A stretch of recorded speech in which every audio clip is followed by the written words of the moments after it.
Discovery, go at throttle up.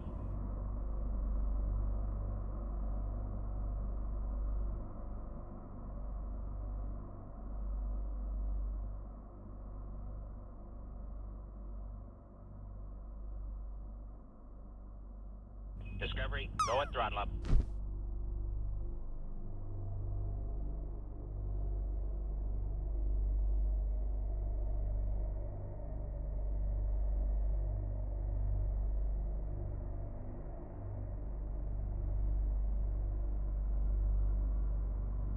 Discovery, go at throttle up.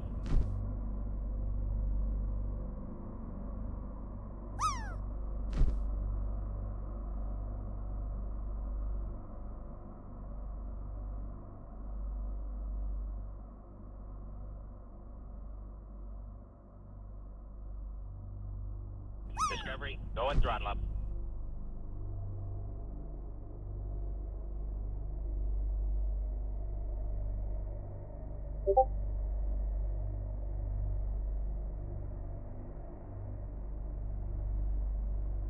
Discovery, go at throttle up.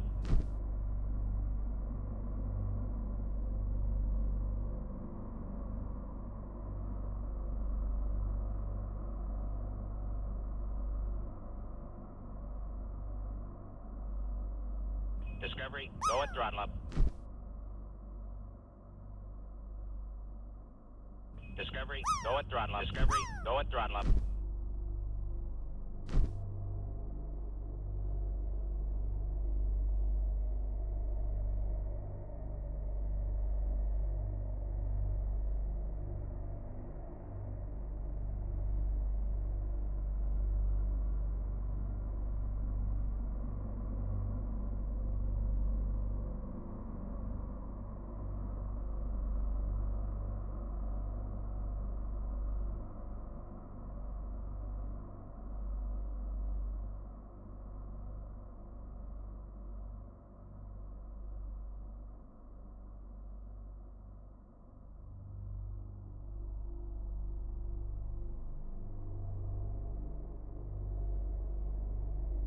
Discovery, go at throttle up.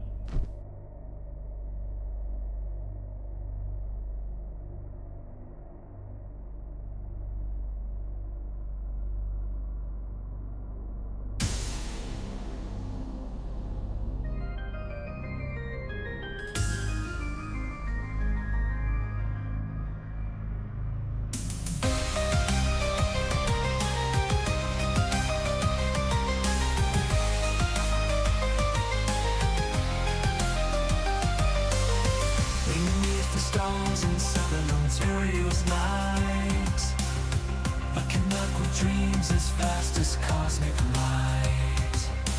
Tom the astronaut, with telescope in hand, shares the universe like grains of celestial sand. Astrophotography, streaming images divine, painting spacing hues of galactic design. From backyard views to nebulae far, he brings the cosmos to wherever you are.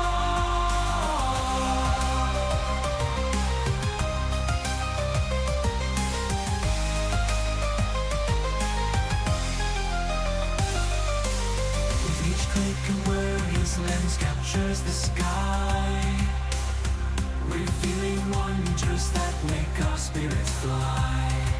A blend of art and science in every frame. Tom crafts a tapestry with stardust to proclaim. Astronaut, streaming images divine, painting spacing hues of galactic design. From backyard views to nebulae far, he brings the cosmos to wherever you are.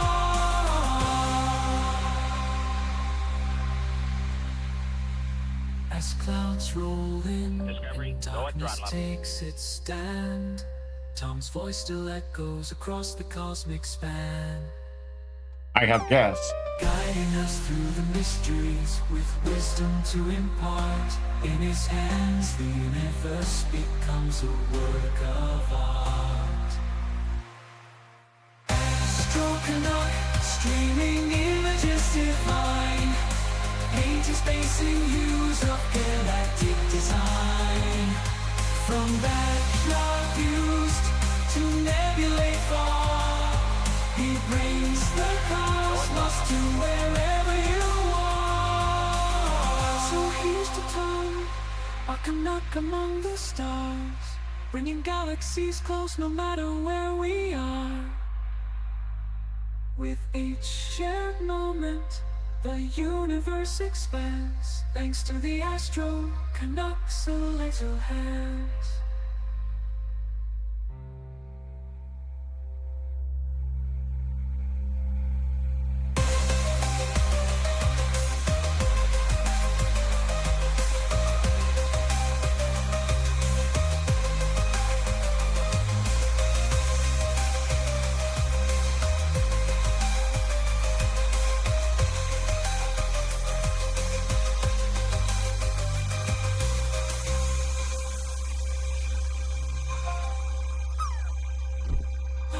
To the Astro-Canucks lands.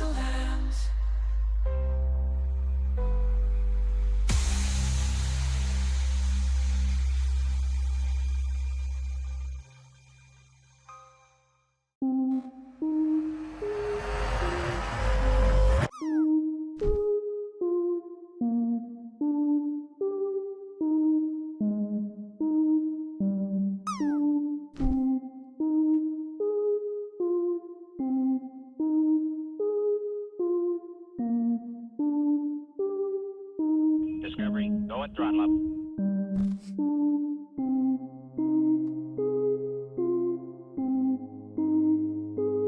Discovery, go and throttle up. Good evening. How are we all doing?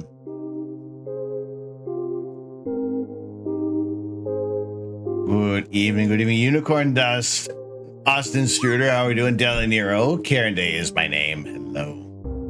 I'm assuming this is Gev's long one.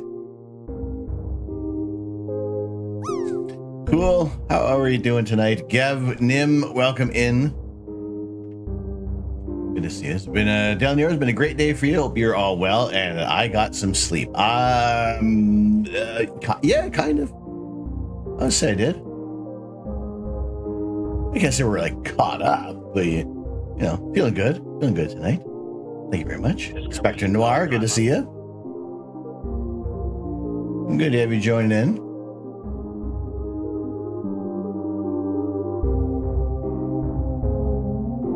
CMA, good brain to you. Quick Nils, good to have you joining us. CZ Man, hello. S-Man, welcome in. K-Win, good to see you. Yeah, seriously, Karen, what the hell is that other emote? What is that? It's a frog being hearts. That's incredible. Macca, good day. Dr. Hubs on his 7 stream streak. Let's go. On mobile, when you try to use the potato wave emote, it gives you the really emote. Interesting. I was going to say really. Discovery, go and throttle up. Leia, good evening. Draco Markham, wonderful to have you joining in. When you hit the send, it was fine. Fascinating. Angered Presence, thank you very much for joining in. Gev, been a decent day for you. They drafted the Lego set 80117 Good Fortune. Sweet. I don't do enough building of other stuff to participate in a parts draft. It sounds really fun. It sounds kind of neat. But yeah, for the sake of what I paint by numbers with Lego, or like 99.9999999% of the time. Steph, welcome in. Wombat, interesting time of day. I mean, I find 6 o'clock fascinating. I appreciate that. This is our new start time for Saturdays, 6 p.m. Eastern time, which also also means that we are, we can kind of wrap up a little earlier leading into Lazy Sunday Lego. However, tonight we have the docking of Crew 10 to the International Space Station set for 11:30 p.m. this evening. And then the hatch opening isn't until like 1:30 in the morning. So, well, I'll leave you to watch the hatch opening if you want to, but I'm going to go to bed after that.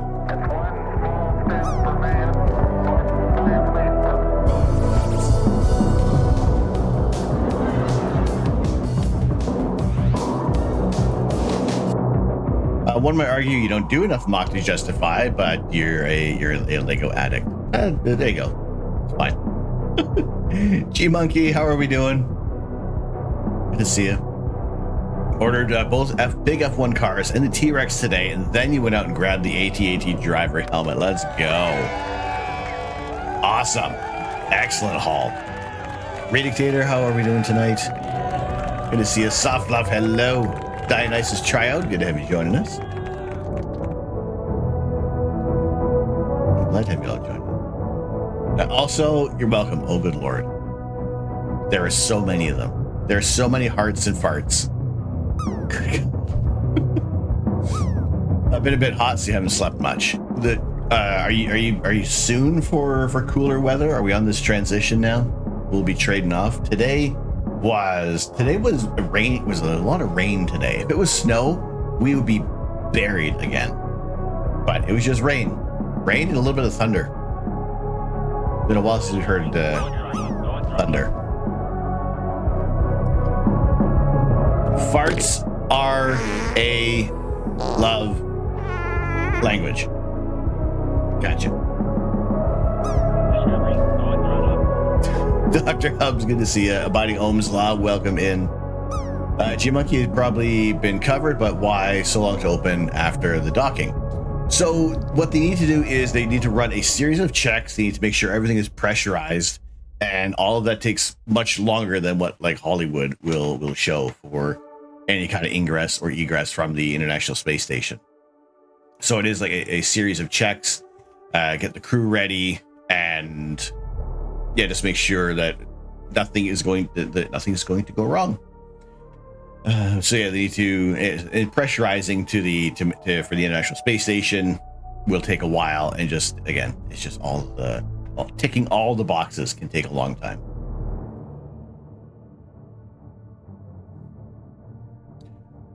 American Chris Hansen, good to see you. So the two astronauts with their extended stay on the International Space Station, they are set to return. Last I saw, it is looking like Wednesday morning. I think 8:30 a.m. is what expected to return. I'll double check on that in a moment. All right, Karen is driving now. Everyone behave, or CMA will ban. CMA would just ban just because. Steph, you went out with no coat today, so you're going to call that a win. I mean, fair. There have been like a few select days I have worn a full coat. Patch Edwards, thank you very much for the follow. Welcome in. Oh, the wet fart. That's the real love. Summertime in Florida already. I'm wondering, are we rolling into spring, or is this the fall spring?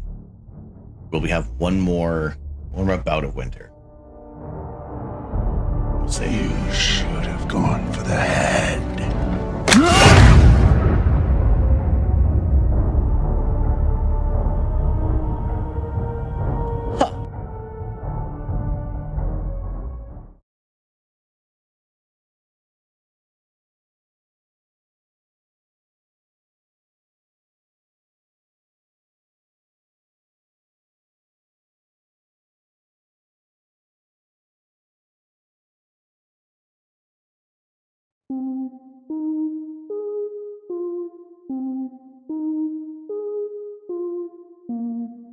Yeah, I dig it. 8 a.m. Eastern Daylight Time for them to come back. Naka. About Ohm's Law, every fart is a work of art, and all that air from your own derriere. Come on and set it free. You dig? I dig. I dig it. Because farts will set you free. What about a telescope? So there are a couple of new Steve vignettes tomorrow.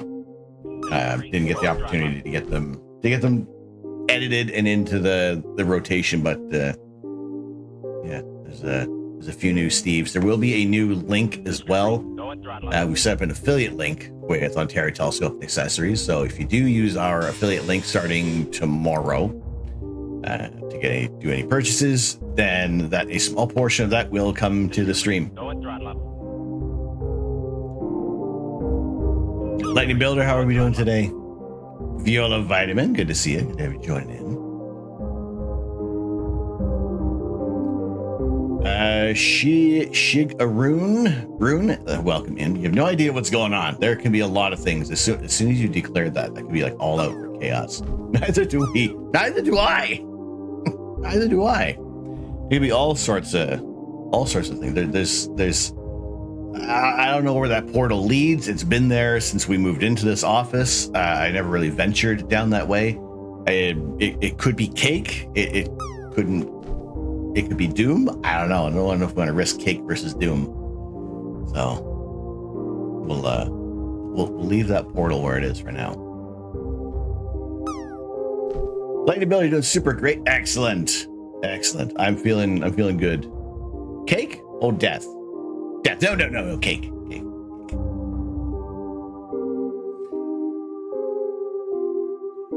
But no, good, very good day today. A lot of productivity, and I will say we are finally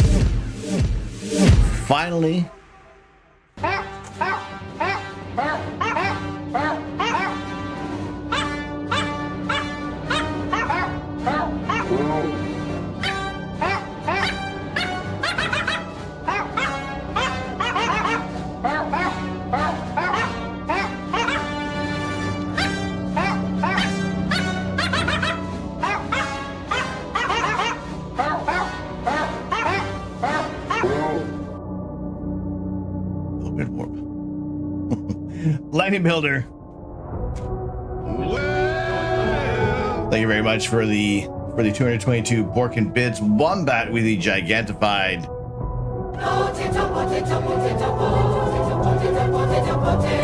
Something? Good Lord, that's creepy.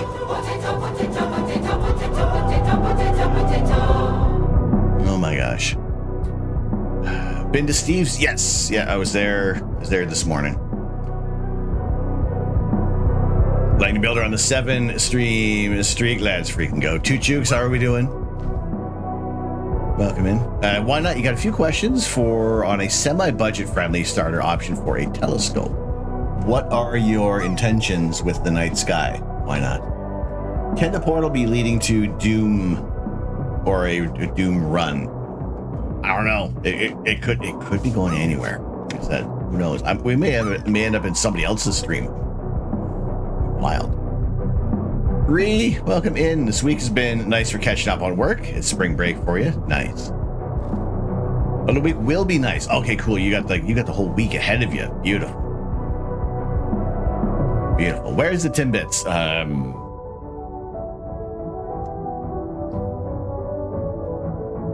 Next time, gadget. You know what the bummer is? Here's a bummer. Here's a good thing, though. Lightning Builder, cheering 222 Borkin bits. Thank you very much. We are winding down. We have no roll up the rim on this one. It's just a regular cup of coffee with no fun at the end. No anticipation. Still coffee, but no game.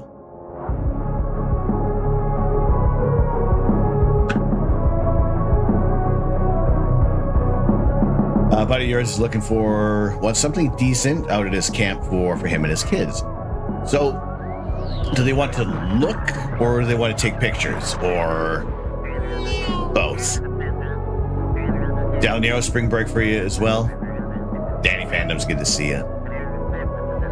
Spring break for you as soon as you finish grades. Let's go. what's the Dungeons and Dragons box for? You like it? Well, what we're going to be doing today is we're catching up on a few things. Catching up on a bunch of things. We're catching up on cleaning up the office a little bit. So, like we have behind us here with the Series 27 collectible minifigures, we have our box of the collectible minifigures for the Dungeons and Dragons. So we will open up a set and we will put them on here, and they will go in a similar frame. Actually, not a similar, the exact type, the exact same frame. And then we will we'll have our collectible minifigures to display. And then we have a complete set still in box, and then another complete set that I don't know what we're going to do just yet.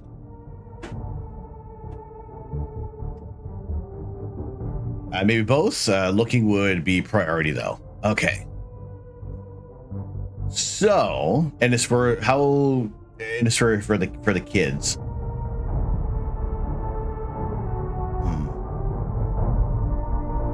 Maybe something with a cell phone link up with auto tracking if that keeps it budget friendly. So there's a couple of different options. I will always say the C-Star S50. Actually, I have it right here with me. The C-Star S50 Discovery, go at throttle up. is probably one of the most perfect little telescopes. Now, what this will do, it'll still bring images onto your tablet. So in kids are 7 and 10, they have their own tablets and iPhones, I would reckon. Everybody can look at their own device for the images coming through. This is a very small, super portable setup for astro imaging. And everything you need is in this one box. Tripod, imaging camera, and all the controller is all built into this one little box. And for sharing of, images of outer space, kind of touring around the night sky, this works out really, really well. And we've seen some images of the lunar eclipse, of solar eclipse that people have used for the C-Star S50. Amazing, good things come in small packages. Little giggles, how we doing tonight? So yeah, this one, like we've imaged with it on stream. It's a little, the weather, we have like a tiny sucker hole at about 7 o'clock, and then it's supposed to be cloudy afterwards. So really at that point, the sun is basically behind the houses, and then we don't have anything afterwards. The C-Star S50. There is a even smaller version for the S30, a little lower price point, but again, another little device. We've set this up on stream before. Super easy to set up. So this will work as kind of a pseudo visual, digital, electronic assisted astronomy with this one. I would say for anything else, depending on the other thing I would recommend if they just want to do purely visual astronomy would be, it wouldn't be a tracking telescope, but something like Telescope! Golly, you're ahead of me there. Let's see, can we get an exclamation point, Steve? Internet. Bush Doctor, how are we doing?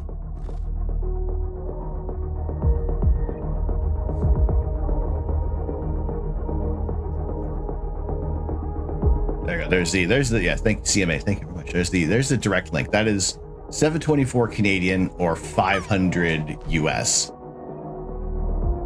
Yeah. Like I said, we've used this on stream. He's actually started doing some 3D printed items for the S50 as well.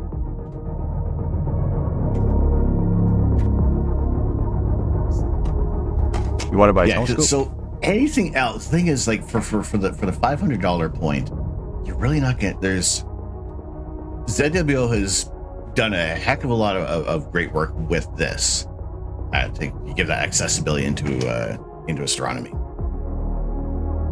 But yeah, everything else, the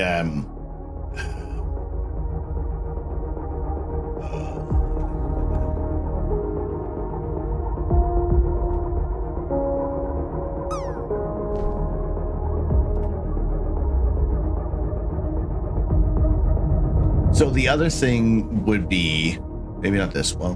Well, I'm going to use this one as an example. There are a bunch of different star sense telescope models, and this one you would use your cell phone to point. You would still have to track manually. You would still have to move the telescope, do a manual movement on this one. It works great for pointing. I've seen it work. I've seen it in action, and it does fantastic with pointing using the GPS on your phone. But again, it's not a automatic tracking, and the price point shoots up a little more. But there's a few different models for the Star Sense. If anything, the Newtonian models or the Dobsonian, that kind of creeps up a lot, would be good as well. But again,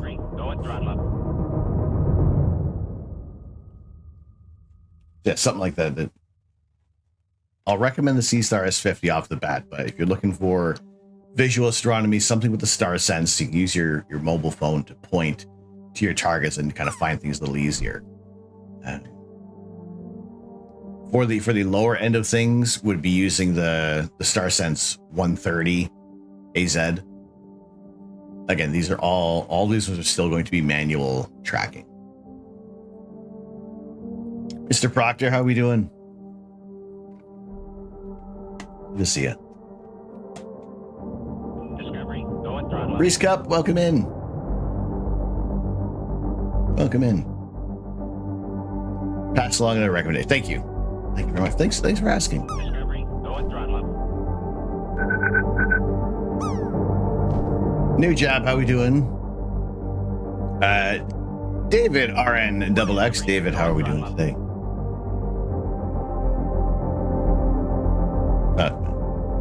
The moon is faster than you think it is. All right.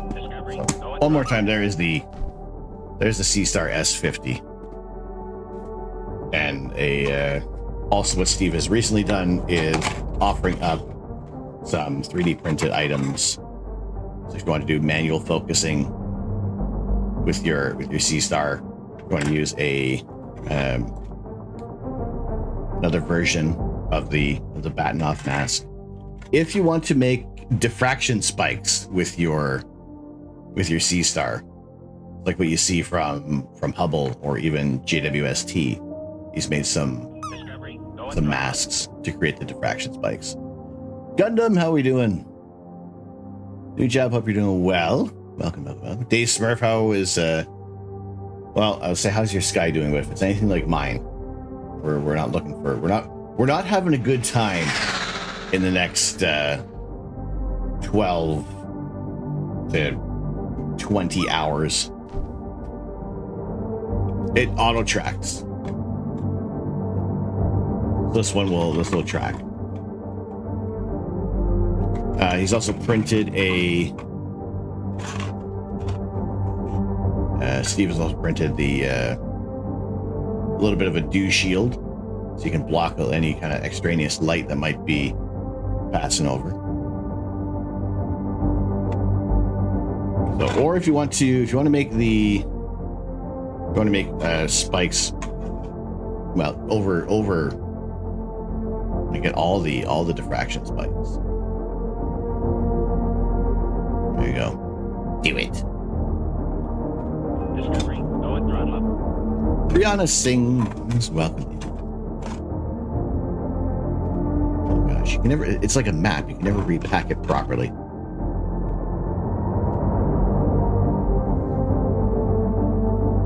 So yeah, it's all controlled through your mobile phone, and it'll track, and it does a really good job of even finding the sun. Like, it comes with a solar filter as well, so you can do white light solar imaging right off the bat. You want to buy a telescope? And then for tomorrow, we will have an affiliate link for Ontario Telescope and Accessories. So we finally Water. getting Water. that Water. sorted out. That's the water. Water. Just chatting. But appreciate y'all joining in today. Go and throttle up. It is a Saturday evening.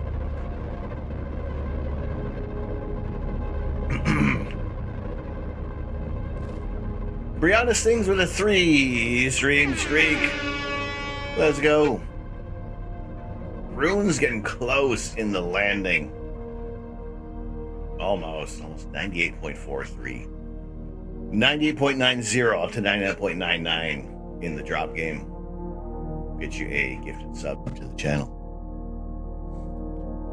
So yeah, I brought in the Rasa telescope just before we started because we're expecting 60 to 80 kilometer an hour wind gusts over the next nearly 24 hours, maybe, or tomorrow. Either way, I want to make sure that that is in and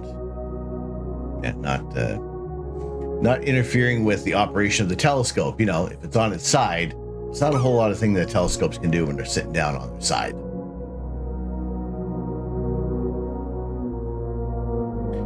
How does the Batnoff mask work? You picked one up when you ordered yours.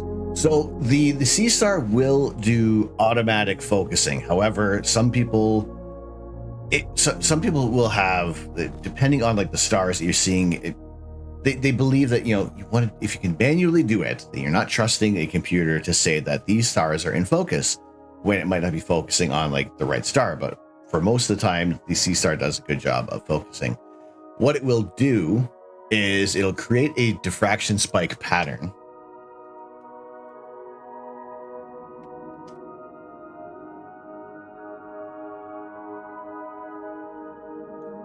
Internet. So it'll make this pattern, and as you focus in and out, really what you're looking for is at this point here. Discovery, go and throttle up. Is whether that center line. So there's always going to be those two crosses on the. And I recommend you try to use like the brightest star possible for the longest diffraction spikes. But this little center line will move left and right depending on or up and down. It'll move in between the two crosses. Once you have it in the middle, that's when your stars are in focus. You can take the mask off, and then you're good to go. So just that little bit of adjustment can be a fair difference between having a little softer stars or the pinpoint stars.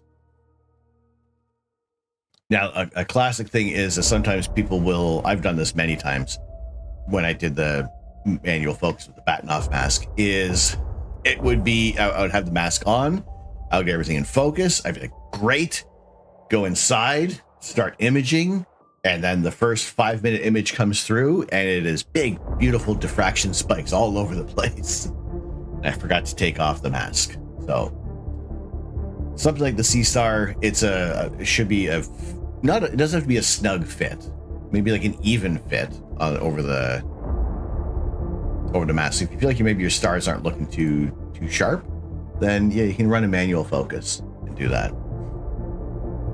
Where Waffles, how are we doing today? Welcome in.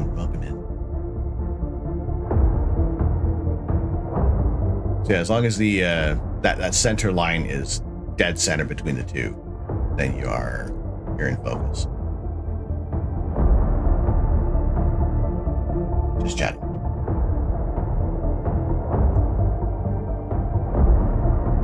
So that's the one classic pattern for the bat mask. Discovery, go and throttle up.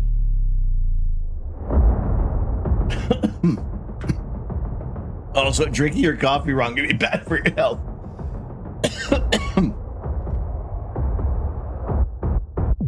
Excuse me. We're good.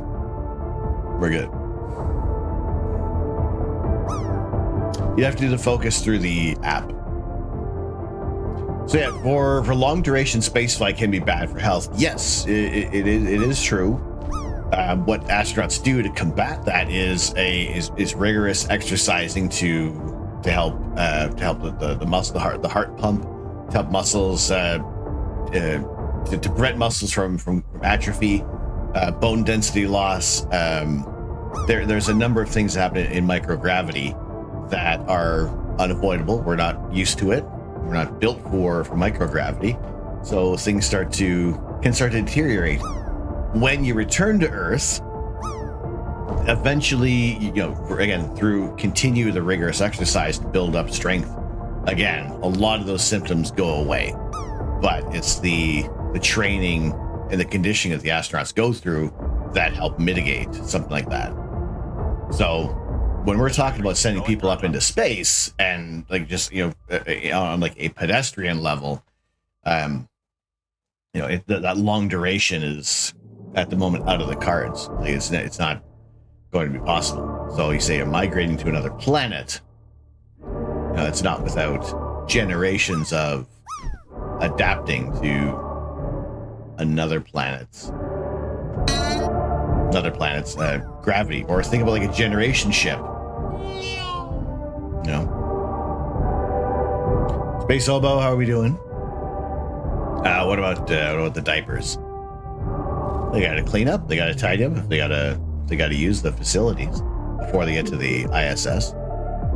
So it was about 28 hours from when did they lift off? They lifted off at about 7:00 last night, and they're arriving. They don't get off the international. They don't get onto the International Space Station until about 2 a.m. Eastern time. So early Sunday morning is when they will leave the Dragon capsule and then get into the International Space Station. So really, you're looking at like 36 hours with the only thing is when your only option is your diaper. I got to get Astro to Disney World and ride Mission Space in Epcot, developed with NASA and astronauts. Say it's similar to something they train on. Interesting. Drop game. Autofocus has worked well so far, but you haven't gotten to image anything other than the sun yet. Sounds like it might come in handy. I haven't got to image any stars yet.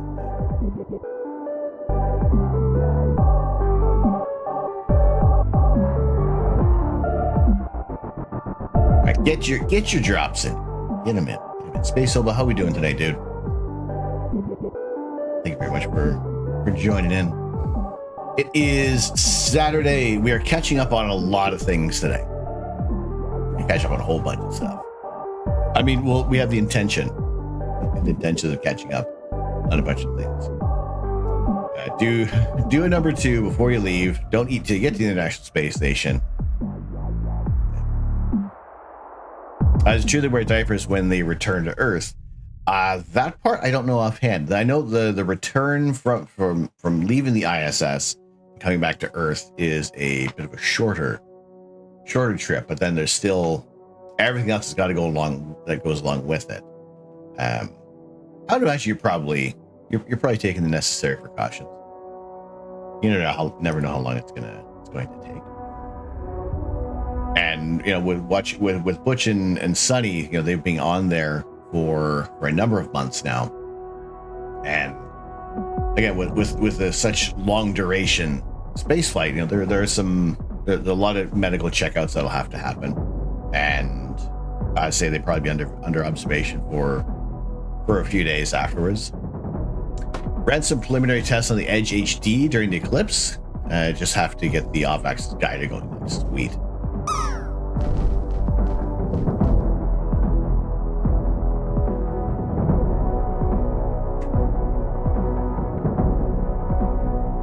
Why is it always fast to return from anywhere you go? There's less anticipation. I don't know. That goes for like anything. Like you go on, like you drive like 4 hours north to your cottage, and it takes about 9 hours to get there. You come back, and it feels like you're driving for maybe a couple of hours. It's interesting.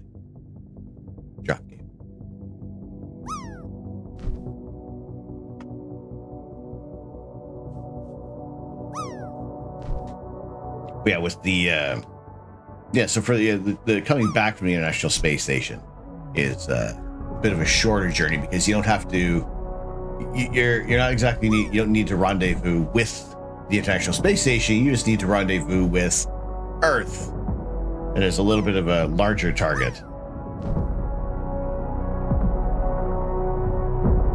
So, let's see, what do we have for the information?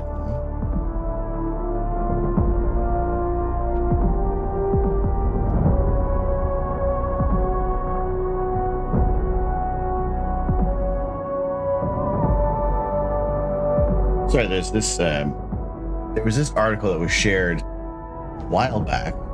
It's from Popular Science. The best telescopes for, I said we were going to look at this before, and we never got back to this one. The best telescopes for beginners in 2025. So rated of the best overall, the Celestron StarSense Explorer. Okay. The Coopty 9900. 90,000. What? I've never heard of this one before. Or the best splurge, the Celestron Nexstar 8SE.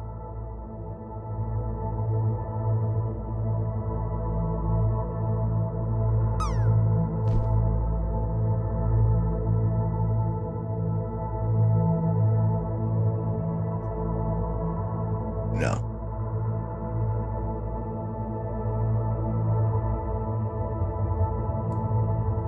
I thought I would just hot link you, link to the page.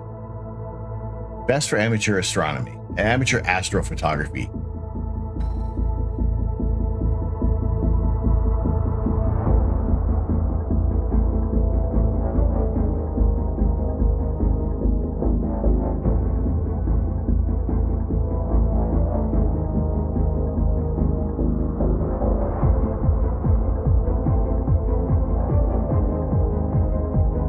What?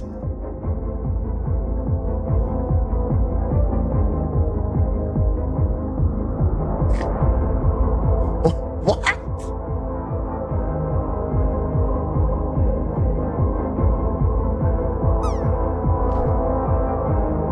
No.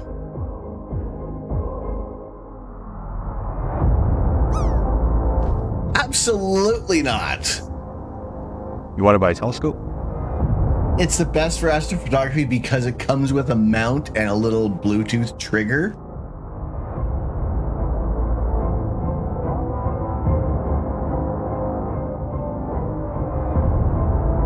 Who wrote this drivel? What is this? No, absolutely not. No, no. Maybe best for kids. I mean, the fact that it has like a 400 times magnification using a Barlow on here, you are not even getting like a quarter of a second image using that.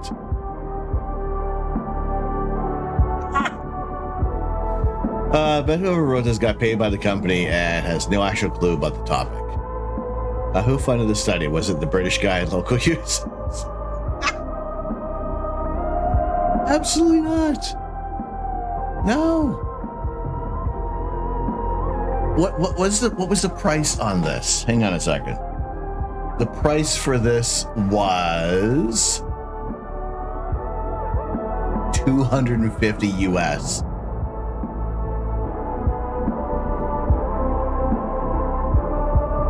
No. No. No. Quietly deletes. What? Coopty. Looks like something you see on Amazon. Yeah.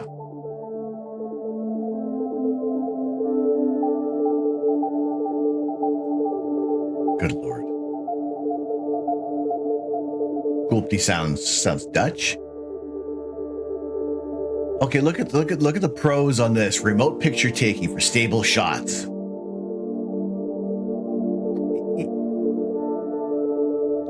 take pictures directly to your phone. That's not a pro, that you just use your phone. Easy fine-tuning options. Okay, right there, you're touching the telescope and trying to take pictures at the same time. No. So a kid's telescope you can get at Toys R Us. Essentially, how many Klarma payments? I mean, you can do like a whole bunch. Magister, welcome in. Great collections of eyepieces and lenses. This is probably the cheapest glass you're going to get. Suitable for advanced users as well. As a paperweight. Cons. Only one con. Still requires manual aim.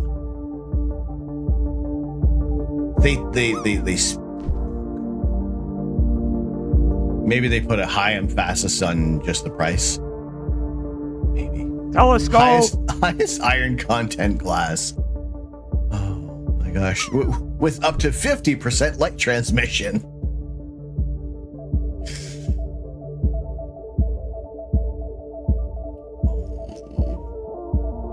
Why it made the cut.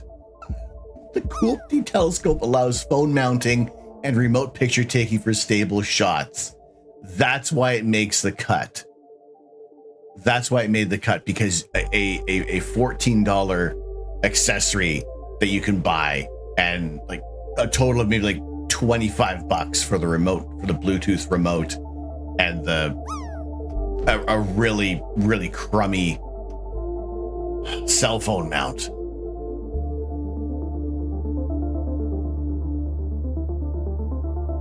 Wow, 50%. That's like, oh my gosh. Magnification 45 to 450 times. What is even the focal length on this? Discovery, going throttle up. Oh, this is horrible. This is horrible. I gotta look at it over here. It's just that with the Amazon just shows all sorts of things.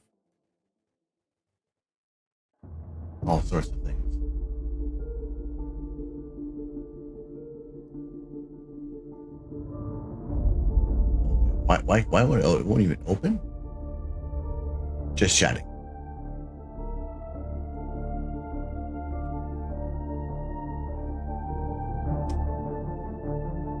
Weird, it won't show in oh, let's see what. Gotta change this to the US. USA. Oh. Love it. It won't. Okay, so this doesn't even, it probably doesn't even say what the focal length is. It's a 90 millimeter objective. Power source battery powered? No. Oh my god, even the listing is showing battery, but there's no batteries for this.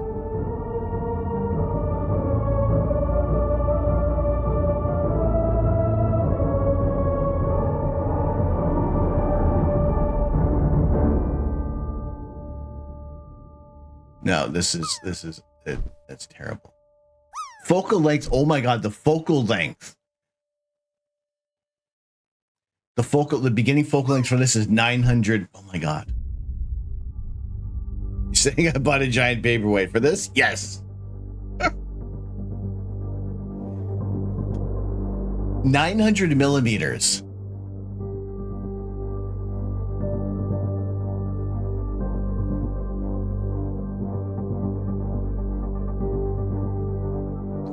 You get next door neighbor window. That is golly, it's baked right into the bloody name. 90 millimeter objective, 900 millimeter focal length. At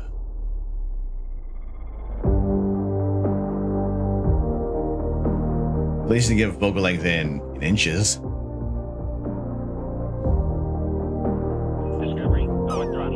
So if you, oh my god, if you do 900 millimeter, I'm going off on this one. I would really hope, I really hope that maybe if someone is looking at this, that you might think twice about it, because there's so many better options. Brooks, good day. How are we doing? Time to order dinner. Y'all want Mexican food? As long as they don't put a lot of cilantro, I'm fine. 900 millimeters, and you're multiplying it by 400. You're using the by 450 times. You're trying to say that you have a 40 meter focal length on this? Discovery, go at throttle up. Scruffy, how we doing? 405,000 millimeter focal length. You're not achieving focus. That's the telescope that the creeper buys to watch the next building. 4.6 average. 4. Oh my gosh. No. If what they're saying is because it includes the holder and the remote control, no, that is not for astrophotography. There's not, even if it is a tracking mount on the alt and ads, if you're just going left and right, up and down, you can still do a little bit of, you can just, I mean, the C star is alt ads, and you can do astrophotography with it because it's still at least moving. The other thing it'll do, because the image is going to rotate because of Earth's rotation, it'll derotate your images with the C star. This is not going to derotate your images. You are not going to get any stacking on here. You can't use this telescope. I mean, you can. You shouldn't. Isolated, how we doing? Krillin, good evening. So you're saying whizzing into the wind would be a better deal than this? I mean, you get a lot more entertainment somehow. Now, as far as the other telescopes that they recommend, yes, this one's good. These ones can be good. We were just talking about recommending a StarSense telescope because your phone is going to do all the pointing. It is meant to be a visual scope. Excellent. That is a good pick. It can be a little higher in the budget, but it's a better start. It'll help you find your targets. You will learn the night sky as you do your visual astronomy. Discovery, go at throttle up. It's a better start.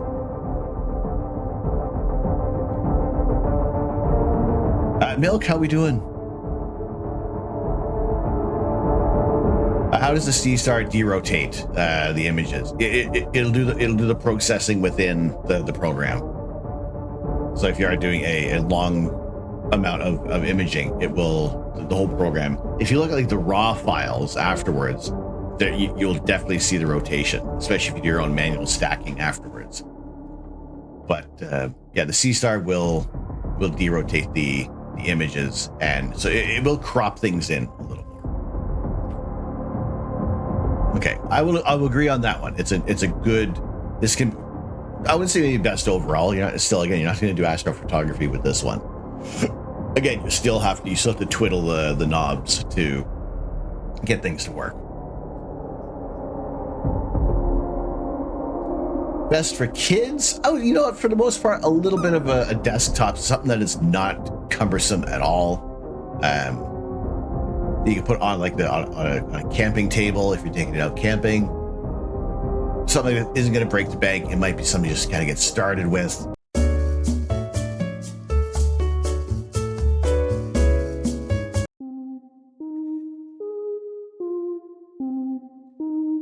I don't even know how much this one.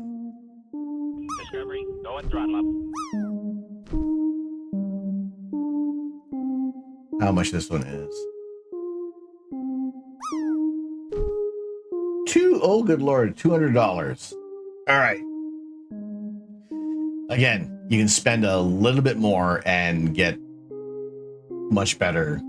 Okay. The idea of a desktop Dobsonian. Not bad. Maybe not this one, perhaps, but I like to put it.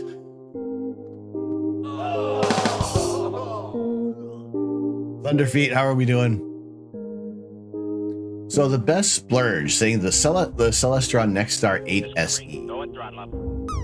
Con's expensive. Well, you've already said it's the best splurge, so you can't use that as the con.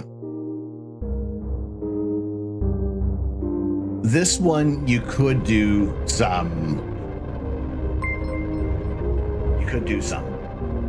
Raven 6766 purchased birthday Twiddlers. Take to Sticker Pack, 44th edition. Raven, thank you very much. Fresh meat. Freshie, how are we doing? Let's go. What werewolf? You can twiddle your own. Thank you very much. Oh boy. Scruffy, you saw some weird stuff in the sky last night. I thought it was a plane, but it looked a bit different. What did you see? The day was very good.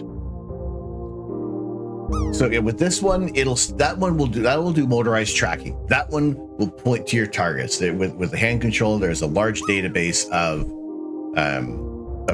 targets that you can point to. It has a very wide aperture, so the 8-inch aperture. Serenity now!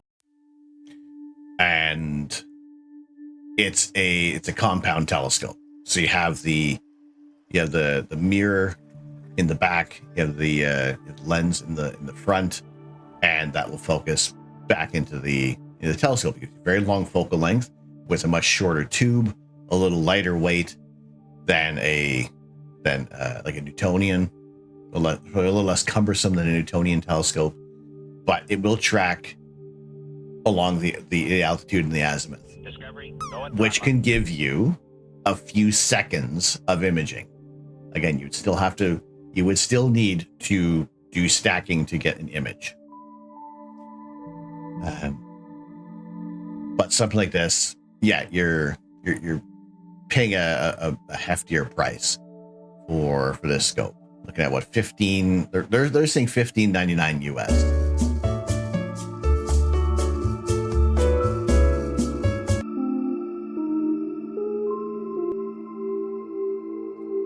Airdig Games, good evening. Good evening. Krillin with a little bit of serenity for the next 15 minutes. I have a Nexstar 5 for you. You've had Nexstar 5 for years, updated electronics to be a 5 SE, and you love it for observing. Nice.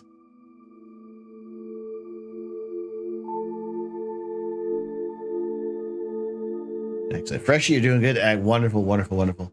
So, Scruffy, you saw 3 distinct lights. Were they all traveling in a row?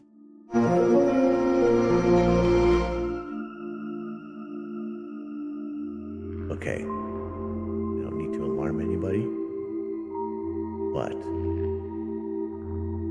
I don't think these are my trousers.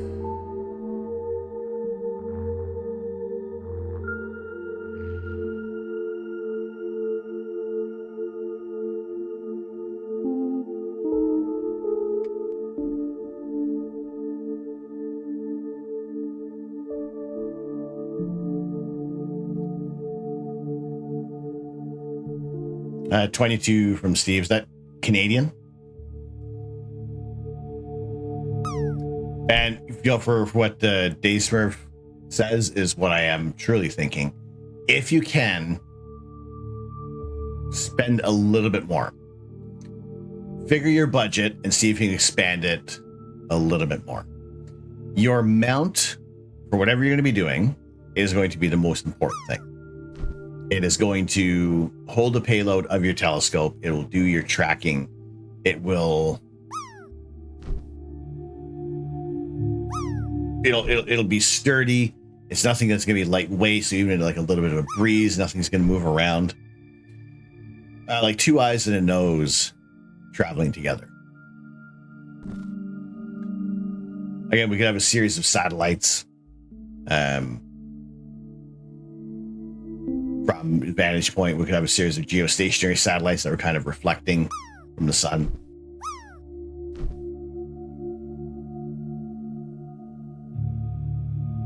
But if you do use like the program Stellarium, use like Stellarium Online, It can show you where certain satellites are in that portion of the sky at that time. Honey, where are my pants? Where's my super suit? I live right under a flight path, and sometimes often see planes lining up during takeoff, but it looks like floating orbs at first. As long as you're like in the Greater Toronto area, like you're seeing airplanes coming in for. You want to buy a telescope? Airplanes coming in for Pearson Airport all the time. So we've had a few airplanes pass our field of view for imaging as well.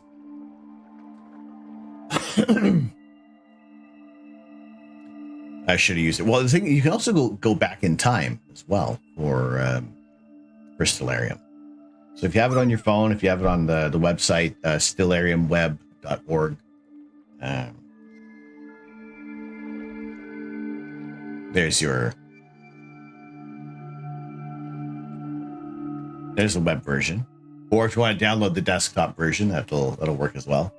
But yeah, it'll you can track, you can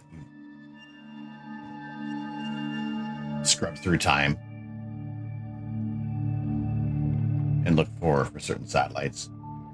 Look for Bode's galaxy. Look for the cigar galaxy. Spotted by a Klupta.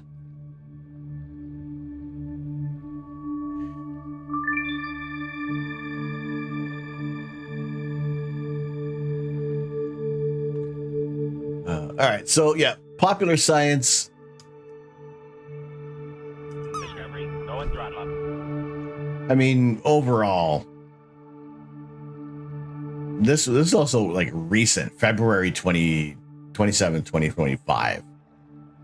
Here's one of the best telescopes. Gosh. Tech, how are we doing?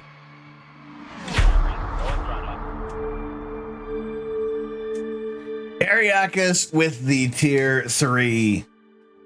Oh my gosh. Freaking potatoes. Ariakis, thank you very, very much. In the 22 months.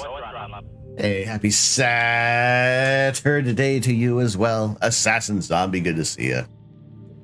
Welcome. Totally. Happy Saturday. How are we doing? All right, Ariakis for the tier 3 resub. That is the cone and our tier 3 stud. Exclamation. Good Lord. Drop game. Zoom in. Drop game. There's the tier 3 stud, which we have to pick a new one because this is not available anymore, apparently.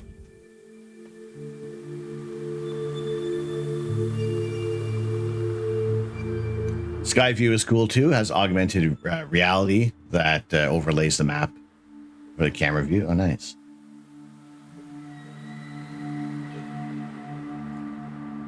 Bubba Zelnick. Good evening, Mum.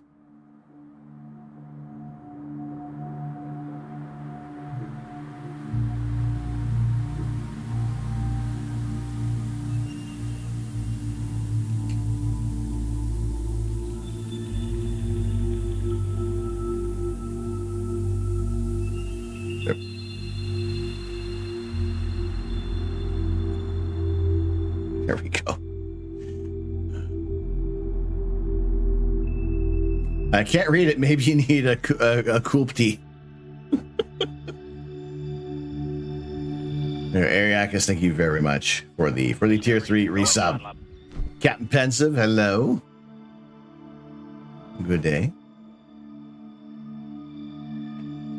Welcome back. Those are in the ads. Appreciate you sticking through them.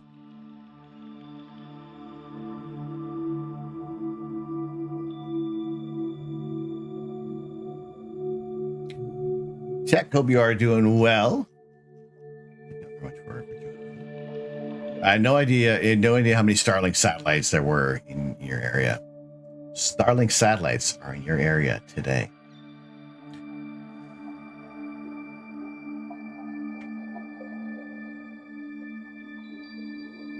I hope all are doing well.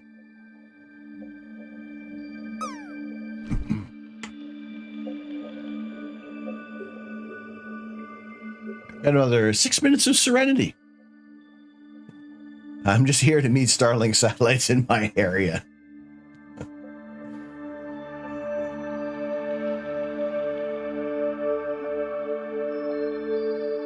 So, yeah, we were talking about this article from Popular Science about the best telescopes for beginners in 2025. The most erroneous entry for astrophotography. No. Nope.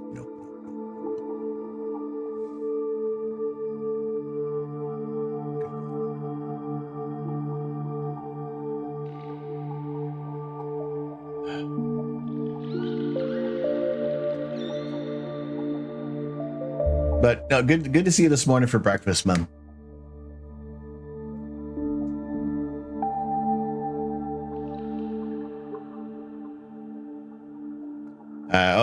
Popside, there you go. Used to love the magazine 50 years ago. Do you want to talk about it? No, there's gonna be more yelling. I know the Kulpti can't hurt you, but gosh, what a way to deter people from astrophotography. Can Machu Picchu be seen from space? So there really isn't a great deal. The higher up you get into space, there isn't a lot of things start to blend in. One of the kind of the popular ideas is that the Great Wall of China can be seen from space. The thing is, it's made from the materials, the surrounding materials. It blends right in. Even like look at if you're on an airplane, how high up you get, and how quickly things become indistinguishable from even just like an airplane at like 30,000 feet. Just how like all like you can see like the some like more arid regions. You can see areas that are more agricultural, but yeah, like from space, you're 300 from International Space Station. You're 350 kilometers above the Earth's surface, and unless you're using a telephoto lens, you know a lot of everything kind of blends in. So seeing a lot of things from space. There's not going to be many man-made things. Certain land masses can be easily distinguished, but as far as like pinpointing exactly what's there can be very difficult. Nighttime, you can see the glow from city lights. You funking knew it, as I live and breathe. Damn it, captions.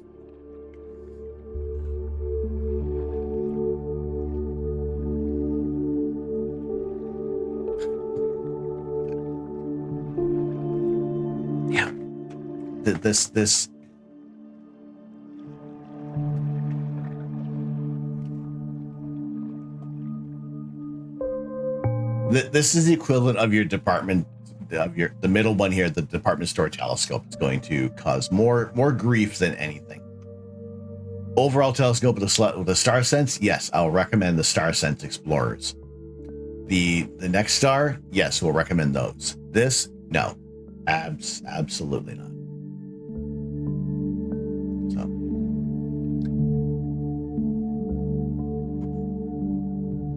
no, not a chance. What I can recommend is what we have acquired for our President's Choice telescope. No name brand telescope. Comes in the yellow box with the black typeface. Buy once, cry once. Yeah.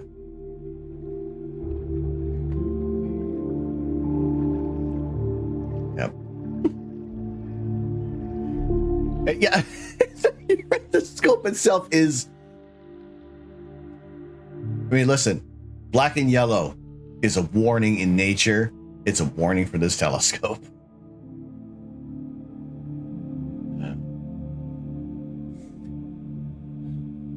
I'd like to get a telescope. The landlord is very strict and not sure the patio would be the best location for viewing.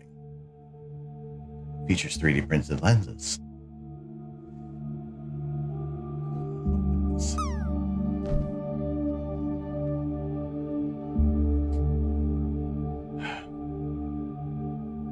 So depending on the scruffy, like I'm going to say for a lot of people, depending on your on the situation, if you know what you're getting into for a telescope, you can make almost any telescope work. But again, it's knowing that you're kind of, if you're getting something that is like a couple $100s for an entire setup versus like a few $100s for just a single eyepiece for starters, that there is, for a lot of things for the telescopes, the price is going to will most of the time be commensurate to the level of performance that it's expected to be. There, how are we doing? Good evening. Yellow jackets are black and yellow, and they also sting. There you go. This one will sting you in your wallet. So again, the CSAR S50. If you have a little balcony, something like that, it's it's a small telescope. It fits in. This is the case for the CSAR S50. This is your entire telescope in here. So it is super compact. Do your visual, your electronic assisted astronomy with this one.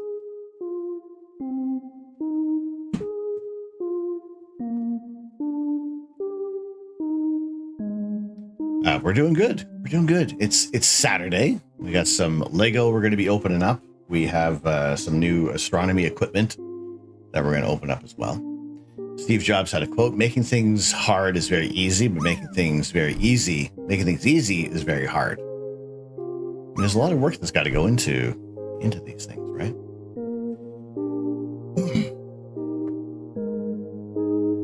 All right. So what we currently have at our disposal are these two items. We have our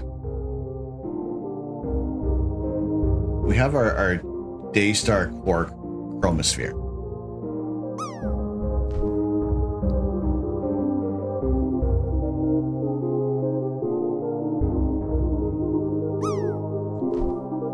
Internet. I wanted to ask you what you thought of the telescope that you got. Which one did you get? Did you share it in the Discord, or have you not mentioned it and I'm thinking about something else?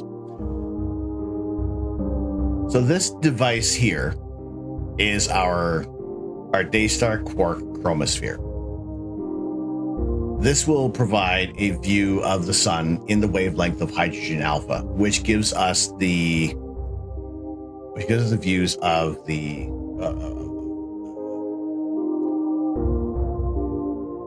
gives views of sunspots and filaments, as well as the and we can also get prominence on the sun. I'll use the black and white images. Can I show you what we would expect? Outdoor camp. That's me. Quick, cheap, easy, fun.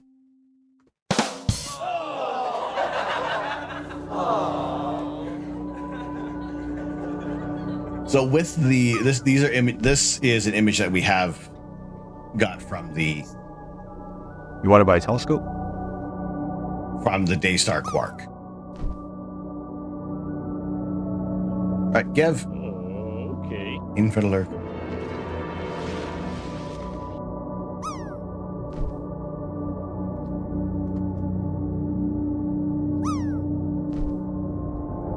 And there's a few that I've added color to it for just it makes it look cool.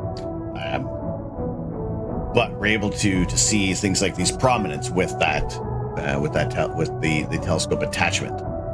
And we do have a telescope as well. I put this like actually one of my first telescopes we're going to be using for this is a dedicated solar setup.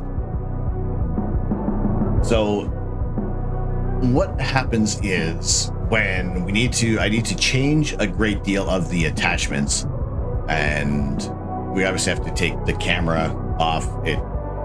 If I was doing a lot of my calibration frames, we would have to always redo calibration frames, but I don't do the calibration frames. That's one thing to remove.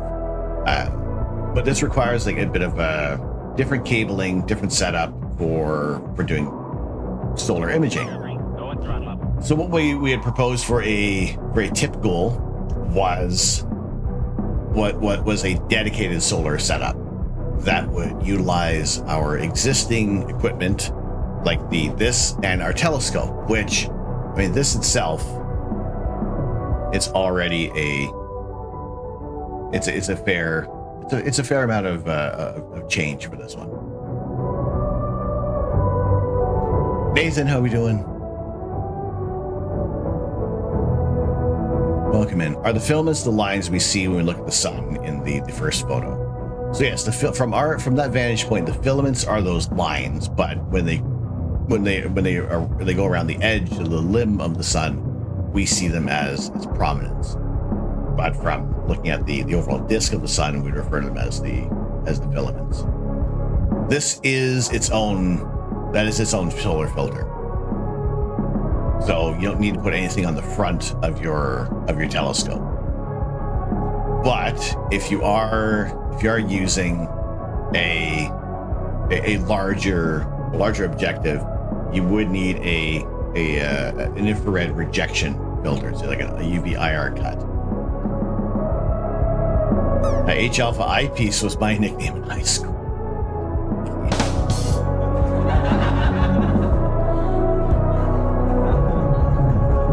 So we had these two things existing. That's like the kind of the meat and potatoes of the imaging.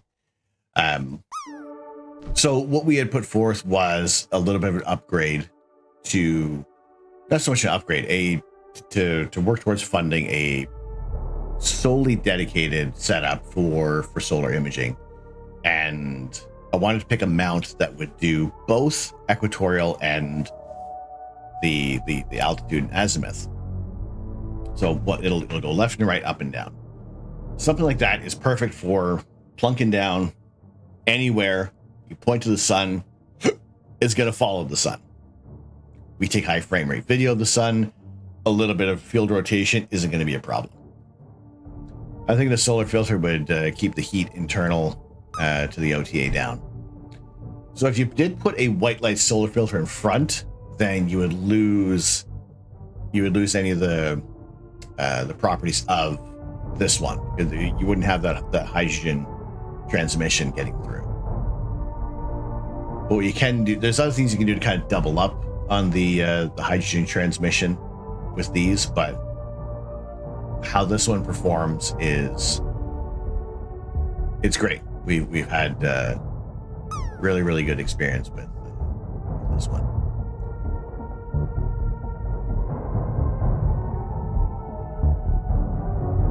So that's what we had existing.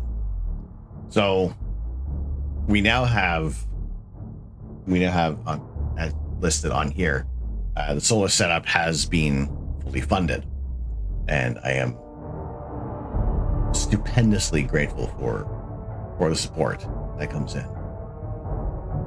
And we basically have everything we need to get started for solar astronomy. Like I said, went over to Ontario Telescope and Accessories and talked with Steve. We didn't really do much of a change for things, but I also have one item that is the only one of its kind in the world at the moment. Is that a new Dyson sphere or vacuum cleaner? Mr. Harrell, welcome in. Welcome. So things that we got for the dedicated solar setup. This completes everything. Blastnet, good evening. How are we doing?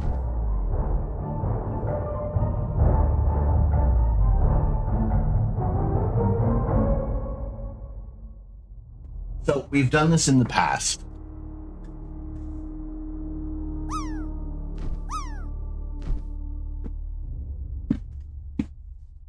Discovery, Discovery, go at throttle up. Will this new scope allow you to peer into the one neighbor's house with a 5 million lumen floodlight? We will see the filaments of their bulbs. No. This is solely for looking at the sun. DeRozan, how are we doing today?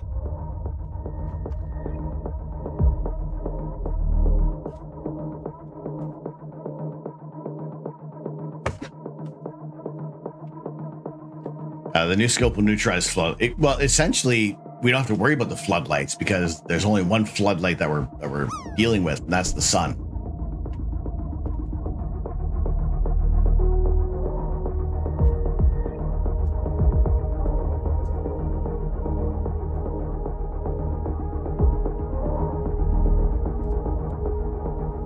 Shoulder cam. Here, Kloopdies are good for looking at your neighbors. Stare into their souls.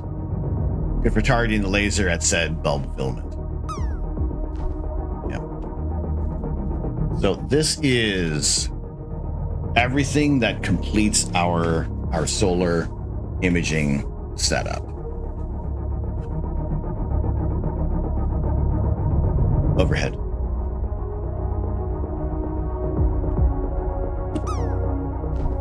So we have our telescope. We have the Daystar Quark.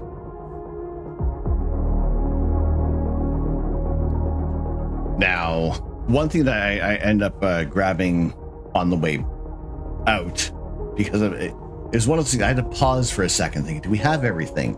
I left the store, and I think I do have everything. I do have everything. I left the store and I went to the post office. And then I left the post office and I had that little bit of a, wait a second. We need to focus the telescope. We can't be out there and make it into the sun being completely out of focus, and we're in here. So first things first is that we have a automatic focuser for the telescope so that we're able to do all of our fine adjustments, make sure the sun is as sharp as possible. The atmosphere is going to be turbulent, but there are the times when it gets in focus that we're really looking forward to, that we want to see. Whose bright idea was it to get a solar imaging setup? Mine. So the other thing that we needed was to be able to control the entire thing. Because once again, we're not going to sit out there and twiddle our knobs trying to look at the sun. Rounded, how are we doing? Good Saturday to you. You came in at twiddling the knobs part, didn't you? So we grabbed another controller.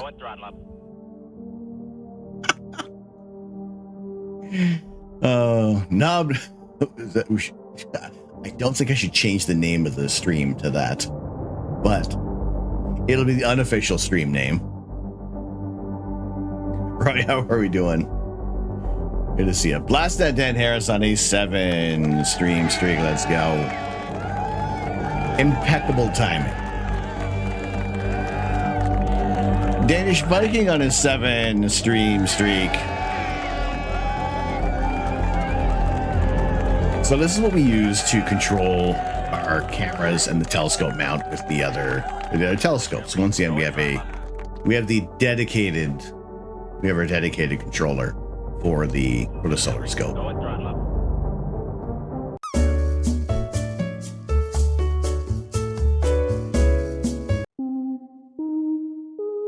DeRozan on his 7 stream streak.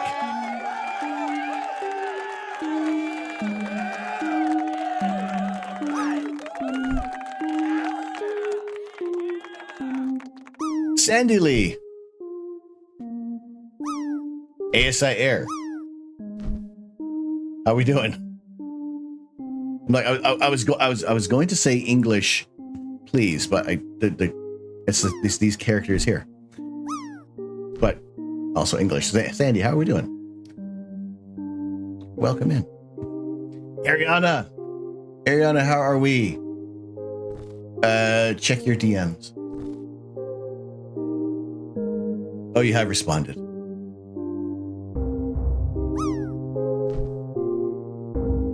Okay, let me know. Let me know. Lucky number 7s, 3 7s in there.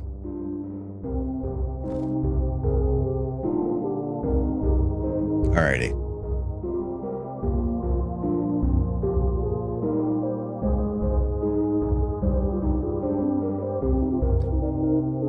I can put your cell phone camera at it and translate. Nice.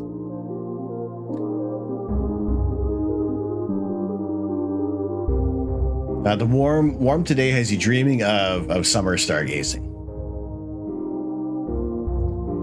It's that despite the rain and thunder. I mean, that also kind of matches up with buying new astronomy equipment. You had your 7 streak too a little earlier. Crazy 7s.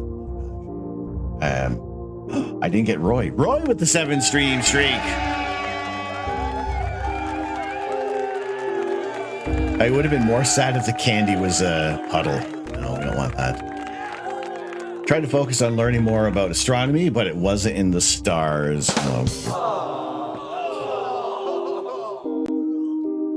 You do that on the sumo stream earlier. Inevitable.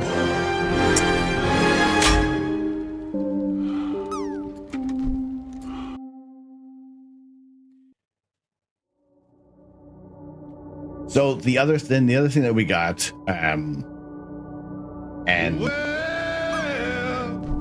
Lightning Builder, thank you very much for the gigantified lunar eclipse. One thing that I added in here, because I think for the sake of what we're doing for the imaging, is to use a high speed camera. It says astronomical boxes plus. Fascinating. So I talked with Steve and figured that the best option for this, especially because we're looking at the sun, you want to take high frame rates of video to get as much detail as possible. We've added a camera. So we got a dedicated camera as well for this, instead of kind of picking one of our deep sky cameras that are cooled. We don't need a cooled camera for this operation. We will have another black and white camera. It is the ASI 678 monochrome camera. So this one's a little bit different from what we usually use for our imaging. That's a much smaller camera. Alex! Artie, how are we doing?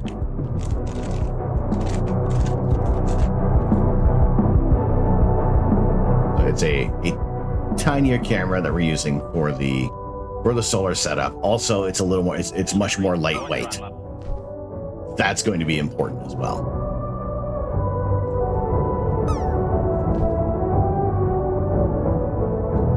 Conductor 39, how are we doing? So today we're just kind of going through what we have acquired for our dedicated solar scope setup. Is it our existing equipment? Internet.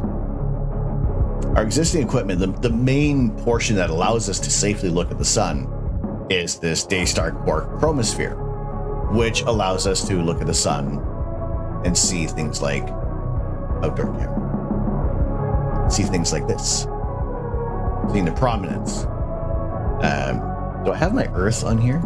There we go. I do. There's Earth. There's us compared to this.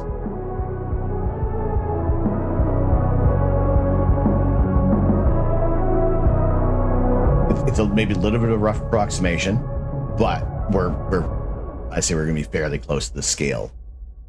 on here.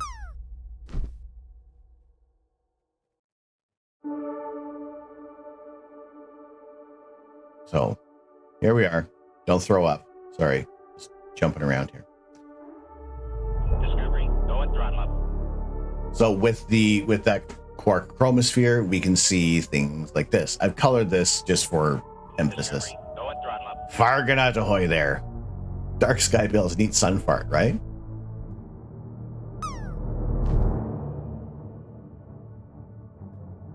So we can look at the so what we just looked at for that prominence are things like this. These filaments. When it gets to the limb of the sun, we can see them arching up and over. Actually, this is a really good example for this one. Go at throttle up. This one sits hundreds of, maybe tens of thousands of kilometers above the surface of the sun. Suzanne, how are we doing? Why is it so bright and hot all of a sudden? Why did my souffle just burn? Yeah, that's all right. There's our scale.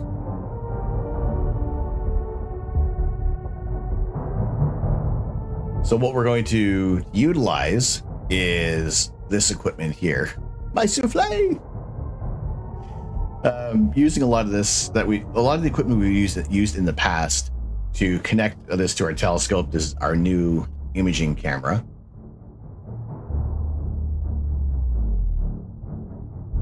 And something like this could also be used as an all-sky camera because of the domed lens. This gives us a, what is that, 2.5 millimeter focal length.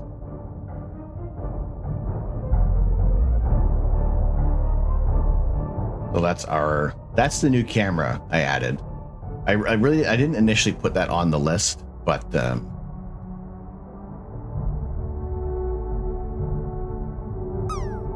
we've added a camera. So we have a dedicated camera to the solar imaging. So this is different from like your regular DSLRs because it is really just the sensor in here. It does have onboard memory, so when we are taking hundreds, if not we're doing hundreds of frames per second. Roy's like, meanwhile, I'm shiny. Yeah, we got the 678 for our solar camera.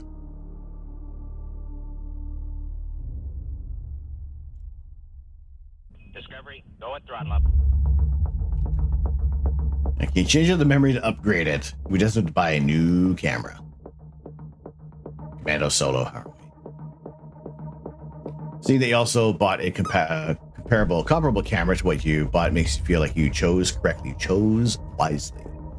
Sorry, Bear, you'd said you got the Celestron Nexstar 130. Let me double check. Let me look on that one. I think the one that I'm thinking about, yes, you made a excellent choice.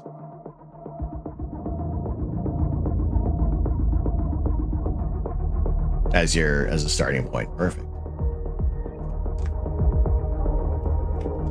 That's the use that for the star sense, or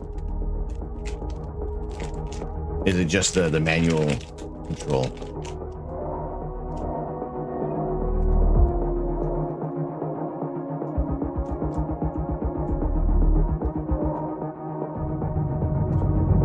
Yeah, this we'll attach this to the other attachments.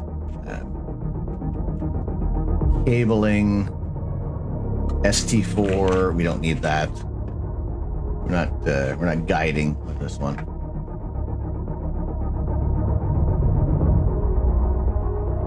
You have the wireless adapter, making the go-to much more user-friendly than having to use the keypad. Sweet. Discovery, go at throttle up. Teiko. Hey, hello, how are we doing? Mainly, we do astronomy, and then Lego, and then complaining about clouds, and then what you had for dinner. We're just kind of sharing what we have recently acquired for our what we use for our solar imaging setup. But thank you very much for the follow. Thank you very, very much. Shakes angry fists at clouds. Yep. Control it with your tablet via the app. The alignment can be frustrating. Sometimes. In time, the more that you do that, the more that it's going to. It can be quicker, and yeah, eventually you get the hang of it. Did you cover the launch now that it finally went up? Yes, and we'll be watching the docking of the Crew 10 to the International Space Station. That is scheduled right now for 11:30 p.m. Eastern Time. It is currently 7:37 Eastern Time, and we'll watch them dock and get the call out for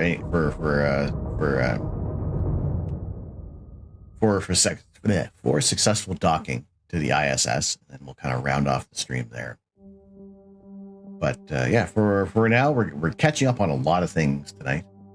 So mainly just kind of sharing what we got for our solar setup. So we'll probably, this might disappear for a little bit, but it doesn't mean that we're not kind of thinking about what the next thing is going to be. But tips are still always welcome. It does go toward directly for the astronomy side of things. Everything else would be divvied up between everybody. So, be it for astronomy, for Lego builds, for stream upgrades, and maintenance as well. So everything that comes into the stream is for the stream, for giveaway items as well. So thank you all so much for the support over the past 4.5 years, and what we're able to do and share with the night sky. And for now that we're rolling into the summertime, we may have some streams that'll start earlier in the evening for a couple of hours, and we'll look at the sun for a bit before it goes down. And one of the challenges that we had with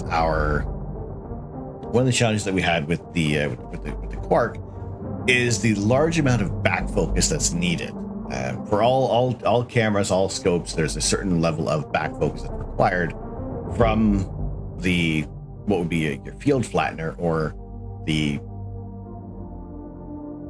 where your telescope is, where your camera is connected to the telescope. That light is going to be focused at a certain point. If you can't reach that point, you can't actually achieve focus. With this device, you need a very, very long back focus, which can be farther than the telescope was capable of. Another way that we can look at the telescopes, achieve our focus, is using a mirror diagonal. So usually you plunk on your eyepiece, and the light will come in. It'll bounce up to the eyepiece, and you're in focus. I think you're correct. First 2 times took quite a while, and the second time you almost gave up. You tried one last time and you got it. Was able to see Saturn with your own eyes. Now the ring's on a flat plane. You're happy you got to see it. Awesome. Excellent.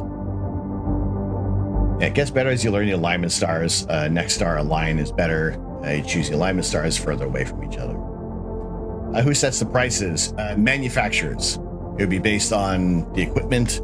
Something like this is a bit of can be a pricey attachment, but what we can see with this device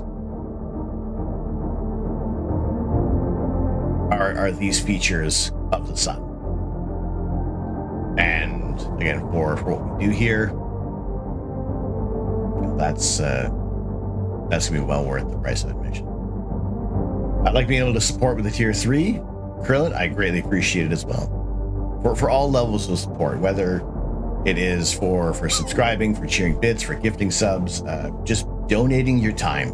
And I always stress that you're spending your time choosing to interact and hang out and watch this stream when there are thousands upon thousands of other things at this very second to capture your attention. Crochet, welcome in. How are we doing? Astro Canuck, you will find 1 credit for violation of the verbal morality statute. Commando Solo. Crochet, you're currently on break with some companies. Fair. All the dangerous space stuff looks so pretty. You want to touch. Commando Solo, thank you very much for sharing 100 bits. Thank you. Mr. Harald, a college friend that works for Boeing, joked that they were working on parts of the ISS. Water. That's the water. All right, go bean juice for that water at the moment. They're working on parts of the ISS. They give code name to the adapter and universal docking ring, called it What's Up. Nerds rules. By the power of Grayskull, I have the mustache.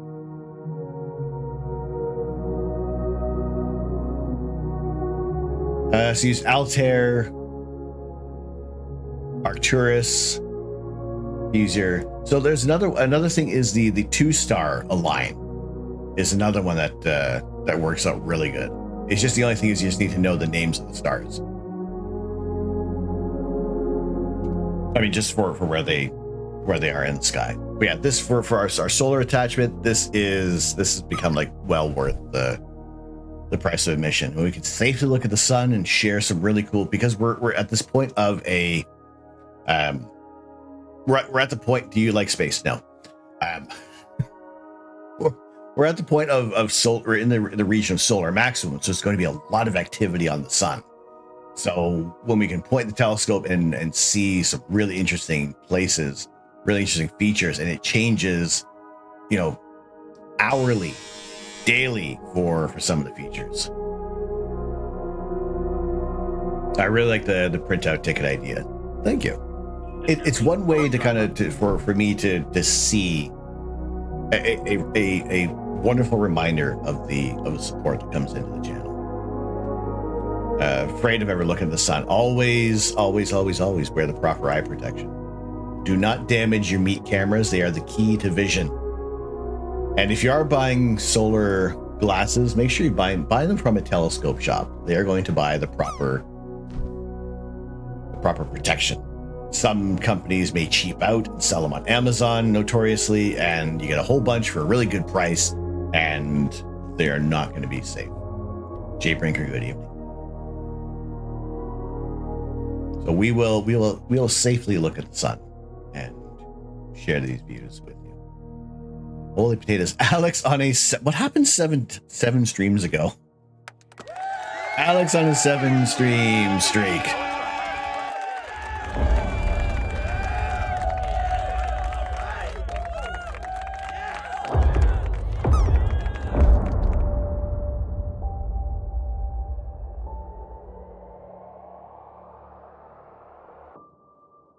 There he is. Steve, I didn't get home in time to work on it. It'll be on tomorrow.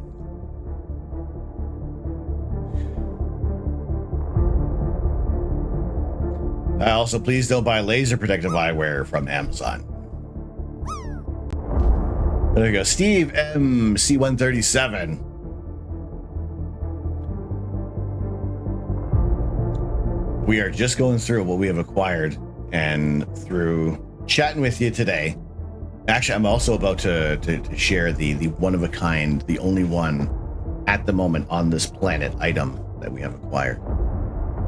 I missed the eclipse due to location, but you did get some amazing shots of the aurora last May. Oh my gosh, last May those auroras were incredible.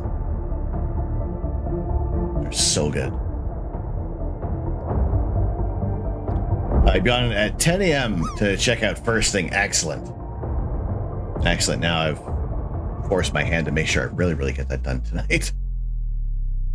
No one else in the entire world has one of these.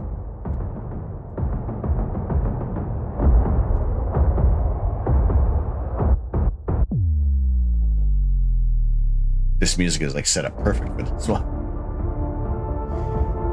Any specific setup you'd recommend for a new homeowner that finally has a yard and the ability to buy something that you don't have to move constantly? You can spend a few thousand on it. Oh boy. So I would imagine, Tay, are you looking to do you're looking to do astrophotography, Steve recommends get a pod, get a Sky Shed pod from Wayne Parker. A nice jacuzzi.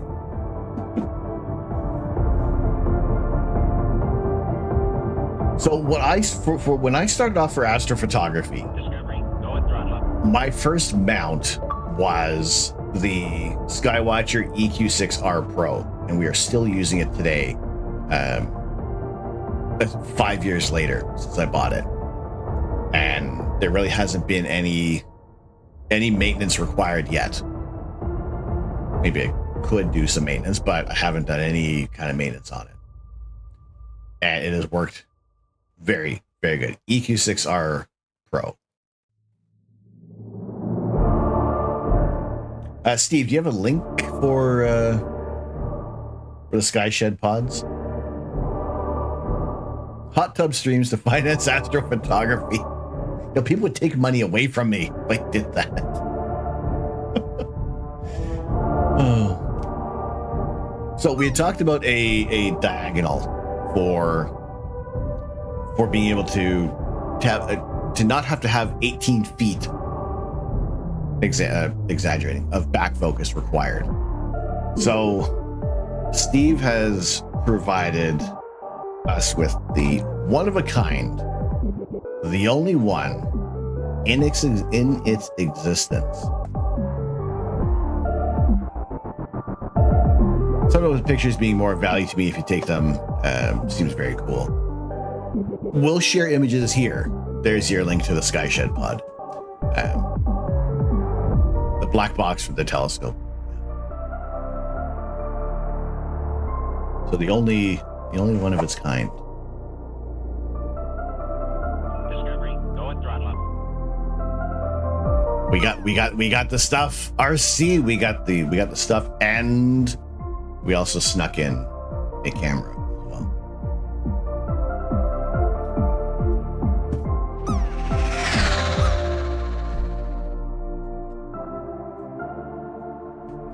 .99% transmission of light for the Starfield Optics mirror diagonal. The only one.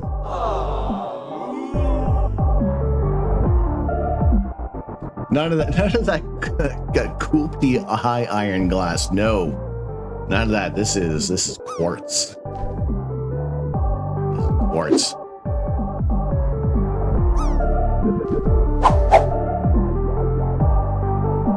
Super quartz. Super duper quartz.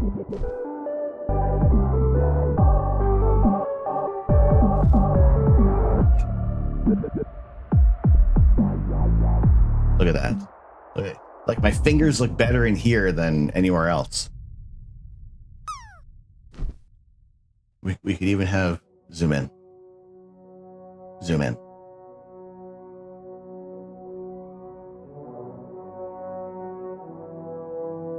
We can even have golden astro looking in there. I see dust. I see dust too. It's okay. I have a bulb right here. Also, if you're getting a bulb, get one with a filter. Get little air bulbs that has a filter in it.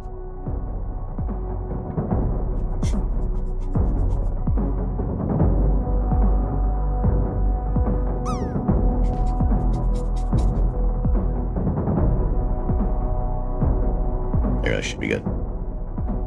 Gasp! Stop making sense.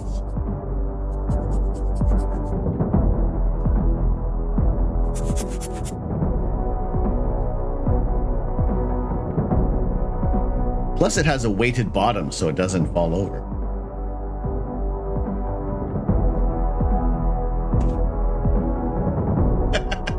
It rolls a lot, though.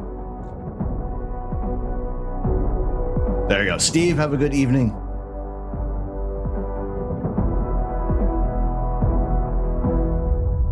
Thank you very, very much. There you go. New Steve vignettes tomorrow. Discovery, go and throttle up. Weebles wobble, but they don't fall down.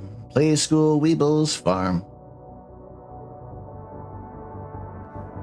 Marked Panda, how we doing?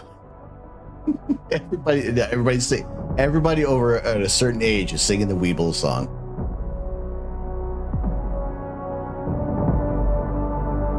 Yep, and a whole bunch of others do as well. All together now.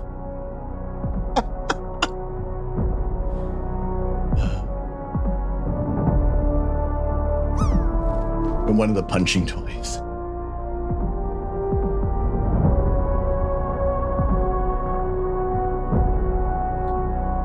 So when is the first stream to stare at the sun? Good question. Good question. The one thing I want to do is obviously I want to get the setup. I'll show you the mount in a second. But there's the only one of its kind for the Starfield Optics Super Quartz, confirmed by Steve.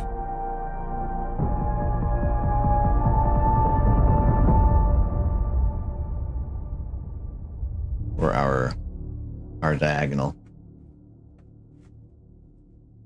to utilize with the quartz for the quark.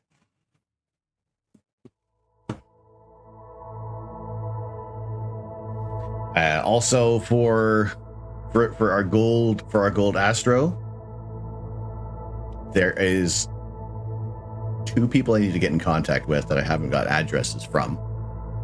But everybody else, your gold Astros are on the way. My apologies for taking so long. I am thankful immensely for the tier 3 support. But everybody's is on its way now. Some were sent out last Saturday, the rest were sent out today. So I am grateful for all the support for what happens here, and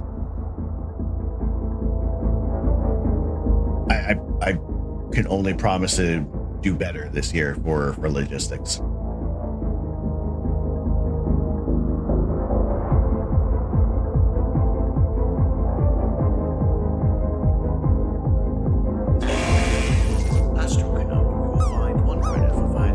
Just showing the diagonal is worth 100 bits. Yeah. Nothing. Commando Solo, thank you very much for cheering 100 bits. Thank you very, very much.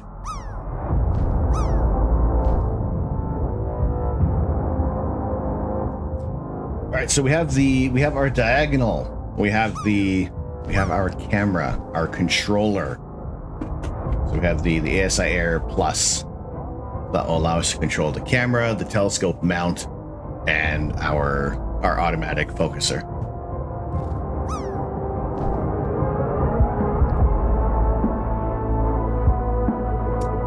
That's all packed together. So if there are multiple things that kind of happen for wins along the way, multiple things are packed together. Except in the rare occurrence for Why Not, because they got their Ecto 1 3D print plate, and now the thing is now the 3D printed figure is on its printed the printed minifigure is on its way. Of course, we hold you utterly responsible for the months-long postal strike. That part was out of my hands, but I also could have done better ahead of time to get things out. So I'm taking all the responsibility for this and just aim to do better for the rest of this year and continue that through this year and the year after that. Very close. Although the pepper syrup will have to be on hold because the last one became a science experiment. So we're not going to be drinking the moldy pepper maple syrup.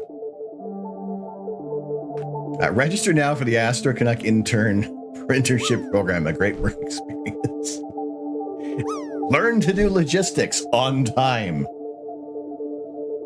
So yeah, there's 2 individuals I need to get addresses from for their gold Astro figures. Do better. Do better at what? Just do better. Just a smidge better.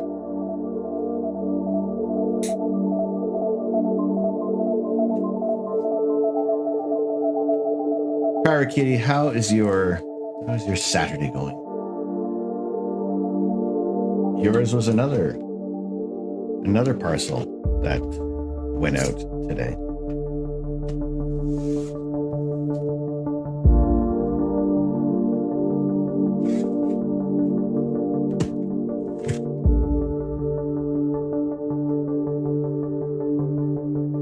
So the other more important item that we have for the mount is the mount. For the setup is our mount. That's you got the stickers. Excellent. So this is what we're going to use for our solar scope, and I chose this mount for a few reasons. One being that this is it. That this is our tracking mount, the Ioptron Sky Hunter. Two being that it can be utilized in the altitude and azimuth configuration. So it can go left and right, up and down, or it can be put into equatorial mode, so that if we wanted to do long exposures with we can follow the sky counter to Earth's rotation, we can do that as well. So that was the choice for this mount. It's small, it's portable, and it's lightweight. Bender, how are we doing, sir? Gimbals galore. Power Kitty going well. Today was the final day of the birthday week celebration. Now you're just relaxing. Bullet assured me that since you entered a new decade on Tuesday, you were allowed to celebrate all week. Yes, by all means. For us over here, it would the only milestone is that it's the same 2 digits. So, but for all month long we're celebrating Mario. We're celebrating some with Nintendo builds. It still can be the birthday month, but it's we celebrate astronomy every day. Bender, you here? Just enjoy the new goodies. Fair play. Good to have you joining us. Shoutouts for Bender builds. Got to meet him. Got to witness his majestic beard at Brick Road, Chicago. And you can catch him doing some Lego building as well. A fearless Lego builder, if you will. That's our mount, the Ioptron Sky Hunter, which can be used in 2 different configurations. Why I chose it is because if you're in the altitude and azimuth mode, where it's only moving left and right, up and down. Holy potatoes!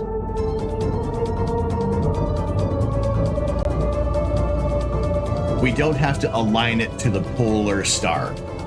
If it is just in the left and right and the up and down, you can place it anywhere. You're set up, pointed at the sun, and we're staring at the day star.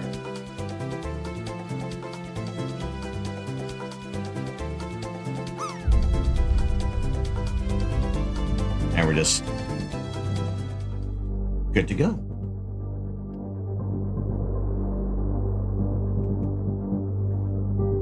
All the sparkles. Because it's Mario month, we have the invincible potato.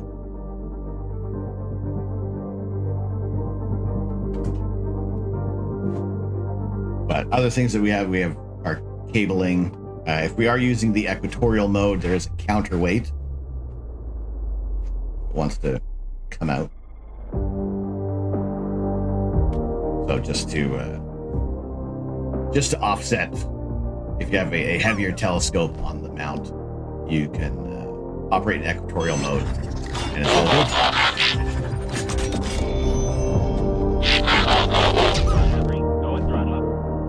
With the Allspark gone, we cannot return life to our planet. And fate has yielded its reward, a new world to call home. We live among its people now, hiding in plain sight, but watching them in secret, waiting, protecting. I have witnessed their capacity for courage. And though we are worlds apart, like us, there's more to them that meets the eye. I am Optimus Prime, and I send this message to any surviving Autobots taking refuge among the stars. We are here. We are waiting.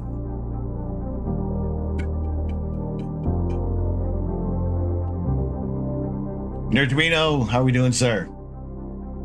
Good evening. So what tells the mount where the objects are and how to track them? Excellent question. Excellent question. Autobots transform and roll out.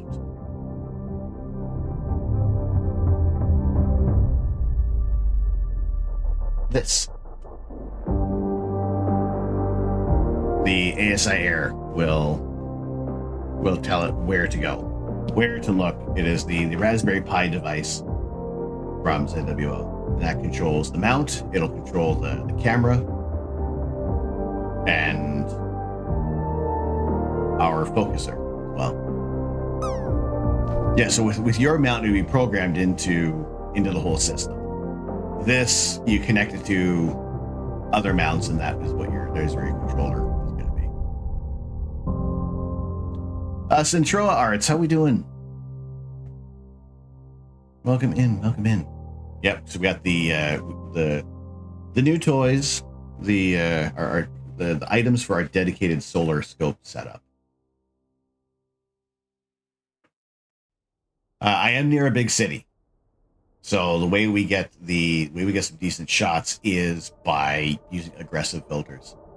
We do have black and white cameras that will allow us to use the 3 nanometer filters. Discovery, go and throttle up. So we can get other views of outer space. So when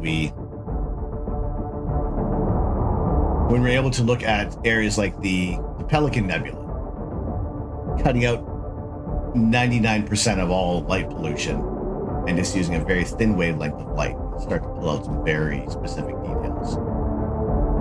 Near Dallas Fort Worth, trying to see if it's even worth buying stuff with all the light.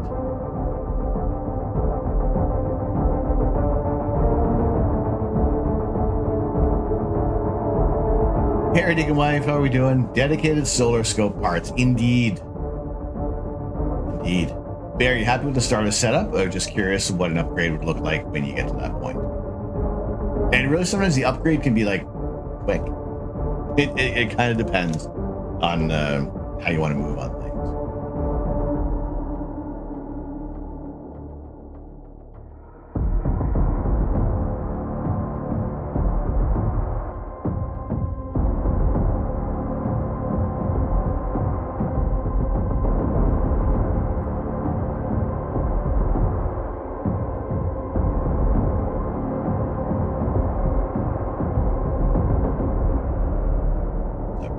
We got 30 seconds left in the ads, but we'll stick on this portion. But once again, for all the support that comes in, and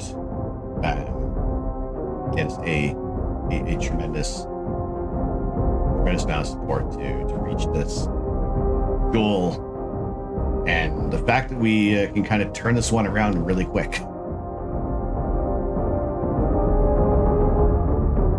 Ready to go, all right? You got brown rice cooking. Have bulgur wheat dough firming up, making a Lebanese kibbeh for dinner. There used to be a really, really nice Lebanese restaurant it's near the Natural History Museum in London. And anytime I go to the Natural History Museum, I would hit up that restaurant.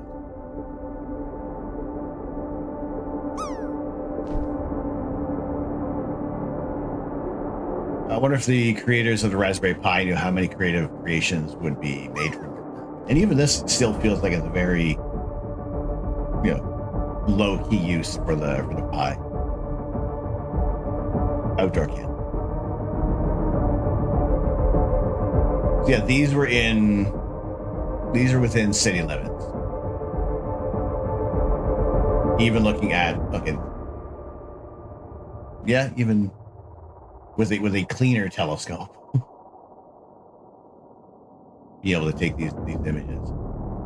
So yeah, Tate, no worries. We can see I have the ad counter up there, so we're all good.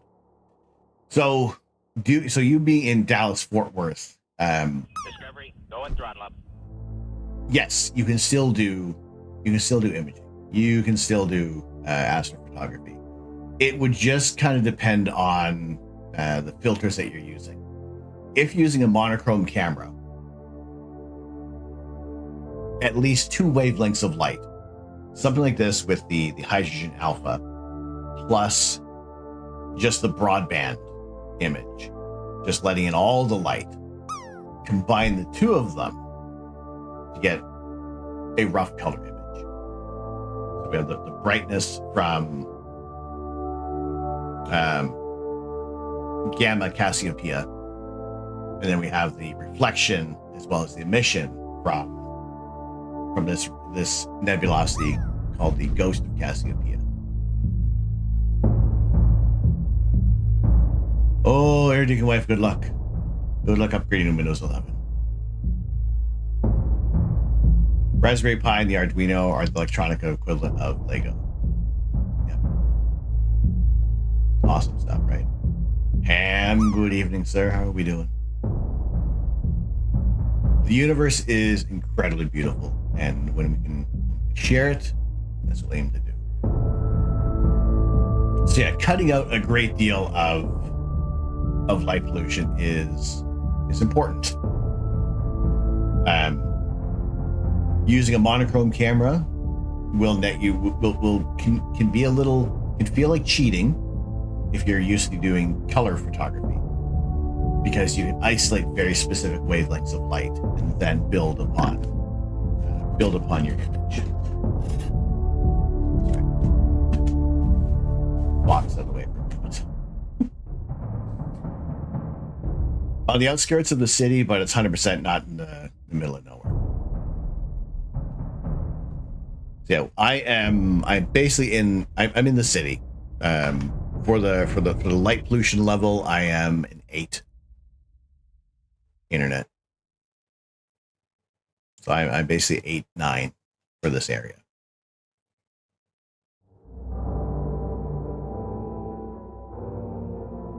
I'll be getting some nice shots with the setup. I reckon you would be able to, especially if you're using the your camera being for a high-speed camera, Bear. If you're doing pictures of planets or the moon, yeah, it's gonna look really good. With adding this, the one thing for what you could do, so the ASI Air doesn't connect to a separate tripod. It would just connect to.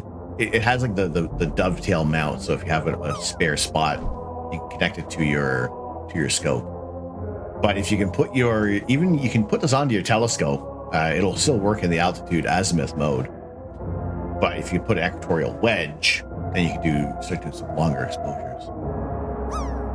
Yeah, Windows 11 is taking a sweet time downloading right now, considering we're on fiber. It's not promising.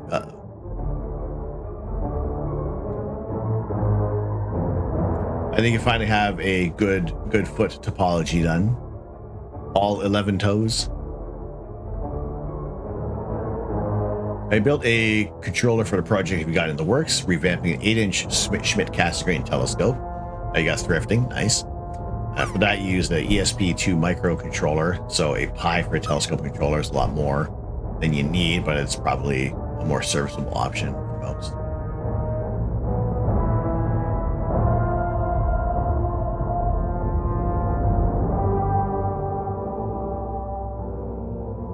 So yeah, depending on your level of light pollution, how do you know what number your sky would be? If you go to the other thing would be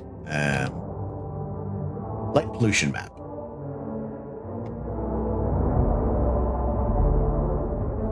And pretty much where we are in the Greater Toronto area, it's a white zone. It's basically your 8 and 9. As you start moving out of the city, you are getting into a 7-8 split, and then in a 5-6 region, and it's kind of getting the blues. That's about your 3s. So if you check out with the light pollution map.info, let's drop that in here. True Prime, good to see you. How are we doing today? Barrier spot is a 4. Nice. So there is, if you're in the the rough area, the region, not the rough area. Be careful. If you're in Southern Ontario, this August is going to be another the 900th annual Starfest, and that takes place in Riverside Park in Ayton, Ontario. So that's about a Bordeaux 4. So we do have a growing series of light domes with Hanover, Brockton, West Grey, and Mount Forest that have this used to be a blue area. So it used to be a Bordeaux 3. As the number of the class, you're a 5. 5 is noticeable. 5 is a big jump up. Is a big jump up in clarity from an 8, and then even to a 3 is you're looking up at the night sky and you're seeing the band of the Milky Way. Even doing like cell phone shots are very easily achievable to see the Milky Way. So if you can check the area.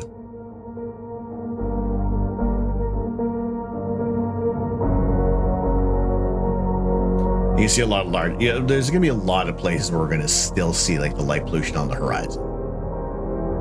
But most of the time, if you're kind of shooting toward the horizon, you're going to you're still, even if there's like no light pollution, there's a lot of atmosphere you're going to be going through, and that's what's going to having a lot of the shooting through a lot of the atmosphere is going to cause a lot of distortion in your images. So if you're going to be looking higher toward the sky, towards zenith, it's a better option. But even like if you're in the western United States, you have many more areas to look at. Go north, go anywhere, go like 6 hours north, not even.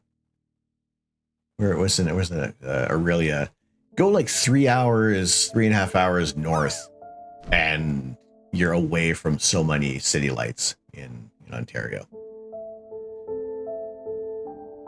Starfest, part of the put on by the North York Astronomy Association.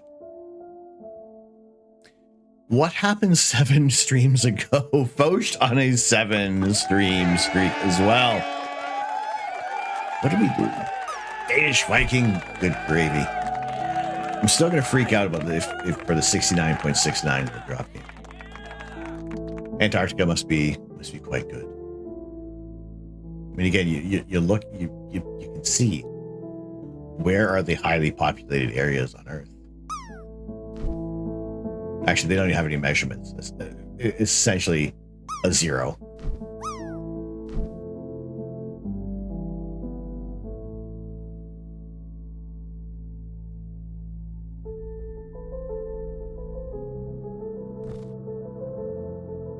I don't know, but I was there. New job on a 7 stream streak.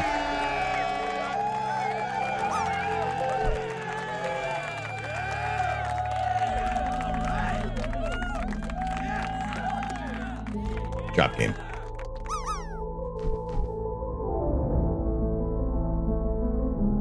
So yeah, check out your level of light pollution. If you're traveling, kind of get a sense. If you start seeing like dark areas outside of the cities, you're basically looking at like big forest areas, national forest.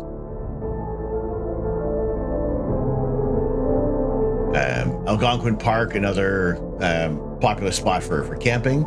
Great place to do some imaging if you can get out into a bit of a clearing around there. You can use filters on a color camera, or are they only for a mono? So the color camera filters, yes, you can. If you are using like multi-band filters. If you look at a tri-band or a dual band filter. So let's look at let's look at a camera sensor. How a camera sensor is laid out. Make a clearing with the chainsaw, set up your observatory. Yeah, nobody's gonna be mad about that. So the two of the cameras that we have are square sensors. So it's kind of good to use this one as the example. Oh my goodness, Chris TS.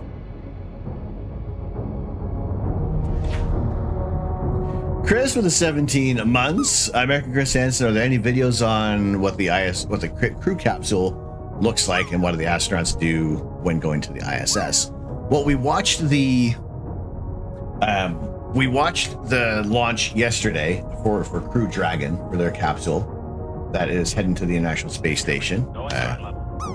The Crew 9 that's coming back will be using the same one, and we'll see that tonight when we have they're set to dock to the International Space Station at 11:30 p.m. Eastern time, and we'll watch I think the coverage starts at like 10 o'clock, so we'll kind of start tuning in around there.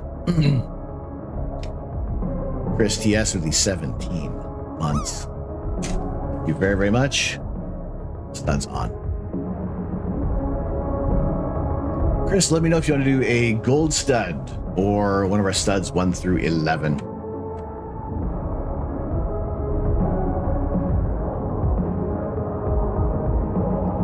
Bro has props to explain everything. Well, I mean, I want to be able to explain as much as possible. And it's things we build along the way. Plus, it's a Bear Matrix made out of Lego, so I'm happy about that.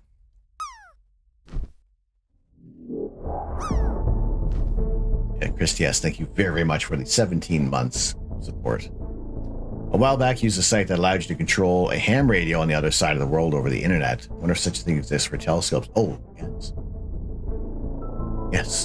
Yes, they do. There are many places that have remote controlled telescopes. One thing that I'm looking into, and I'm considering this, is oh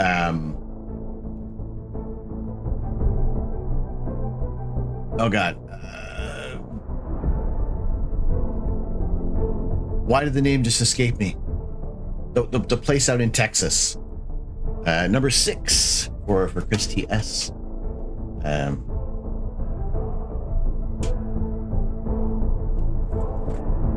God, the observatory that was set up just recently out in Texas. Where's my pen?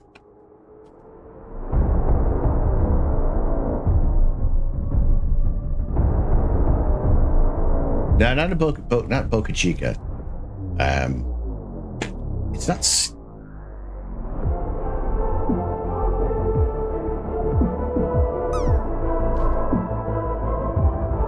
State Observatory.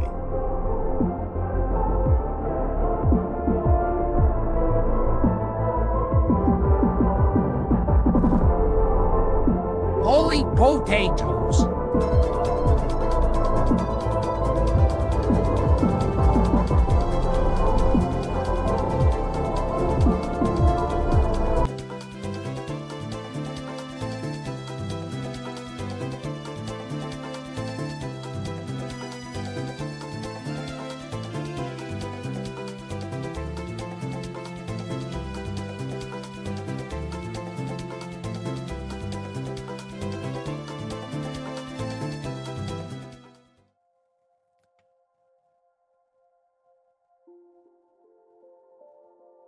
Can't I think of the bloody name?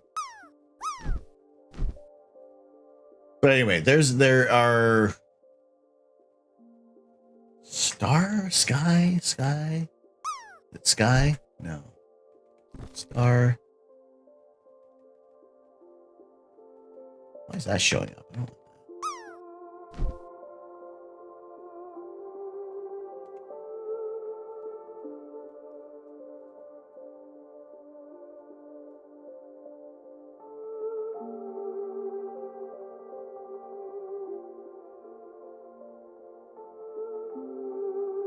Starfront. That's the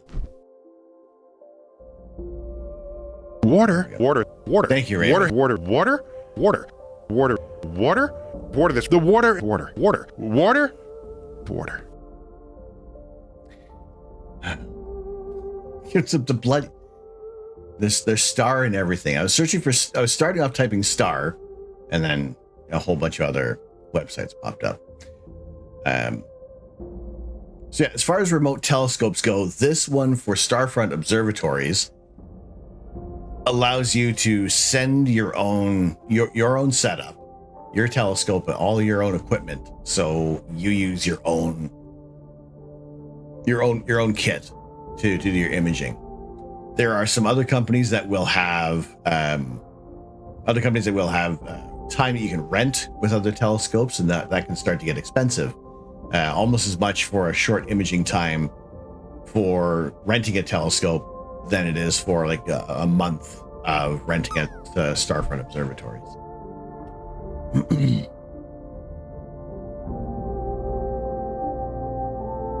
Yeah, so as far did the radio operator have to be working? I mean, they'd have to be like setting things up, or was it just you could instantly remote in?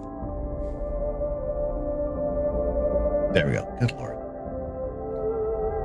Wasn't that the observatory set up by Mary Lou to check on her cheating husband, Bob?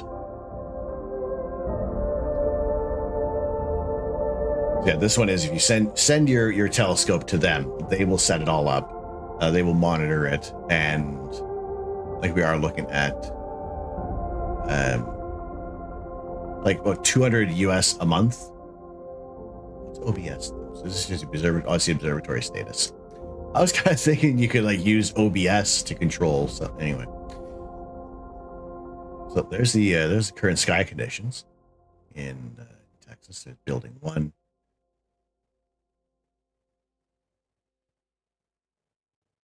There's all the scopes set up there.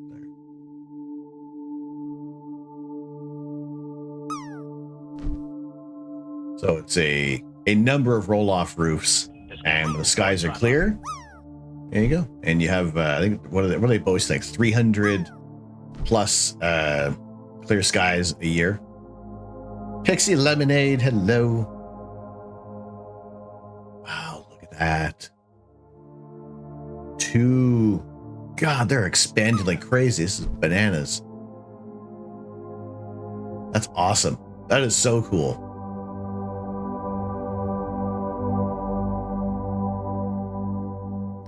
Yeah, I'm thinking about sending one of our scopes out here.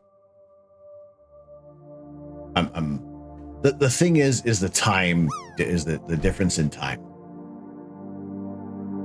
that we're going to be. That once it gets dark enough over there, it's like midnight over here. So in the winter time, it'd be great. We can do some live imaging through there, but we can also just do some image acquisition over here. I mean, they have grown. I'm going to say, dare I say, exponentially since they started. Like it's been a very popular thing, and yeah, I do want to consider sending the Richie Cretchen, the 8-inch deep sky scope out there. If not even like the Rasa. How dare you say exponentially? I was asking, as the FCC has it licensed to the holder that the radio. Oh, okay. Well, for the ham radio. Gotcha. All right, Chris TS. Chris, thank you very, very much.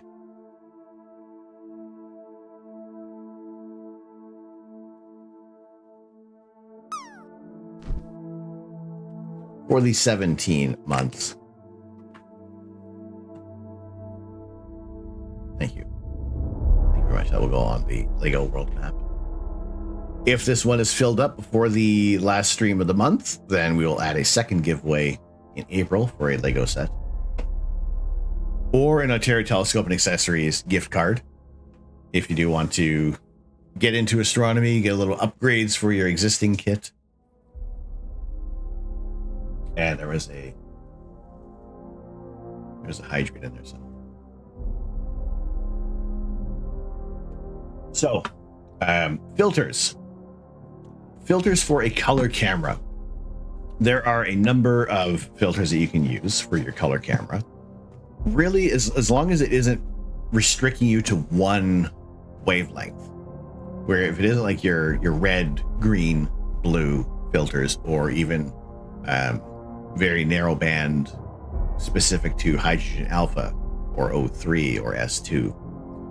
We have somewhere, I have image examples of using a color camera with a narrow band filter, and there's a lot of extra noise in that picture. So picture this as a small portion of the camera sensor, and we use a monochrome filter, we use a monochrome camera, and all of this would be your sensor size.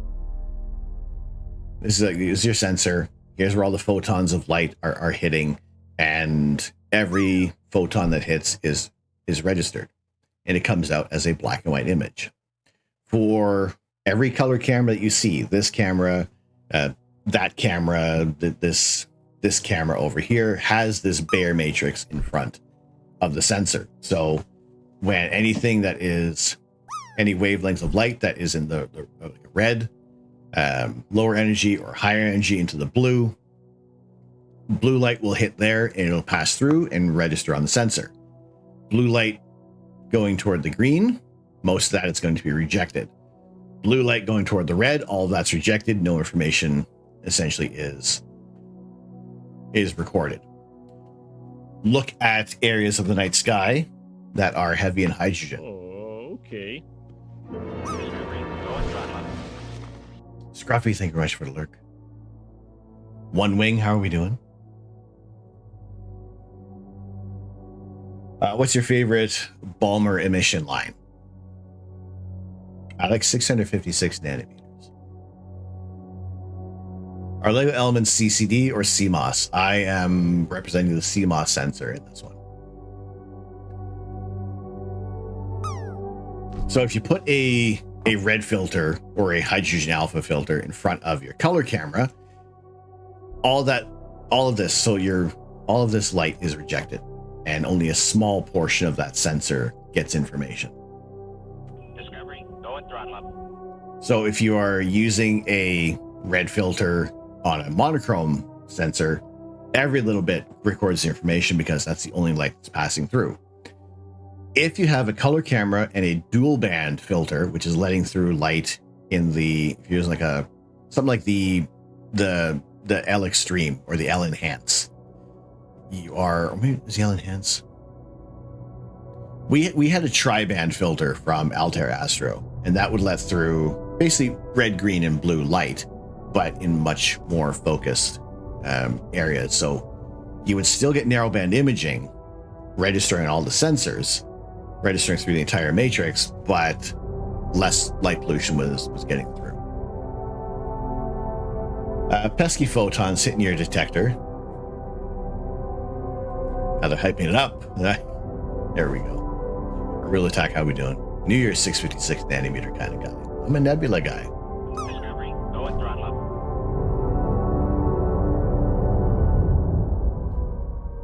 So yes, if you have your color camera, a dual band filter will work. A tri-band filter will give you a little better performance because at least you're engaging all of the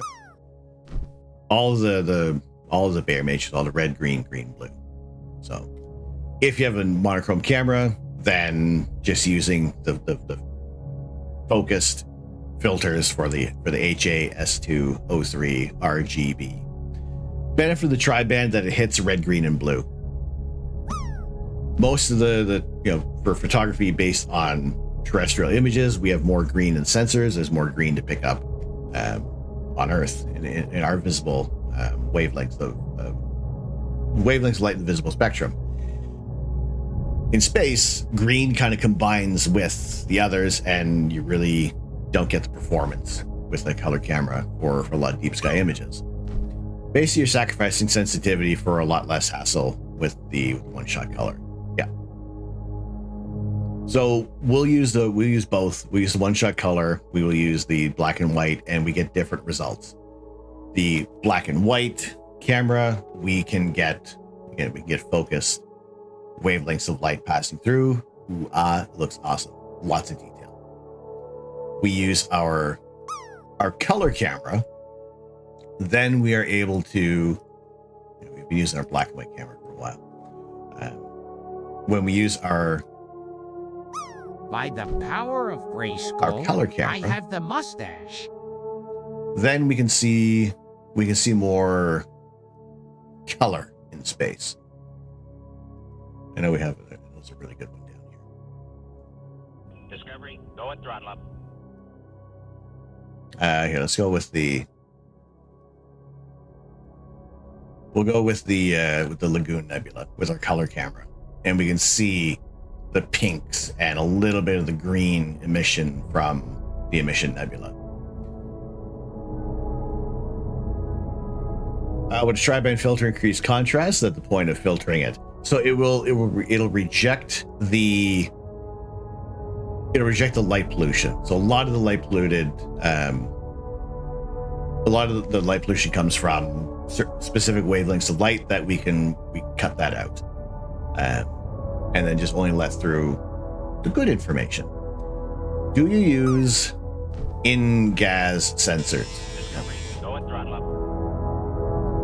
Has anyone done a camera with high-speed spinning disc filter array like a video projector in reverse? I don't know. Red Dog, how we doing? Death warmed over, good to see you.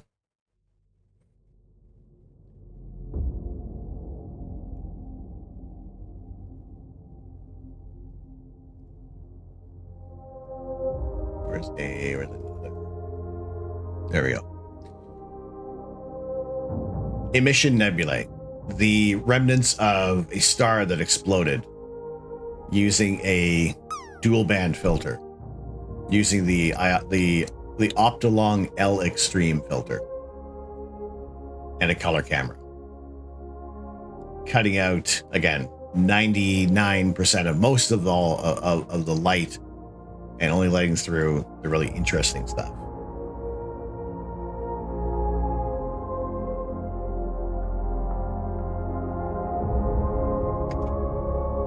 So there's our purpose for the dual band filters. So yeah, you can say there is a contrast enhancement, although we're in ads right now. Oh, Barry, you're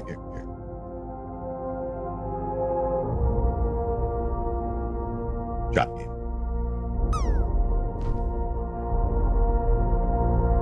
So yeah.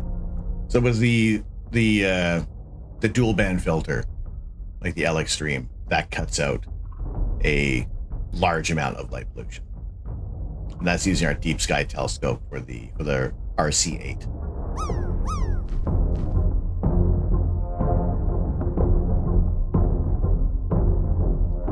Another one you can use for light pollution is just like something like the Optolong L Pro, or some of that is also known as, there's other ones that are called CLS, city light suppression.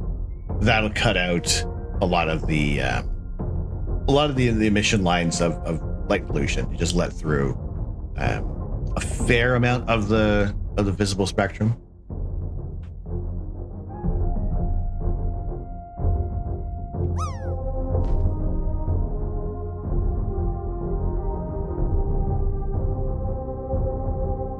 So yeah, different targets for different filters for different targets.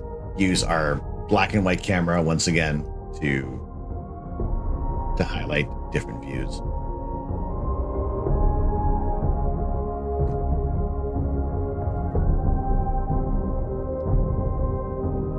And then for us to look at the sun, we have everything. May I ask you to go backwards for a moment? Yes, you may. I was driving, so you're unable to ask about the court Starfield. Why is it the only one in existence? I don't believe heard you say why. It's the only one that's been made so far. So essentially, this is the only one that Steve has had commissioned right now for Starfield Optics. Watch him dropping out. I was afterwards. I was thinking about having the empty box, but no, we're not gonna aim to drop things. So yeah, so this is his own specs that have been put into this for Starfield Optics. Starfield Optics being a Canadian company, and we are happy to be able to shout out Steve over at Ontario Telescope and Accessories and Starfield Optics. We are using one of their refractors, and if we ever hit certain levels of hype trains, we will give away some Starfield Optics telescopes.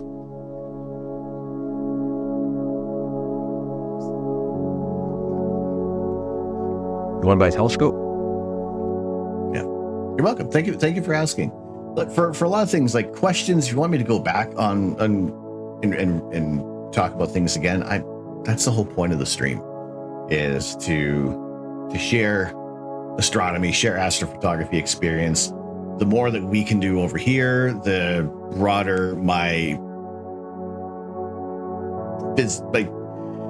the actual usage of these products, I can give a better opinion on them, rather than here's what I've heard, here's what the specs say, and we can go from there. Who is Steve and how can I touch his arms? You may need to go through his wife, but he is the owner operator of Ontario Telescope and Accessories in Caledon, Ontario. I did go back to the VOD just in case. Diagon Alley. Where the hell did we end up?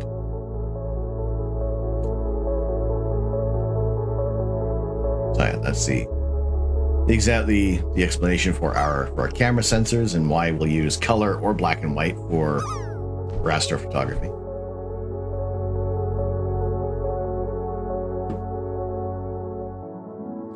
And yeah, once again, all of the bits and bobs for our solar telescope.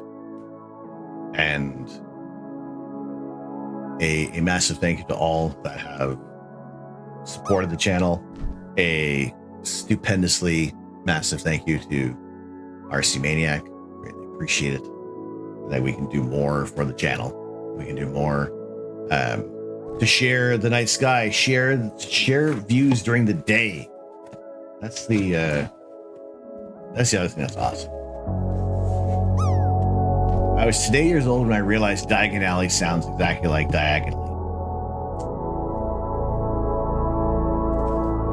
There we go. And once again, this is the mount that we're using. It came with a tripod, but it's a standard tripod. But once again, that's what we're going to be using for the solar scope, to use it as our mount. Control this with the ASI Air, and I will aim to get this set up as soon as possible, because if for some reason there's one little element I've forgotten or an adapter that I need to utilize, we're basically in the position to get this set up like right away. I bring shame to your... No, it's fine. There's no shame over here. There's no realization too small. There's no question that is too silly. Really, not asking the question is what can be silly. Bear, you're welcome. I will share as much as possible. I want everybody that is getting into astrophotography, that's getting into astronomy visually, that you enjoy. You enjoy what you do. You're having fun with it. If you have problems, cloudy nights is a really good forum to check for any kind of issues. You know, you can email like whatever local telescope shop you might be near. You know, they're there to help as well.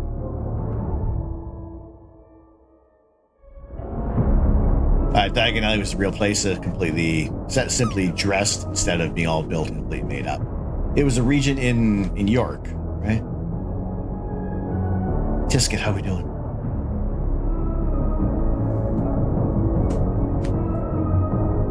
Yeah, so all of this combined allows us to take pictures of the sun, and I'm looking forward to use this. And once again, I am grateful for all the support that comes in, that we can share this, whether we have the clear skies, the cloudy nights, whatever it's going to be. We're here to help each other enjoy the night sky. Get your kids into astronomy and astrophotography, and they won't have money for drugs, underpants, or proper trousers ever again. Join the Discord as well. Sure, there's a plethora of knowledge there. So, yes, we do. There's a bunch of different sections. Also, those that are joining the Discord, this coming Wednesday is our community movie night, and we are going to be watching The Martian. It's the 10th anniversary of its release. So that's going to be at 7 p.m. Eastern time in the Discord. Down near the bottom, if you scroll down, you'll find our movie section. If I can even find my internet. So in the voice and video channel, the community movie night, you want to join in there on Wednesday evening, 7 p.m. We will be sharing The Martian. The previous movie we watched was Hidden Figures. That was in February. So we're aiming to try to do one movie night a month, and just kind of leaning toward Wednesday night, 7 p.m. as the option. As for doing it on the weekends, we do a lot of this on the weekends, so it's kind of difficult.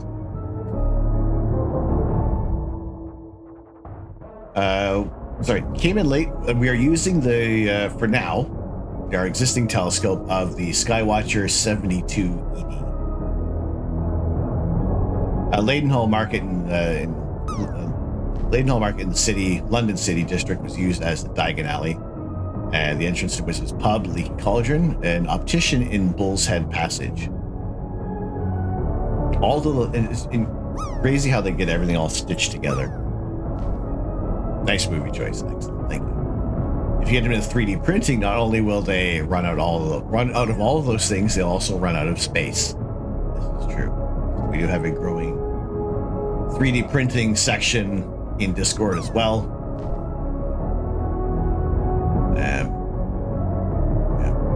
As well as the Lego, if you're doing any Lego builds, like to see what you're doing, or brick building. It doesn't have to be specifically Lego.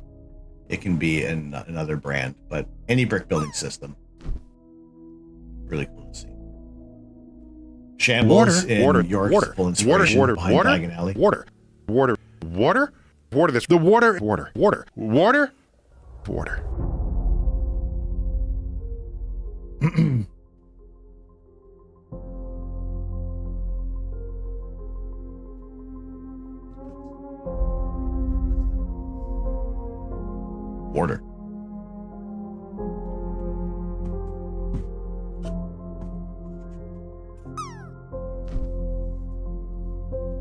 Duplo?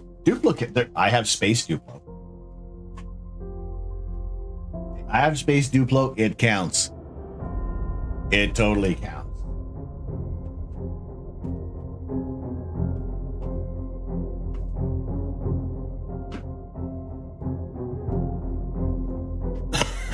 Pardon me.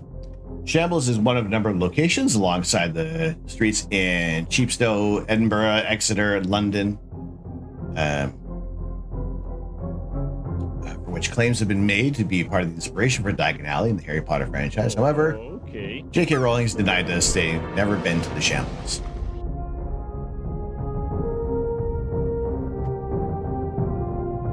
All right, who else has been leaving? Who else has been leaving Midnight Sumo on? all the time.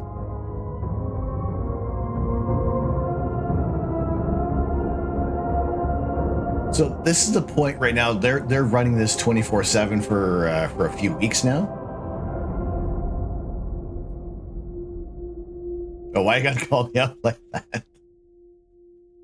Because of the emote that you just dropped. Denied a lot of things, but look at the pictures and the place. It's pretty undeniable. Yeah.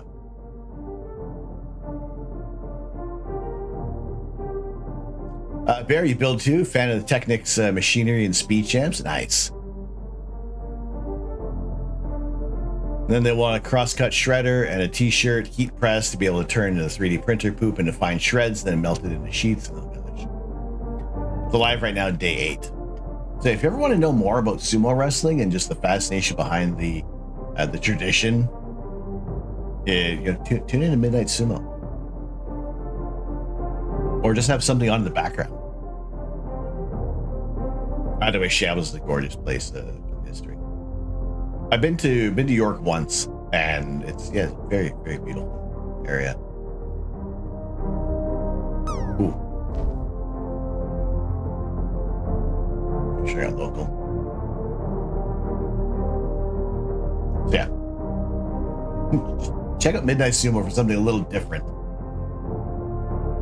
A little different on Twitch. I don't know. It's rather incredible, the balance and just like the strength of so many of the competitors. So good. Fabulous PD, welcome in. Sumo also shows up on ESPN3. They even do instant replays. They run the replays overnight till the next day starts again. 15-day tournament. 15 days of checking out something you never knew you needed in your life.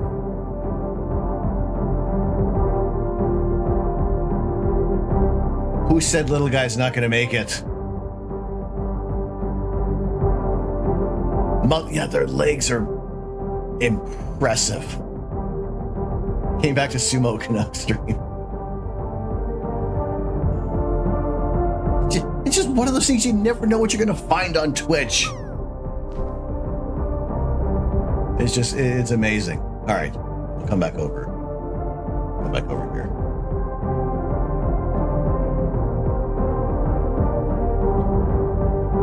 I don't know what's stronger than thunder, because my gosh, these guys are impressive.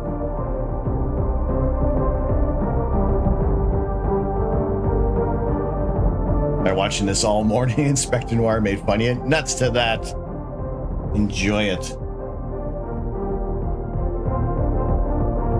Enjoy it.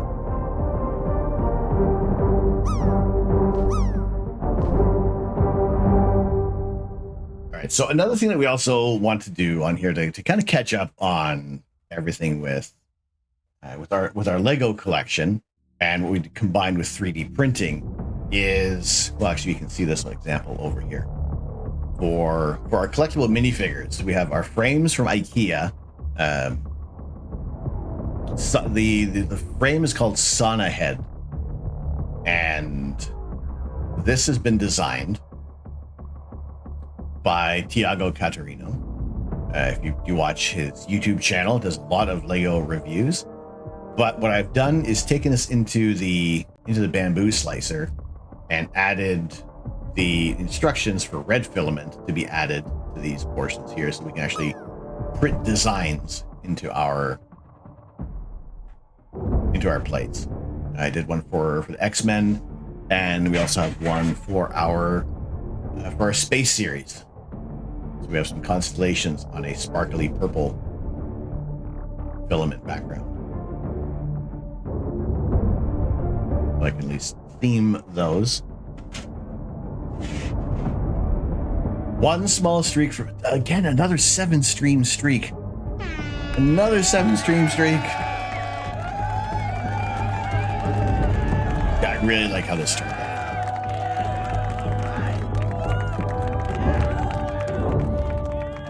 working in TV streaming, I was focused on sports, and you suddenly go, wait, we went from news that makes you want to drink to anime to American football to Bob Ross to sumo tournaments, cooking competitions, and then to professional cornhole followed by various concerts. Bonkers, right? Will the solar keep you ready for the partial solar eclipse?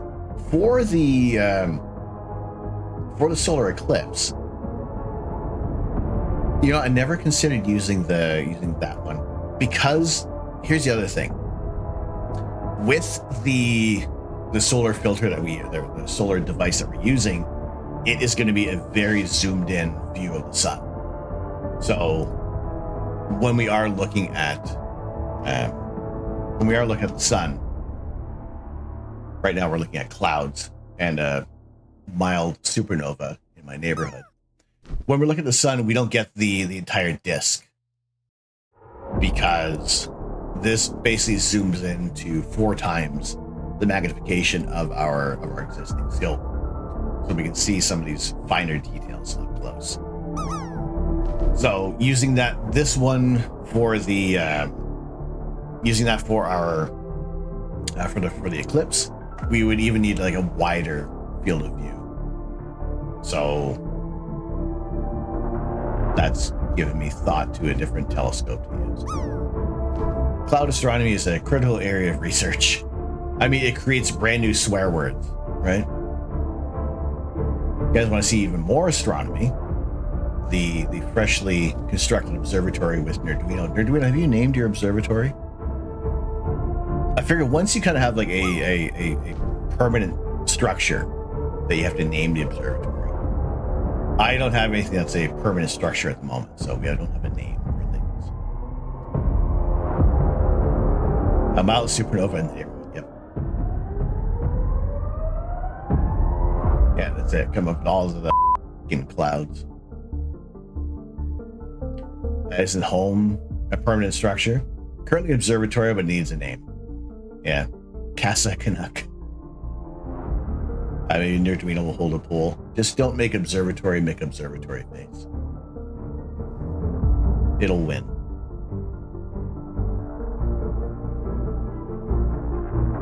So the plan right now for the eclipse on the 29th is to head up north to northern Quebec to Manicouagan Reservoir.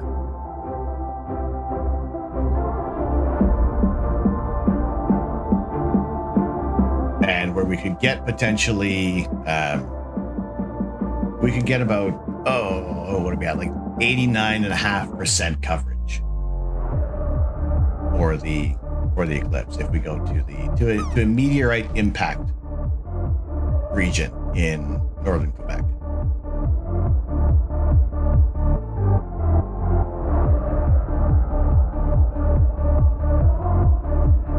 So the one thing I haven't considered, and I actually need to look into this a little closer, is trees. Is the amount of how much view of the horizon, because the eclipse begins at sunrise.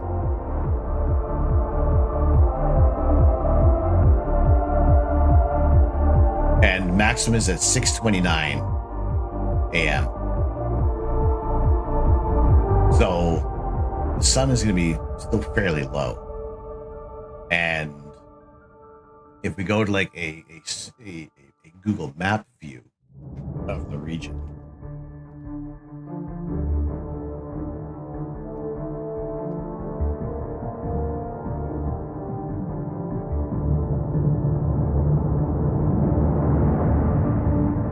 internet. So from Toronto to Manicouagan Reservoir is, now they're saying 15 and a half hours. It's still quite the trip. Kind of wanted to go, but it's a 10-day window and ain't nobody got time to hang around for that. Launch window opens next week for the first rocket launch from the newly opened spaceport in Norway. Oh, fantastic.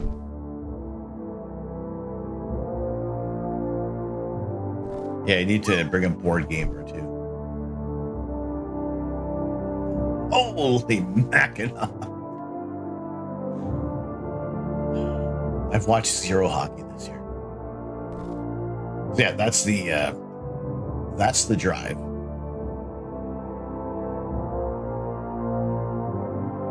Oh, sorry. It's just putting me there. We want to go like around. There's the 17 hours to get up to the reservoir. So this is a meteor impact site.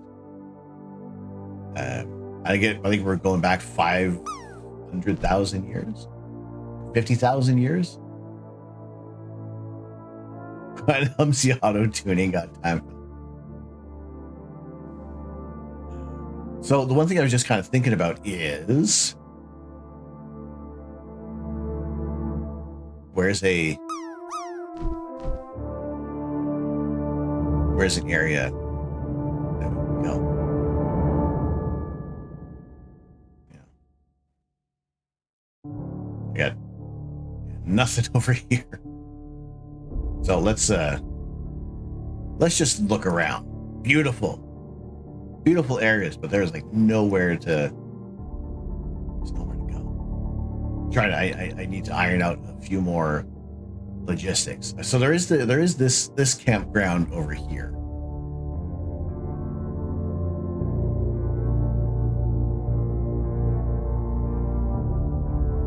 But I can't see any farther into this. So this would be for the eclipse on the 29th. So there is this site over here, which does have some lodging, which does have some camping sites.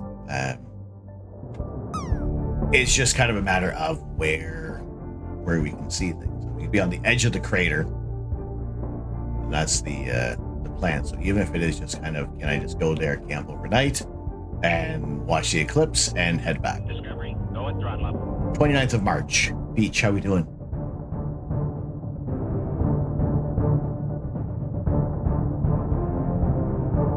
Isn't that where Canada's smallest island and the smallest lake on the smallest island in the smallest lake?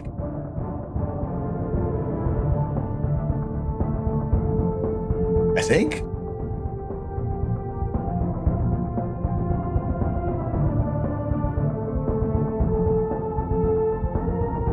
Yeah, this would be essentially the site where I'd want to check out.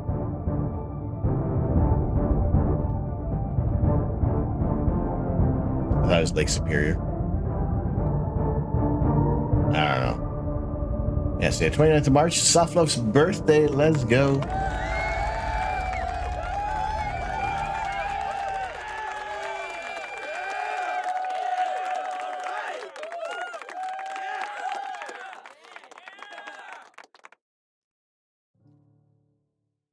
So yeah, it would be the field of view where we can see an eclipse just for Soft Love. So nice to have pictures. So be watching the weather. Where is it's windy updated?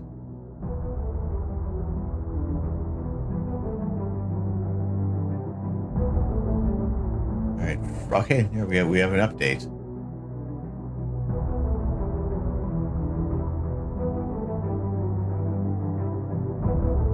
All right, I was looking for where's the crater?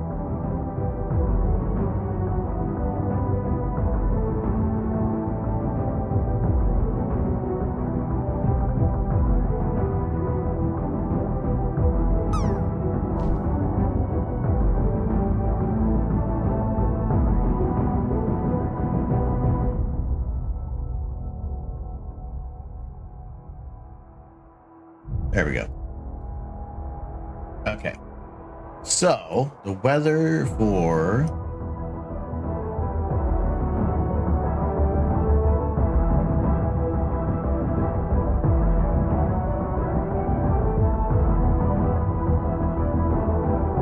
Discovery, go at throttle up.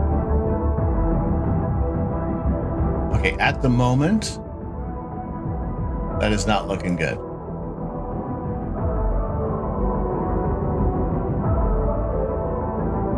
Internet seems to be saying Nameless Lake on Victoria Island. Peach, you got family that lives up there? Too bad they don't like you. Say, listen. Okay, so if this was, let's say this was like we were 4 days out, that was the forecast, I would probably be saying there's a very little chance I would be making that trip. Is the Aurora Borealis contained entirely within the kitchen at this latitude at this time of year? And no, you can't go see it. Yes.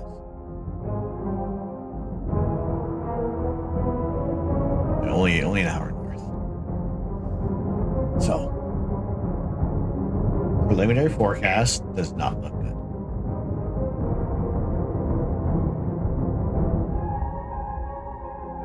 Yes, I am. And so, as far as visibility goes for this eclipse, it is a partial eclipse. There is, I mean, if I maybe go out toward Ottawa, but again, that's at 6 in the morning for a 29% eclipse. The maximum that you get is what, 93% coverage, and I am not about to go that far north at the moment. Landlocked Doofy, how we doing? Good day. So if you're in the region, if you're in around there, there's the Discovery, go and throttle up. Discovery, go and throttle up. oh good lord. Campground has external picks.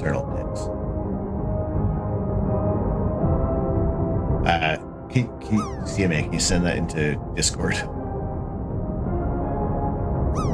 Maddie, how we doing? Not going to rent a dinghy and venture into the channel. You know.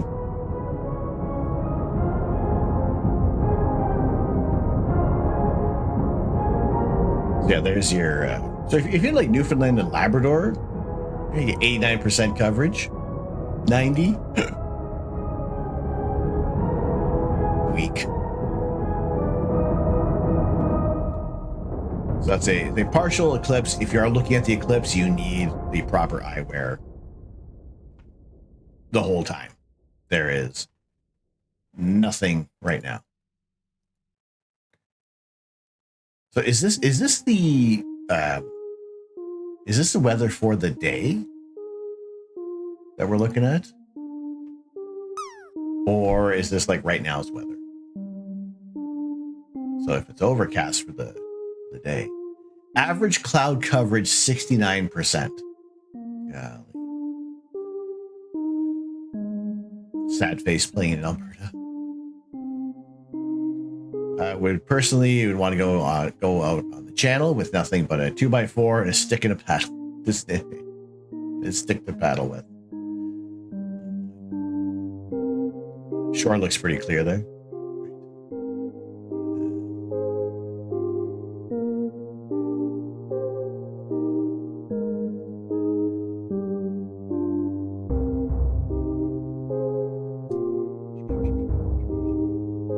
Internet.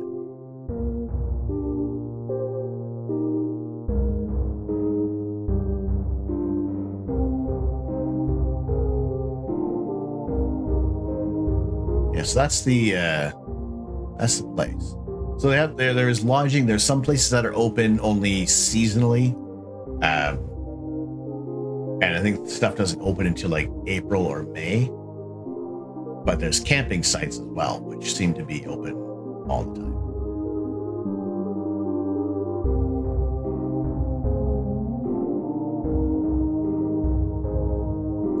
Thank you, Alex.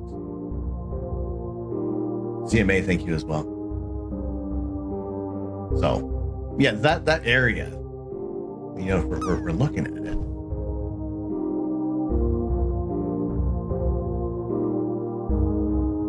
It's fairly fairly open. A lot of driving on this trip if you go, but you have to let me know if you're coming through Ottawa. Will do. Yeah, so okay, so I guess the alternative is to think about capturing a little bit of it. Just snuggle up to with a cozy hibernating bear. I hear they're very toasty. And Jobby, imagine my backyard was, if my backyard was onto a meteor impact site, I'd be like, come look at my meteor impact site. Water. Right? Water. Jock, how are we doing tonight? Water. The water. All right. So as it goes right now, early Saturday morning for the eclipse, it kind of looks like, if we look at this right now,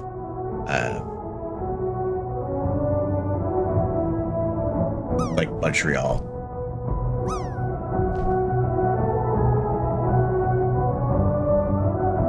Maybe.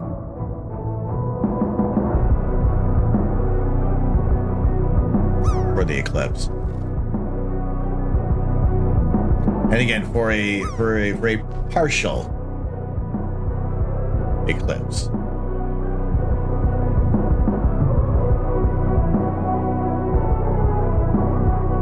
Also, the ecological map in Quebec does special sections for the astronomy, and there are no light pollution.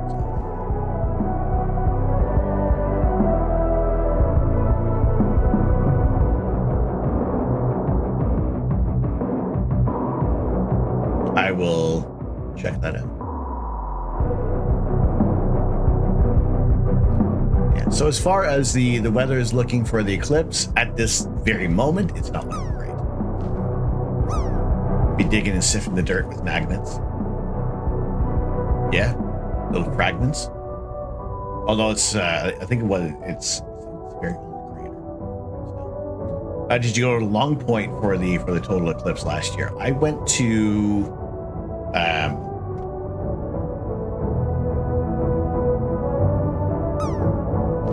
hang on, there was a water iridium. Went to a lake. I went to a Magog, thank you.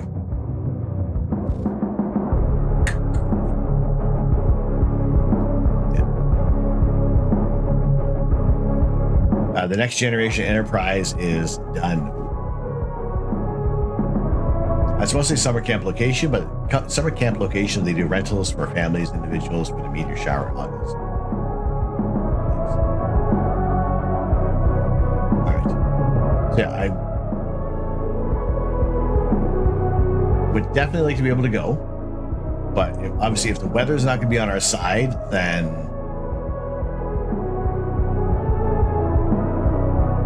we'll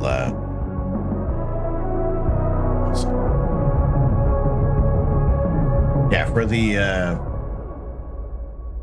Yeah, for the total solar eclipse, I went right here.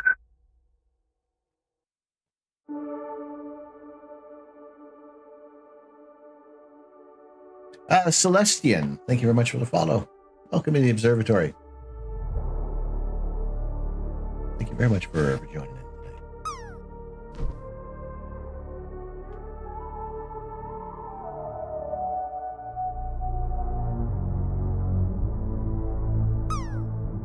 today. Yeah, it looks like that would be about the same place for the, well, very partial, for 50% of a solar eclipse. Definitely not the same kind of experience we would have.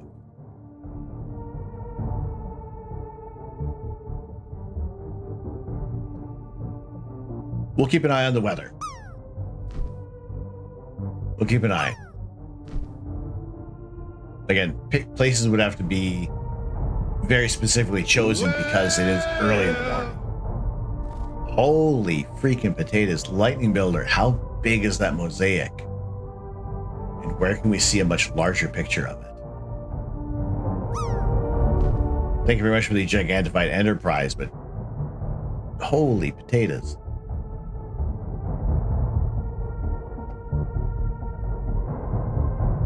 Obviously, the closer we get to the day, the better improved the weather model is going to be. But we are, what, 14 days out? We're 2 weeks out from the eclipse. But right now, the weather is not looking good for the mass majority. A little sucker hole across Quebec, just north of Montreal. Yeah. 64 by 64. Oh my gosh.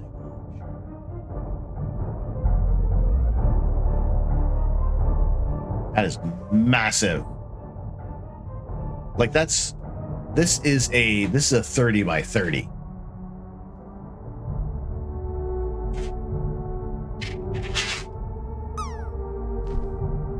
That's huge.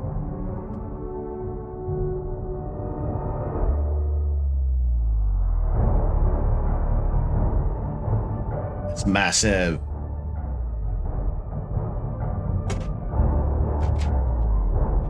Hard to predict the weather patterns after an upcoming storm. Yeah. So again, how much stress I put myself through for the total eclipse. As much as I want to share the partial solar eclipse, I'm also not going to fret as immensely for the partial eclipse as I did. But we're still going to watch the weather, and hopefully we get something, maybe. But that's the plan for the 29th. But right now, we got a lot of rain coming. The last total was a 94, and it locked you in the school.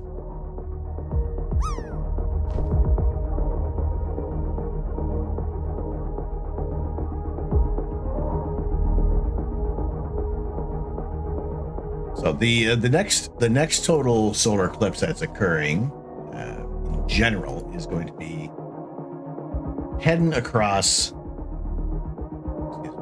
going through Iceland and Greenland for August 12th, 2026.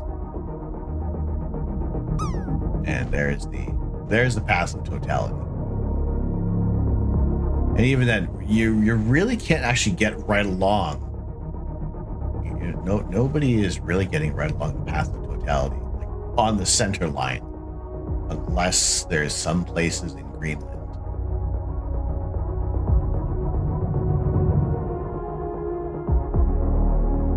Because while we do have there's the entire path of totality, that still changes the amount of time. Like, let's go to Iceland. You got 2 minutes and 10 seconds versus you get an extra 9 seconds. Or you're maybe just on the outskirts of totality.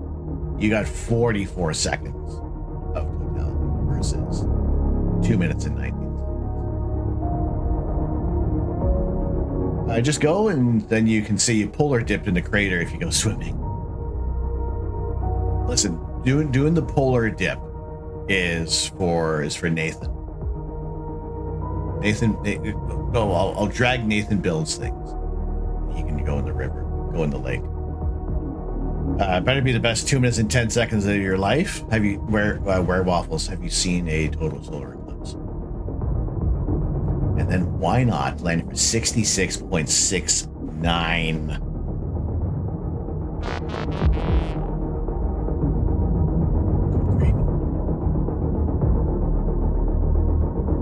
Not a total. Then it's something. It is definitely something.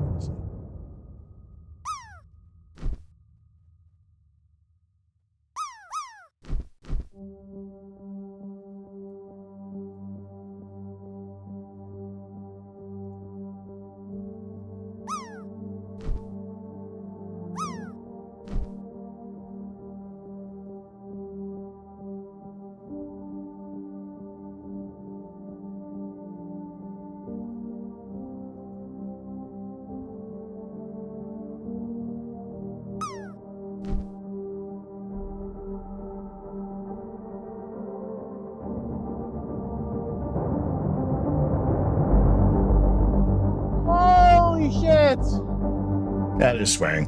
We all swear. Look at that! Look at it!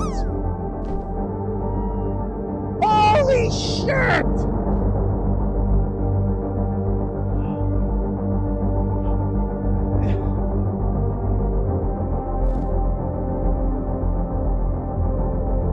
Yeah, I was wearing the same hoodie.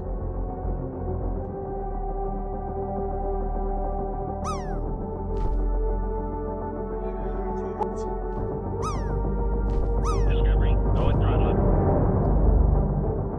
up. Language. So you're saying it's possible. Yep.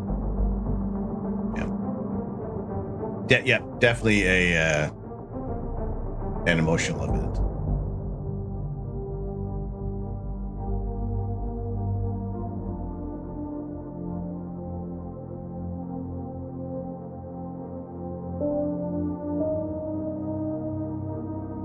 Oh wait, no, it's not that. Holy shit! Yeah.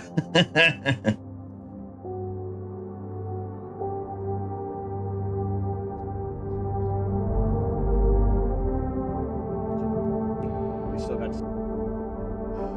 15. 10. Get your glasses.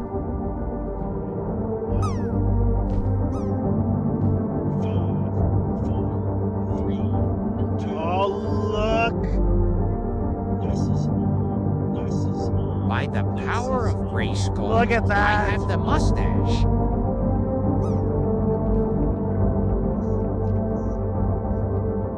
Holy crap. Plus 15.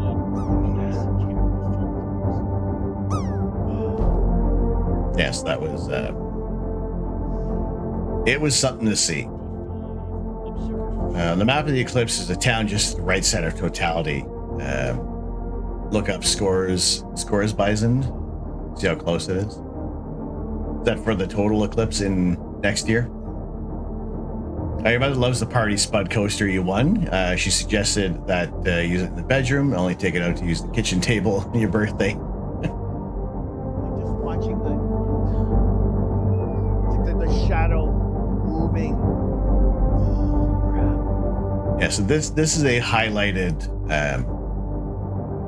Holy crap. Is a highlighted event on the page. So Oh,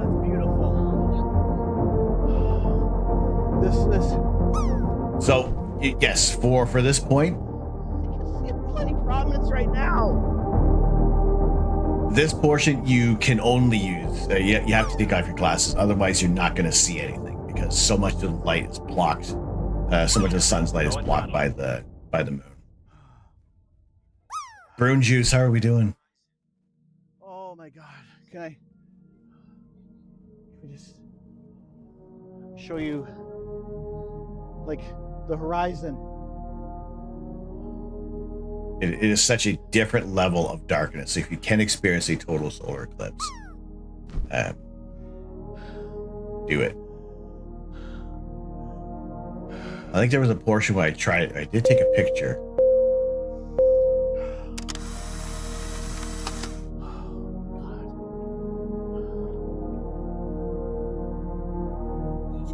Discovery, go and throttle up. Observe the horizon. I can see it. Oh, taking a picture.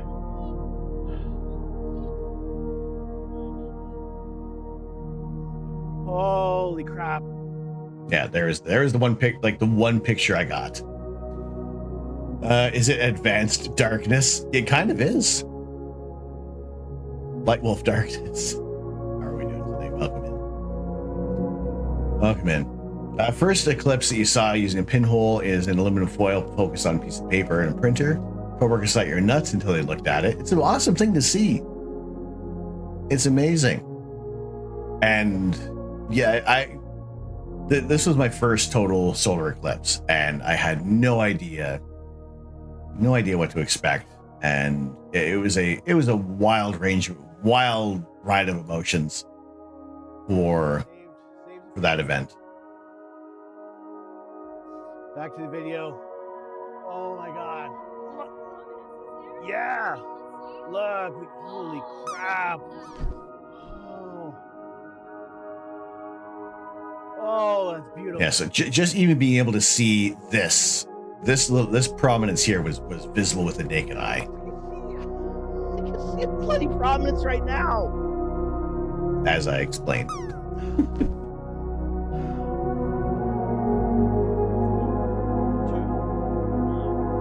Yeah. Totally in the dark on how it was going to go. Yeah. I saw a total eclipse here 40 minutes away, then they saw the total eclipse, and they saw total, still partial was cool. Got dark enough on the outside at work. Light, dark enough that your outside lights at work came on.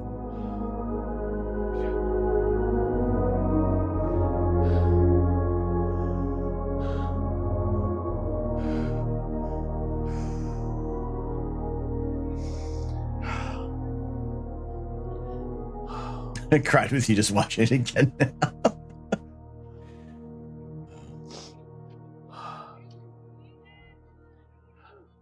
There was just so much to see. Look at that.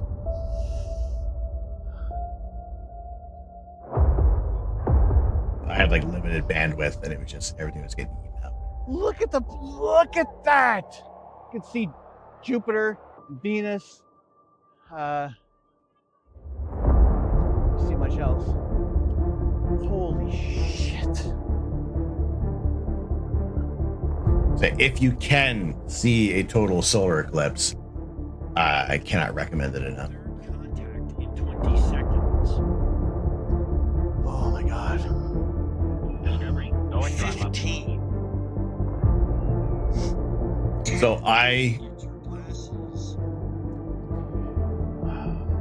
put the cover back on too soon. Oh, look.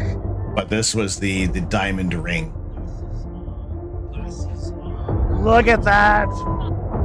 So as the moon is moving away from the sun, it creates this diamond ring. Previous to that is another phenomenon called Bailey's beads, where the sunlight just begins poking through the ridges on the moon, which creates teeny tiny little versions of tiny versions of this diamond ring pattern. And then I put the cover back on too soon. We could have left the cover off a little longer for the camera, but it was people put your glasses on, but the telescopes could have it left off a little longer.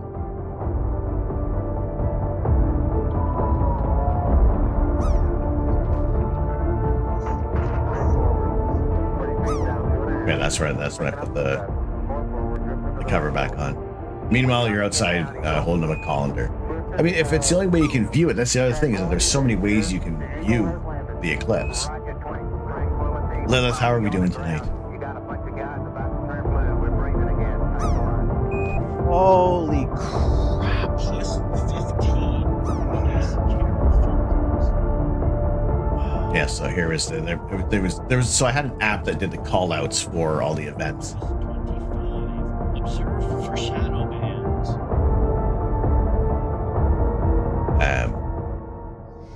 Yeah, I think.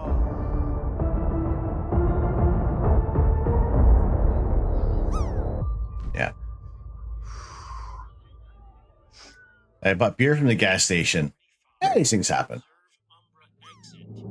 Solar eclipse timer, yeah. Watching the shadow moving. It was, if you watched Smarter Every Day, Destin did share. Yeah, solar eclipse timer.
It was a significant drop in temperature.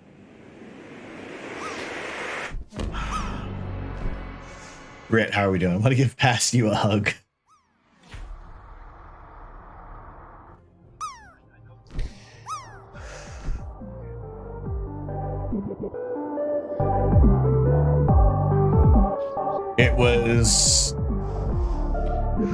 It was truly emotional to experience the eclipse.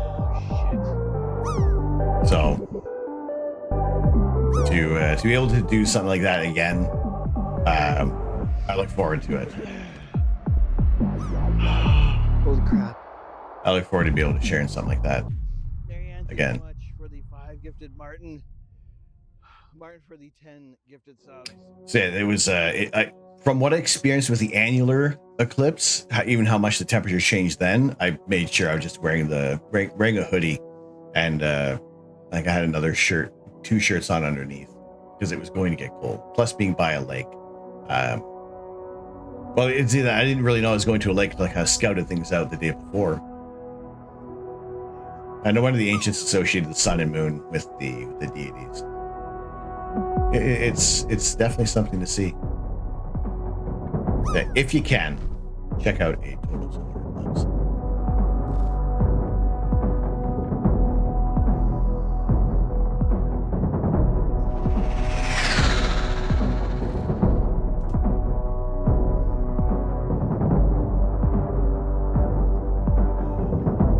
Drop game.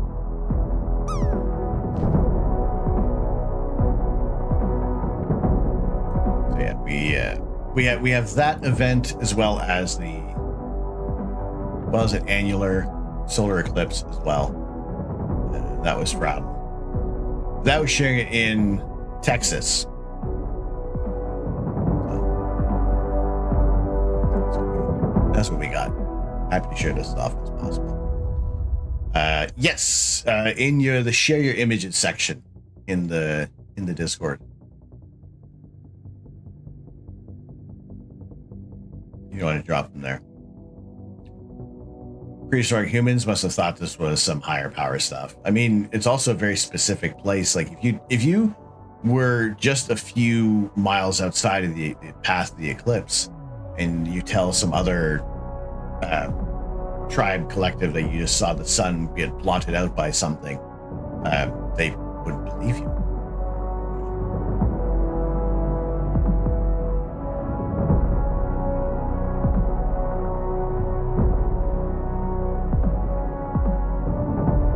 Internet. Okay, in the show your images section. I mean, even for myself, last year for the Aurora Borealis, that incredibly powerful geomagnetic storm was the first time I had really seen them, and it was the first time we got to share them on stream. And it definitely is an emotional thing.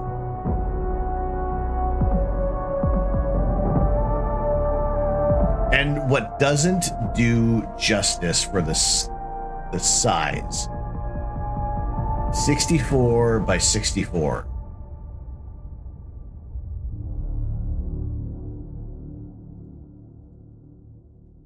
Just over 4,000 dots for the Star Trek Enterprise from Lightning Builder. That is awesome. That is so freaking cool.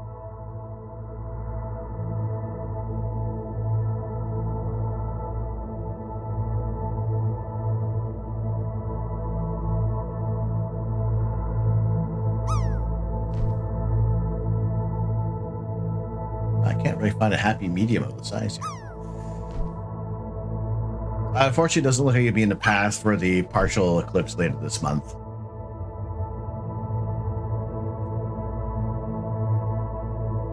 Yeah, the partial is is largely relegated to like northern Quebec, unfortunately, for the most amount of coverage. To boldly dot where no one has dotted before. Lightning Builder will do so.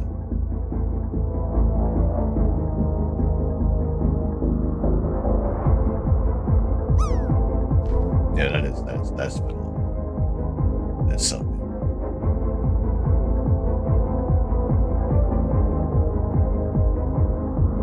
So if you have some art and crafts that you're working on, you have some fun food and drink.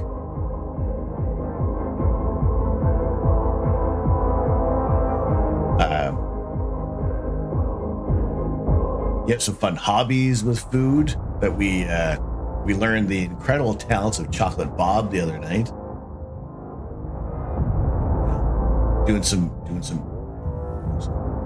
pork bellies, some beautiful waffles.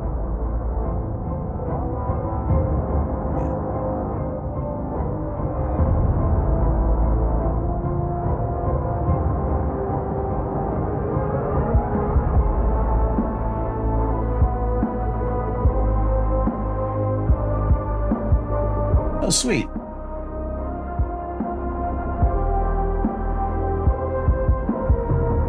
Sir Fabulous PD sharing some fabulous artwork as well. Near the center of totality, the temperature can drop as much as 20 Fahrenheit, about 10 Celsius, but the average is closer to 10 to 5 Celsius drop. Not much, but definitely noticeable when it's a really quick drop. It's a interesting, even like as it kind of gradually it'll start to gradually drop throughout the eclipse. But yeah, that mode of totality is amazing. So what should someone eat during a solar eclipse? Something that you can eat while you're looking up. Something that doesn't dribble, but also just focus on the eclipse.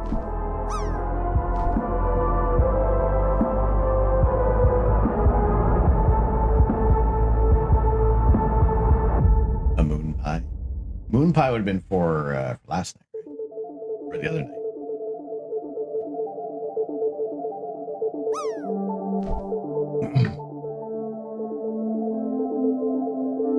Potatoes.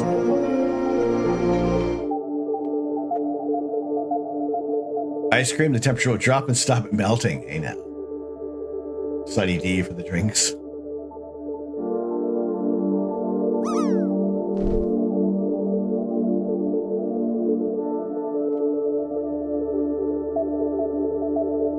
Very cool. But yeah, if you've got some stuff going on for Lego, I just want to see what people are building. And Unicorn Dust building a off-brand set, but I was actually kind of looking at this one. I'd be interested to see how this building experience goes. Holy potatoes!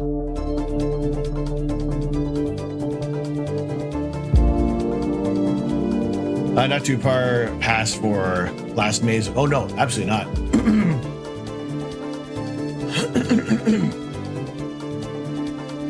Sorry.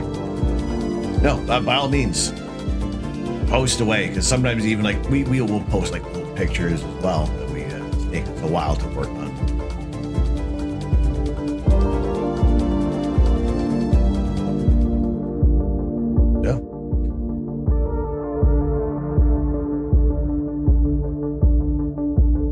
Got to add the sound to that. What about a sundae? I mean, as long as it's delicious.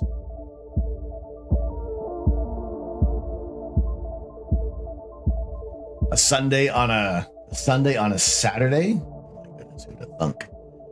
Who would have thunk it?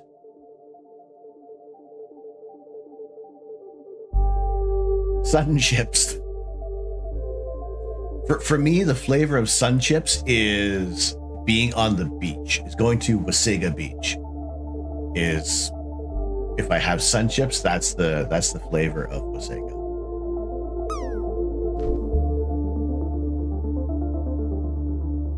That's looking pretty cool.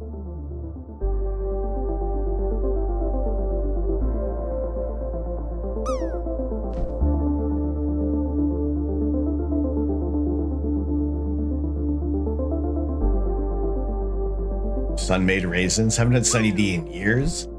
I think I tried Sunny Delight, and that was all I needed.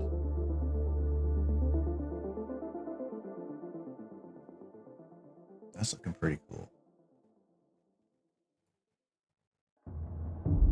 So Unicorn Dust sharing a I think it's over 7,000 pieces for this build. And because it's not, there's no intellectual property, it's not a Lego brand, you're going to get these for much less than you would pay for other Lego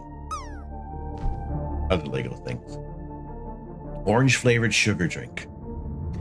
Lime flavored Tostitos is where it's at. Like the old fashioned phones. I like the mugs and the water cooler.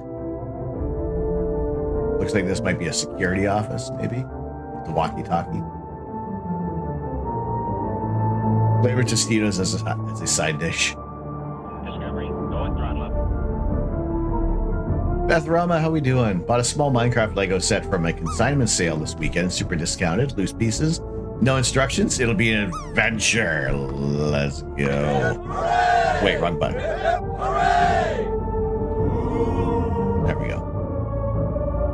Tang. Tang is another drink I tried once, and that was it. That's all I needed, just to say that I tried the drink.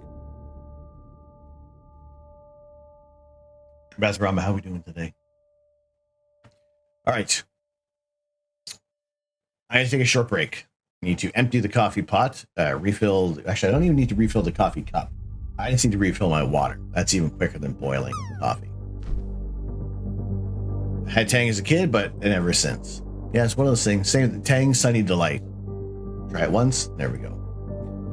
When we come back, we're going to sort out, open up the collectible minifigures for Dungeons and Dragons, and we will get a complete set on our display board to go in our picture frame. Once I had a shirt that read, "You raised three kids on Tang," had a picture of the orange container. Water is important indeed. So we'll take a short break. I'm going to turn on words on stream, so you got some opportunity to get some more points. The next giveaway for using points is going to be the 20th of April, so we're a little ways away from that giveaway date, but you can still acquire your points. Zraz, good evening. Good evening. Have you tried this classic drink? Yes. And your thoughts? Some classics should stay dead.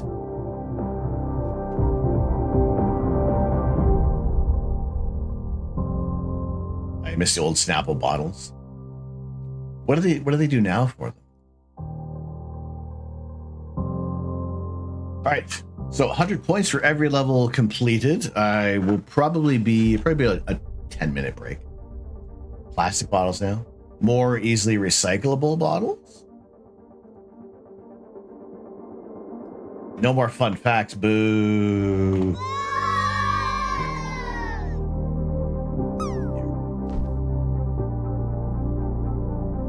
All right, here is your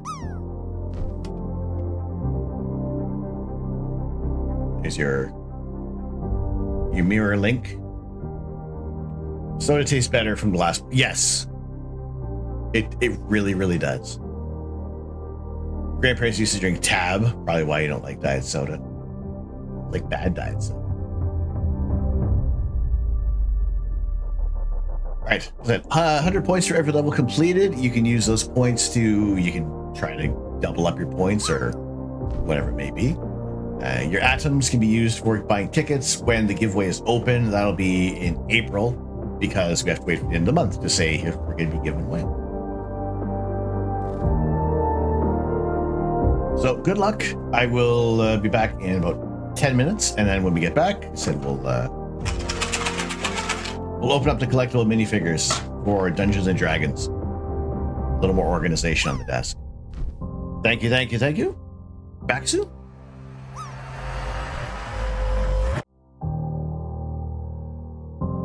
Let's get the correct thing open here. There we go. All right, good luck.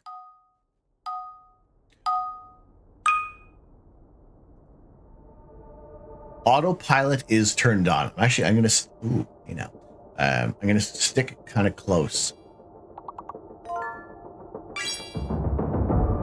but I'll allow some privacy.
autopilot is working.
haven't heard Jammer Lammy in ages.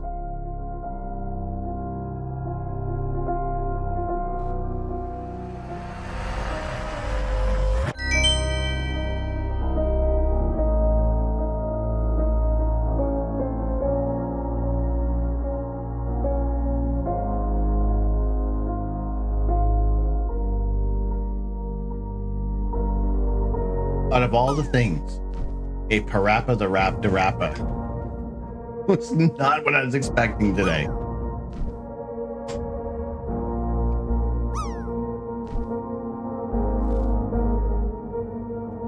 Boy, oh boy.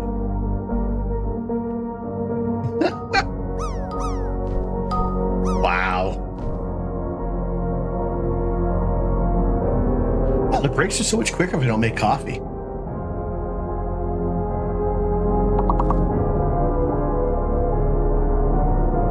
I did see a Kinsley jump in earlier. Thank you very much for joining. Hope they're all doing well. Continue on. This does start to get difficult from level 16 onward.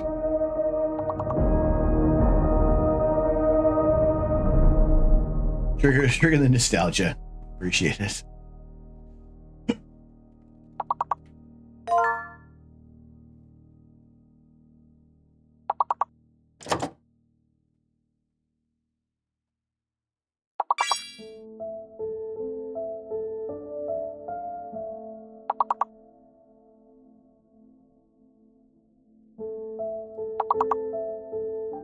Oh no, we need 5-letter words.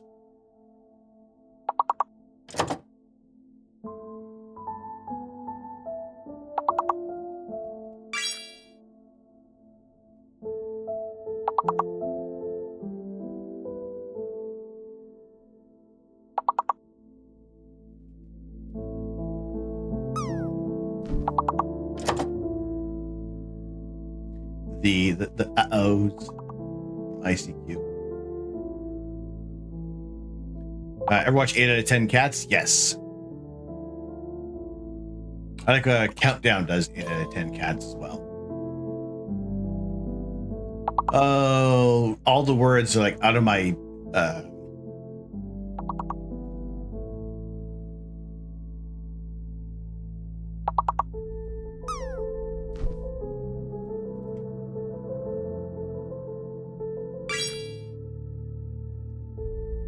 Jimmy Carr has grown up Pinocchio.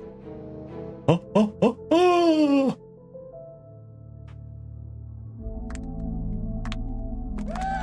All right, level 16. Level 16. That is 1,516 points for all. Good job, good job. 1,600 points. And level 16 is definitely been our nemesis a number of times. That was definitely a tough one. For sure. For some reason, that makes me think more of Qbert. The Q is totally useless. Like, was it like kind of blatantly useless? Anyway. How we all do. Thank you all very, very much for joining in.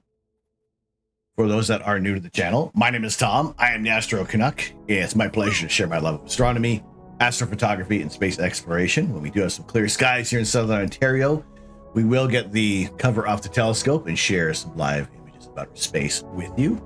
Unfortunately, tonight's not one of those nights. I watched Taskmaster like a couple of times. But like 8 out of 10 Cats, Mock the Week were some good shows. Yeah, this is all we got right now for the weather. But the other night when we did have the total lunar eclipse, we had excellent weather. We got some incredible pictures of the moon in the Earth's shadow, and it just looked it was fantastic. So I'm able to share these with everybody is what I'm happy we're able to do.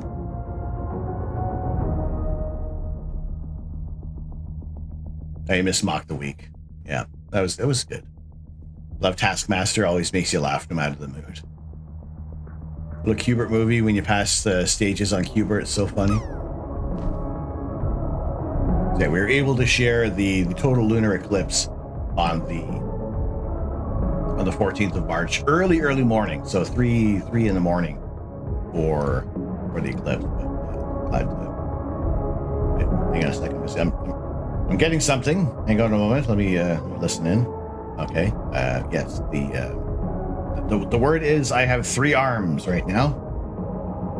Yes. Mildly disturbing. Yeah. I don't know how much we can deal with that. A friend of your daughter caught the picture of the eclipse with an aircraft over the moon. Nice. Seems like a normal amount of arms. Sometimes would it just be so much more helpful if you had the 3rd arm just to get other things done. Wrote the instructions for the cell phone version of Cubert back in the early 2000s. Really? That's pretty cool. Again, the varied adventures of the community we have here. As Zafid mode unlocked temporarily. But I appreciate y'all joining in, spending the time with us today. What we're going to be doing for now until the docking for the International Space Station is sort out some collectible minifigures. Get some of the desk tidied up.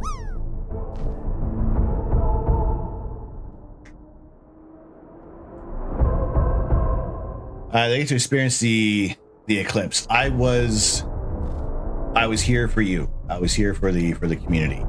Granted, there was about like 200 people on the lake, around the lake, but no, it was a long journey, and sometimes, most of the time, it's me. You know?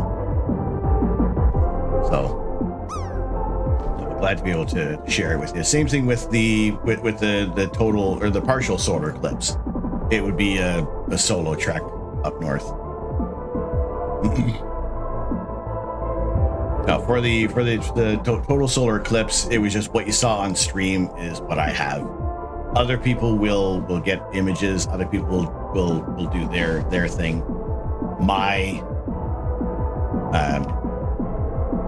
way of experiencing and sharing this is in the live stream view. We don't always get the most beautiful pictures for an astronomy picture of the day, but we get as close to a real experience as possible as I can share with you.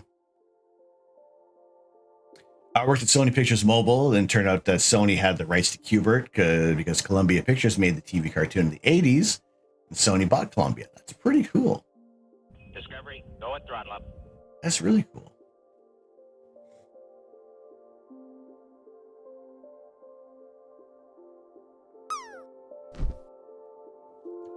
Bravo. How are we doing? I have not read any paper like that. So I have, unfortunately, no opinion on that one. Lilith, thank you very much for, oh God, that's ghost pepper peanuts.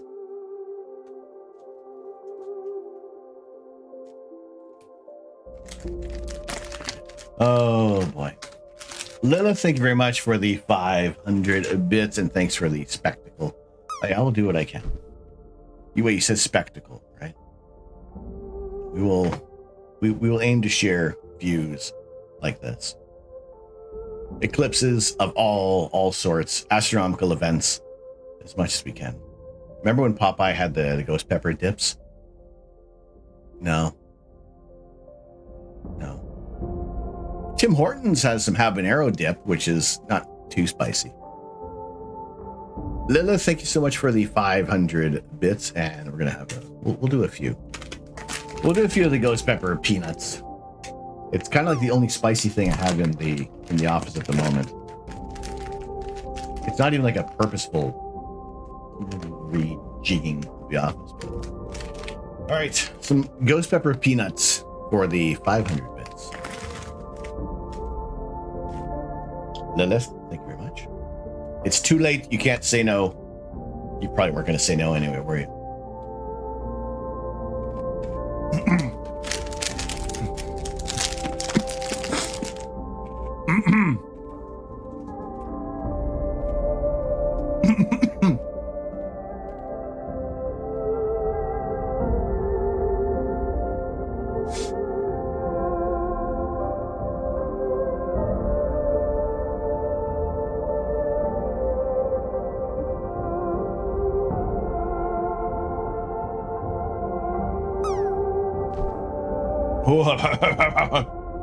We're good. It's fine. No, they are good. We did get hiccups last night.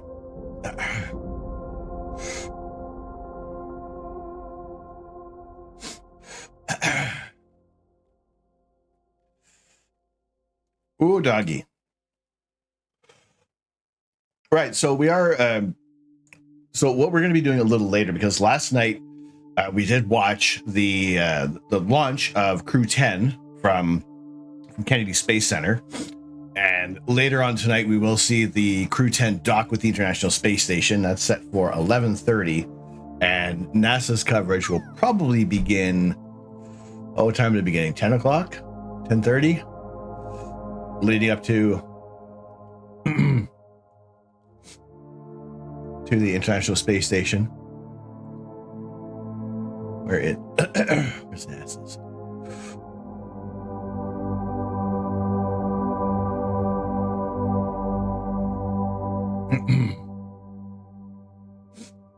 I'll keep an eye on there. Keep an eye on the coverage. Zrath, thank you very much for the lurk.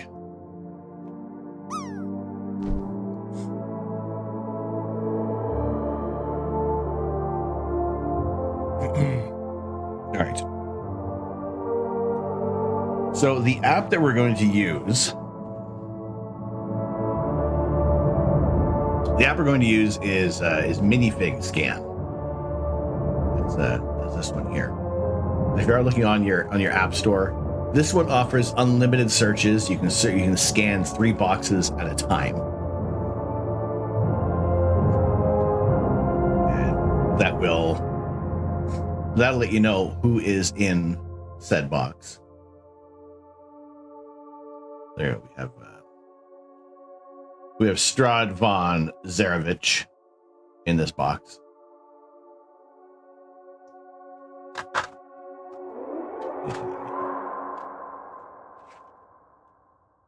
Scan 3 boxes at once, and we have a varied selection.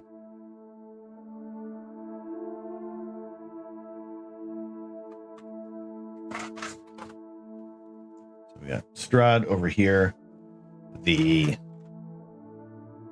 Halfling Druid, and the Lady of Pain in this box. So the app will read the QR code, and based on that information, it knows what minifigures are in the box. Now, there's going to be a couple in here that will give us a warning because they could be misidentified.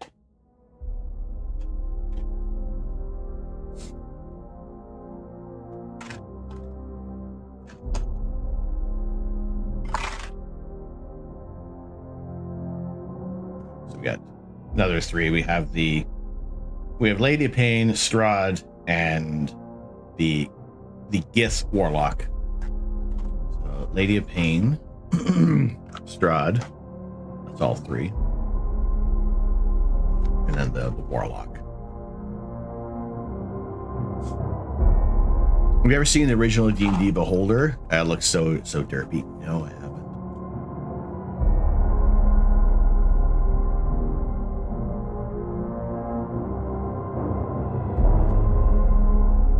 So what I will do is I will pile them all up in their piles, and then we'll open them up. All right. So we have our Warlock over here, and we have two Tashas.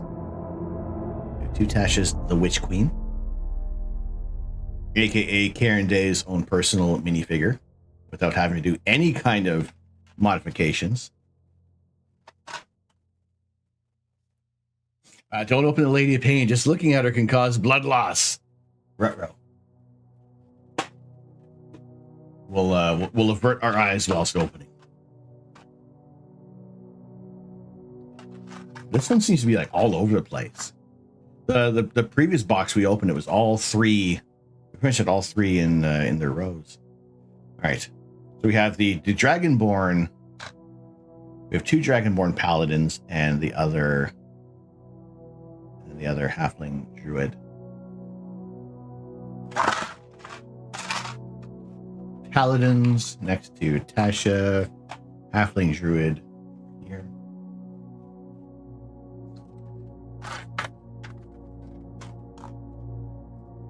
Sigil and Kulut, Ravencroft, your favorite in the D&D.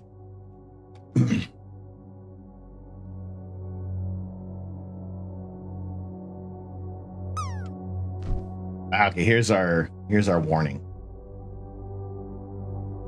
So we have Lady of Pain. Yeah. So that's all done. We have Halfling over here. So this one, zoom in. The Mind Flayer comes up with the warning that, while this minifigure should be Dragonborn Paladin, some users have reported the boxes from this particular batch containing Mind Flayer instead. Nothing is certain here, but getting Mind Flayer is the most likely thing to happen. So, what's coming up as we have the dragon, like we know it's going to be the Mind Flayer because we have the confirmation of the Dragonborn Paladin here, and within these boxes, you get 3 sets. You get 3 complete sets. And there we go, the other two Mind Flayers. Maybe a Mind Flayer popped out of a Dragonborn.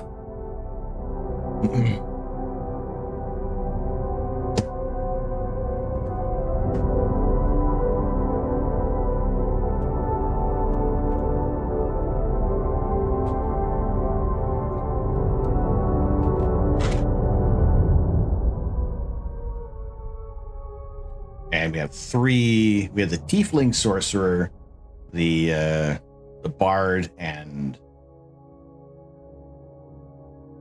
Zazdam.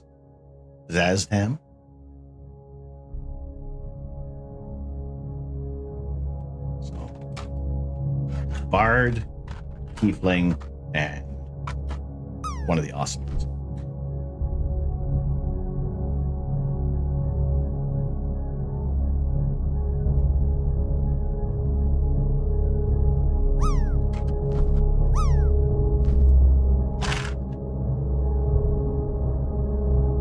And the same 3. We have the skull.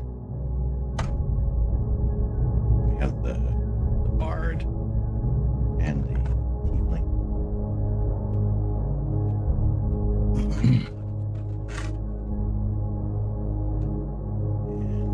And 3 more.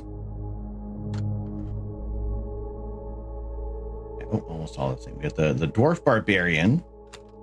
2 of the dwarf barbarians.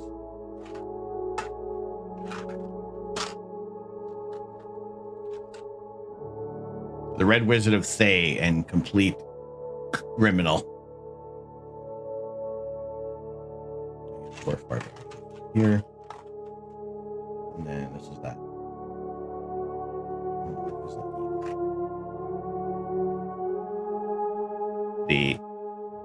The Aarakocra Ranger. Aarakocra Ranger. Oh, it's got an animal with it. The dragon card in front of you is beautiful. Thanks, Mom.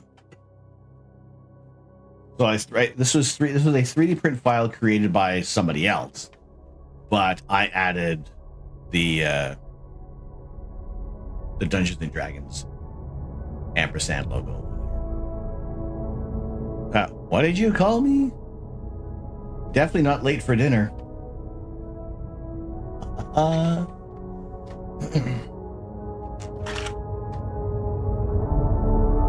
right.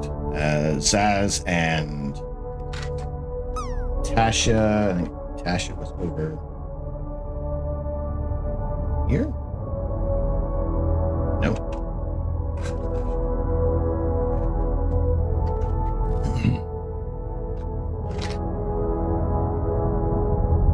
And yeah, let me look. This is the first time. Basically, I was kind of for the longest time I was waiting for an option because of the boxes of the minifigures of where we would be putting them, and now at least we have the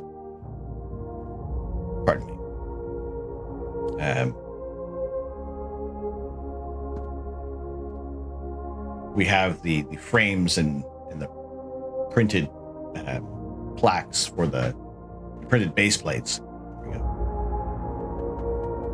We're able to get them on display. Finally, help kind of clear off the desk a little bit and open up that portion of the wall for shelving.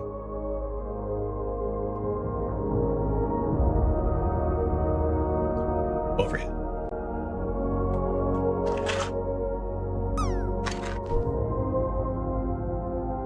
Okay, whereas like that's the Bard.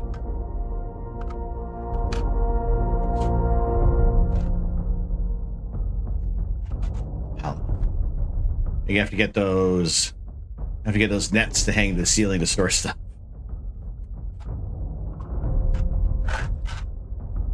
That's the Tiefling Sorcerer. That's the Era. And the Bard? No. Barbarian. Yeah. Drop game.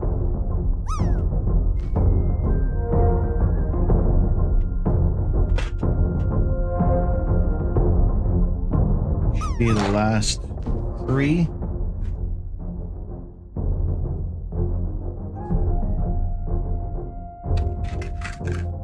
The D&D CMFs have a ton of printing on them. Like, they look really good.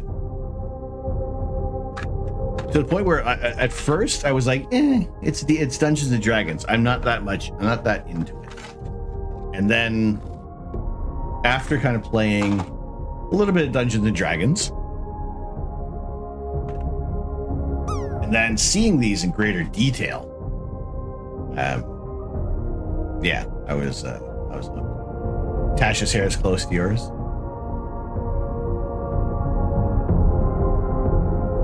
What is one thing you have 3D printed that you have found most useful, and one thing you have just enjoyed when it was done printing? Ooh, a useful 3D print. What have I been using the most? I mean, to be fair, the Spaceman has been the most enjoyable thing to Power print. of Grayskull, I have the mustache. Dragon Bricks, how we doing? Droid dividers are very useful. That's helping. They're being used for more than just drawer dividers as well. Who did the legs? Who did that? Tech. Gravy.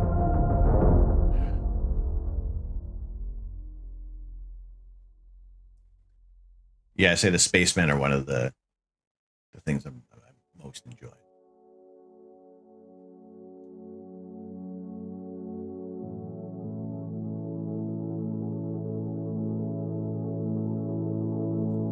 All right. So we'll take one from the top out of everybody. Don't dislike D&D, but Magic the Gathering is your thing.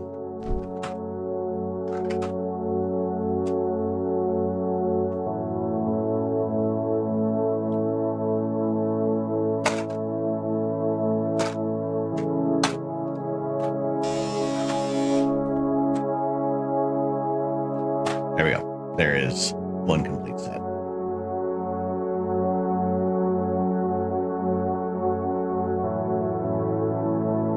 D&D World's in great detail. Nice. That's the thing I've seen is people printing like their own environments for D&D. It looks pretty awesome. Someone has a minifig addiction. No, you know how I know? Is because I am not getting any of the F1 series. We're not getting any of the F1 minifigures, as it were. And it's not until September that we're getting the next round of awesome minifigures, which will be based on the Spider-Man Across the Spider-Verse. Or at least it should be, if rumors hold true. Barry, play D&D every week for 4 years straight. Still not interested in playing again. Anything in particular, or it was just one of those things that reached a natural progression of, I'm good. Oh, which one's this? Dragon Bricks never played D&D game that wasn't a homebrew. Interesting. Oh, that's this one. They're all bent. Yeah. All those boxes. People can ruin D&D. Discovery, go and throttle up. I mean, I watched that one episode of Community where Pierce ruined it.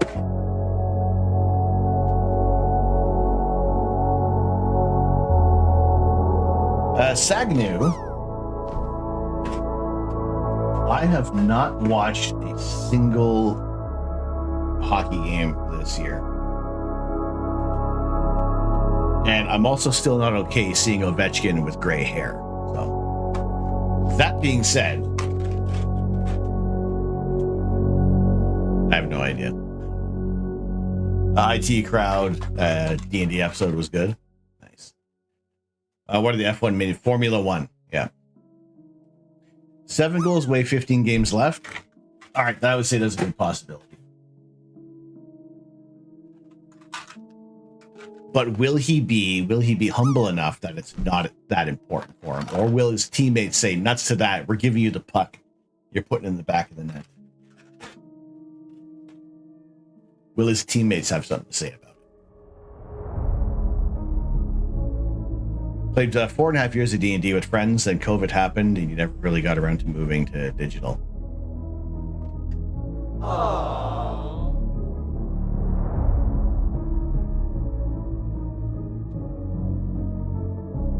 Standing off is just wait for the team to feed him. He passed off on an open net the other night. Then he's not going to be too fussed about it. How many years do we think Ovechkin has left for before he's retiring? Good gravy, freshy. Landed for the palindrome.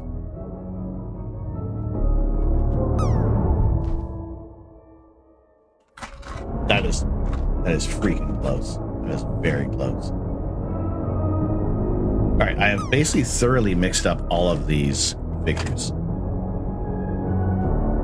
So I have no idea who we're opening, but we do have a complete set of our D&D minifigures here. Let's do the 3 piles of 4, make it easy.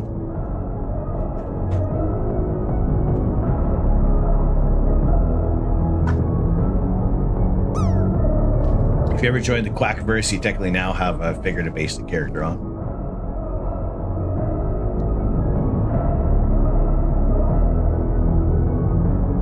So yeah, the F1 minifigures, they are advertised on Lego's website.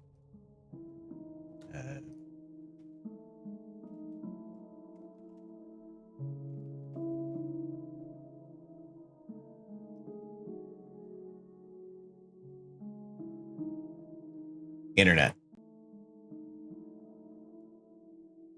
So yes, this is the next round, and it's not even they aren't even minifigures. It is just the cards.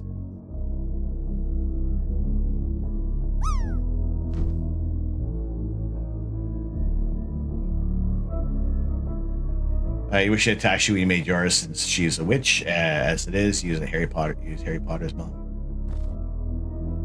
Bender, you're good. Yeah, Lego Hot Wheels, like not even. Like at most, it's the helmet with a minifigure head.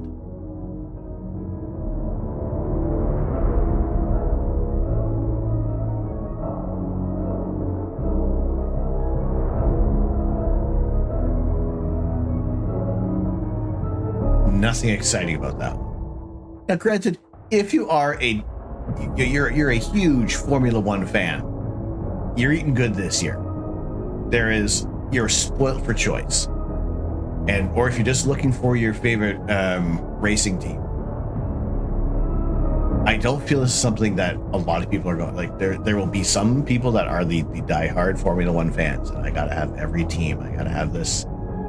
I gotta have my Red Bull. I gotta have the kick car as well. You know. So waiting for your Bruce Campbell to enter the Quackverse as a cameo and show up and say, "This is my broomstick," with a Harry Potter broomstick in his hand. Doesn't help that your neighbor is a dungeon master for like a dozen games. He's been a DM for 15 years. You got him to 3D printing, so he can print his minis, train bosses, etc. He's good, and tried to give you a heads up at getting the games, but there's one person who was super toxic and eventually folded the group and hasn't had. That's not good.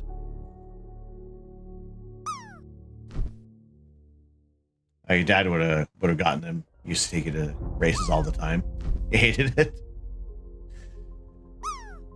What about Batman Wells' car? If anybody revives the Tick, we had the chance with Amazon.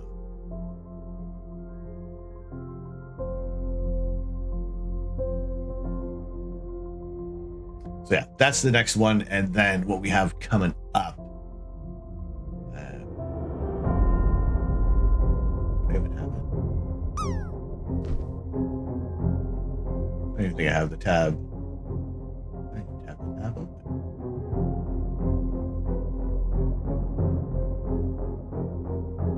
Let's go over here. Water. This the water. Lightning JR. How are we doing, dude?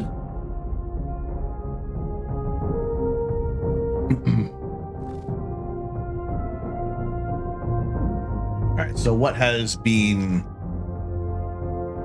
Oh, has it been taken down? Potatoes. I might be taken down.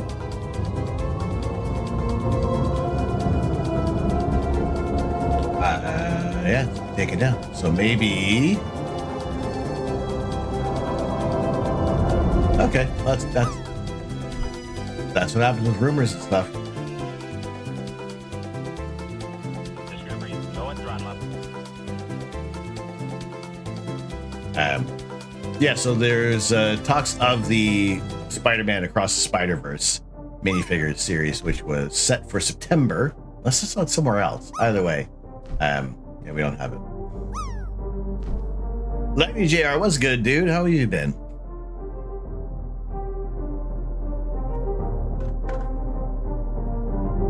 Hope you're keeping well. Overhead. So yeah, there's a bit of a break for the collectible minifigures, or I would say a large contingent. I love feedback along the way for anyone who plays the game.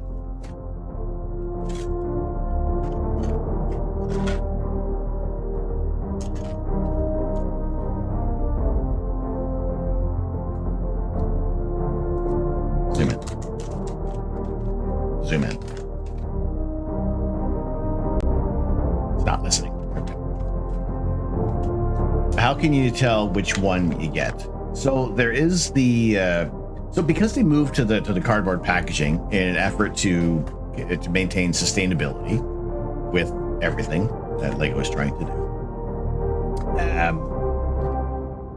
they moved them to cardboard boxes, which immediately the first series that came out with cardboard boxes, the Marvel series, everybody just started ripping them open. Like it was as if it didn't matter to people. People were opening them up. There was boxes torn all over the place in department stores. You see at Walmart, they eventually moved them behind the desk. And then what people started to catch on with is that the barcodes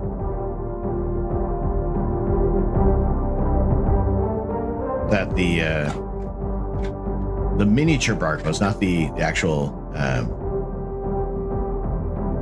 not these ones, but the little barcodes, holds information, and you can find out what minifigure is in the box. So the QR codes, which were meant for the manufacturing references, now will also tell you what minifigures are in there. Dark Hollow One, how are we doing? I think you're doing good. Finally able to catch some streams again. All good, dude. All good. Wonderful to see you.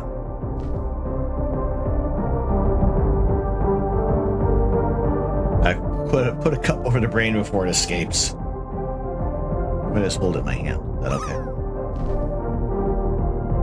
Consumers were being complete arses. Yeah. So then these apps have been developed, and yeah, you can scan them and at least see what's in there. Because if you're just looking to get your collection, you don't want to faff about. You don't want to. It was different when we had the little the poly bags for these, because you could at least feel what accessories are in there.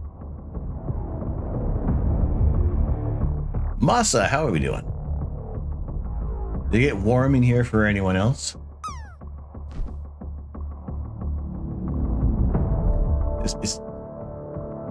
Is this our collective brain? This app is Minifig Scan.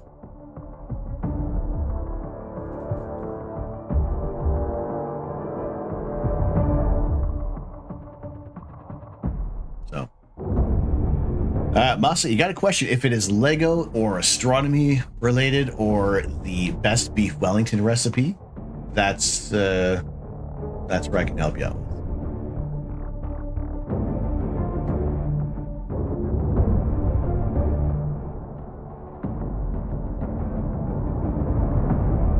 Kind of hot when you walked into the store. Kind of broke a little sweat.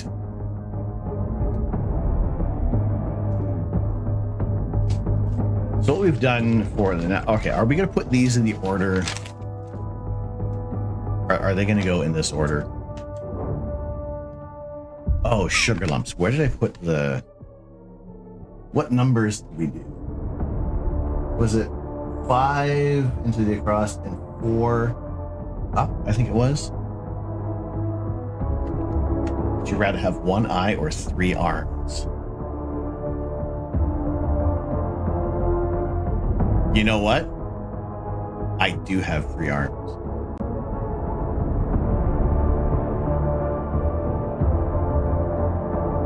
So there's your answer.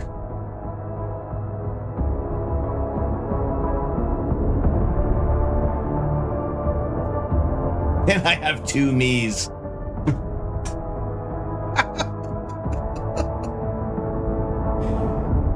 Has that ever happened to you for asking those questions before?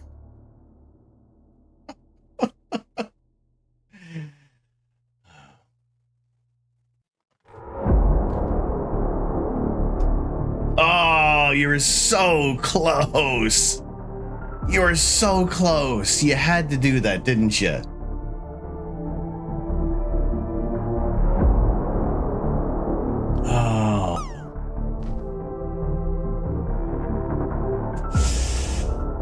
First of all, deleting the message. Giving you a timeout. I'm gonna let you think about that one. All right? Come back. We're a friendly community over here. Misclick or not, I gotta punish that one. I'm sorry. If you come back in 10 minutes, I'll give you another chance. But you're treading on very supremely thin ice.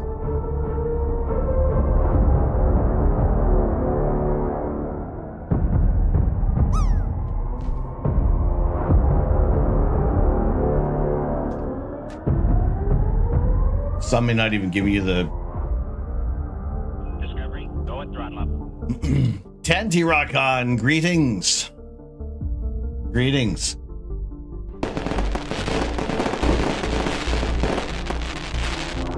Dragon Bricks. Dragon Bricks, congratulations. 99.78. Let's go. Let's go. You're currently holding on to a tier 1 sub. If you'd like to nominate anybody for a tier 1 sub, so they can get 30 days of ad-free viewing, all of our emotes, let me know to whom you would like to bestow the sub upon, or if it'll go out to the community at random. Dragon Bricks, 99.78 in the drop game. Let's go. The Army of Darkness scene where the clone grows out of his shoulder. Wait, which one's the evil one, though? Who's the crazy one?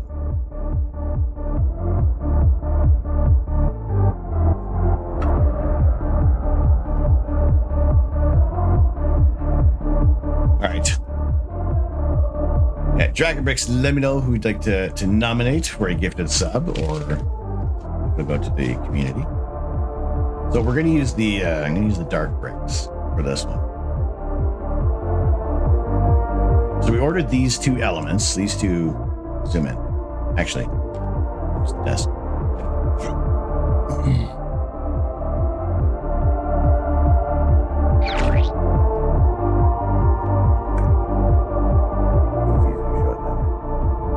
Desk cam.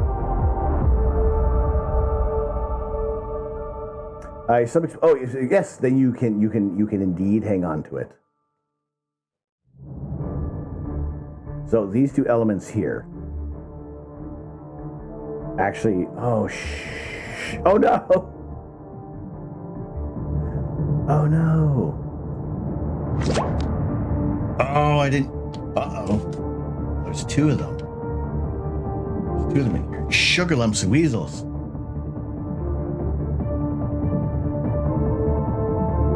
Oh heck. Okay, so they have a robe. They have robes. Shoot. Robes are not gonna. Oh crumbs.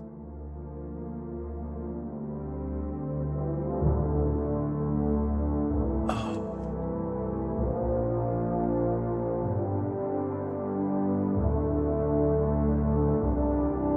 Ooh. The printing on the arm is awesome. I'm going to admire the minifigure first, and we're going to worry about the other part later. That's beautiful. Oh my God, it's printing on the back of the robe too.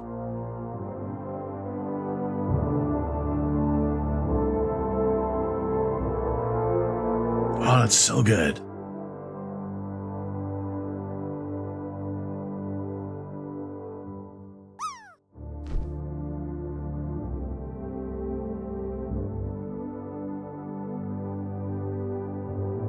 Golly, they did a good job. Okay, can it hold this thing? Hold the brain? Does it jam its hand up there? It's not gonna do that either. Lilithids, aka mind flayers, are always causing trouble and issues. Apparently so. Apparently they are. Okay. Let's do this. Zoom in. We're going to use some of the clear tiles here. The clear studs. We're going to make things a little easier, and it's going to hold. Is it a pet brain or something like that? What is the thing called? Fits on a regular head. I don't have any regular heads available. Shorten this just to 2. Not a brain, it's a pet intellect devourer. Ah.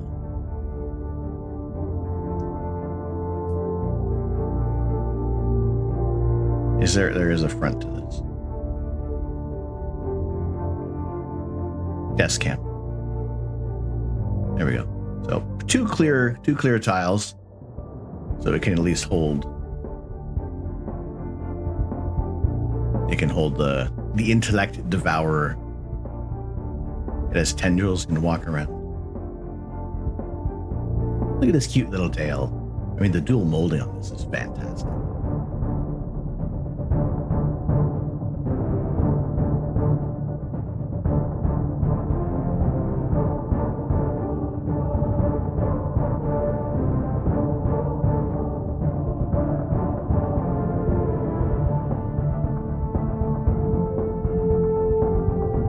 Okay, so the challenge.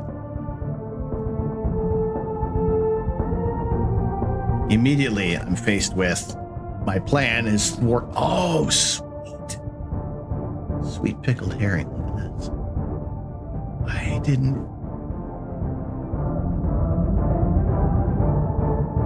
Dang, even these base plates are printed. Lieutenant Diane. Okay, so how are we going to fix this? What piece can I use? I think I know what piece I could use, and I've already used all the ones that I have. Oh, excuse me, do you mind? Get your...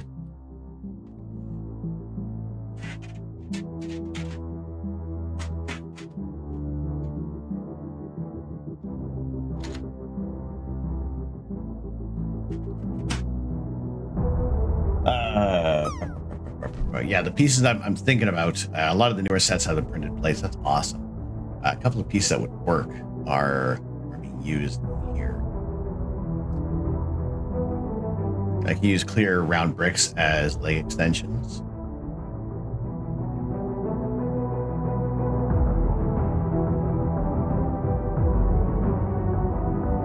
Like it's floating?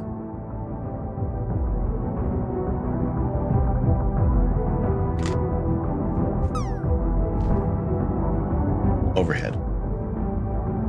Zoom in. Will they have enough of a gap? How many do I need?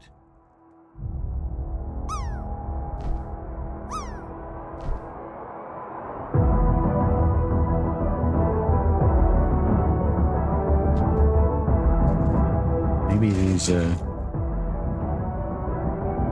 clear studs are coming more in handy than I thought.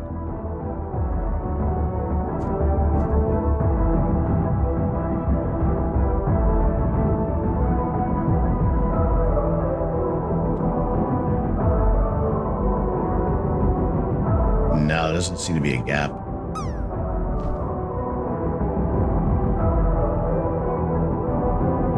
No, because the studs end up touching.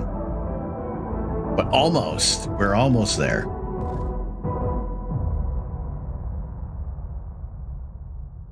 Yeah, no, they're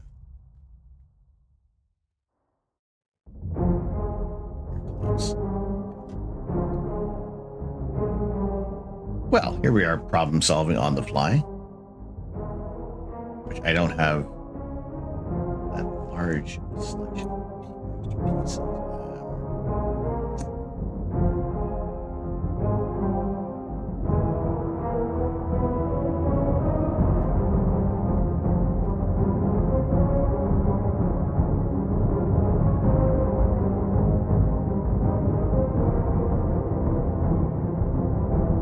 Okay.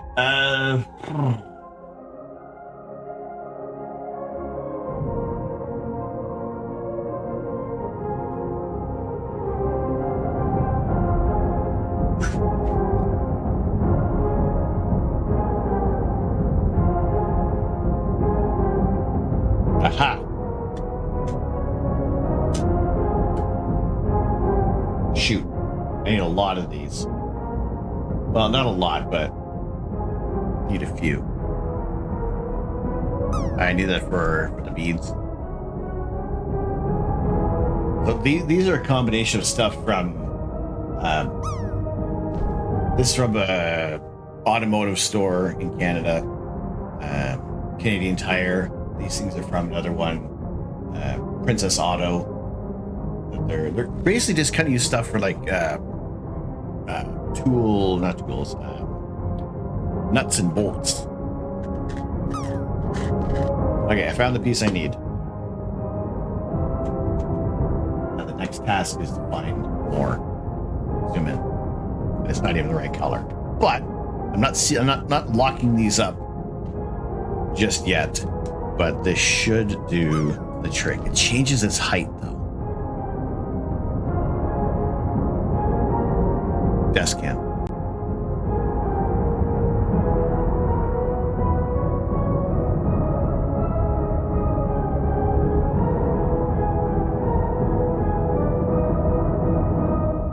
Yeah, so that just needs to be black.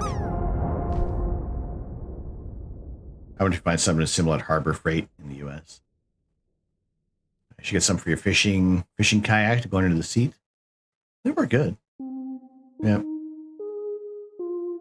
So that kind of changes the position of this a bit. Originally we had 1, 2, 3, 4 on the 5th, and then 4.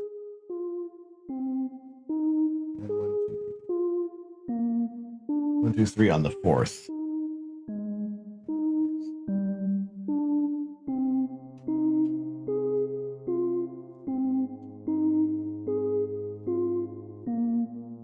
So that'll work. The height will be a little off. I might put this one, might offset them by a bit. Princess Auto is a Canadian version of Harbor Freight. Okay, cool.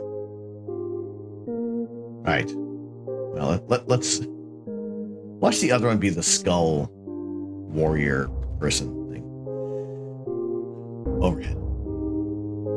Figs are such slightly different heights, so the height change shouldn't matter. Let's see how it turns out. There's the first one.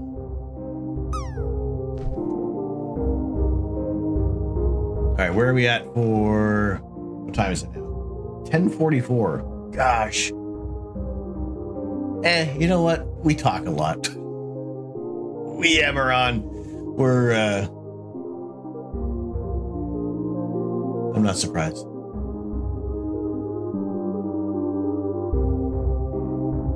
Looking for Crew 10 and their dock to the International Space Station.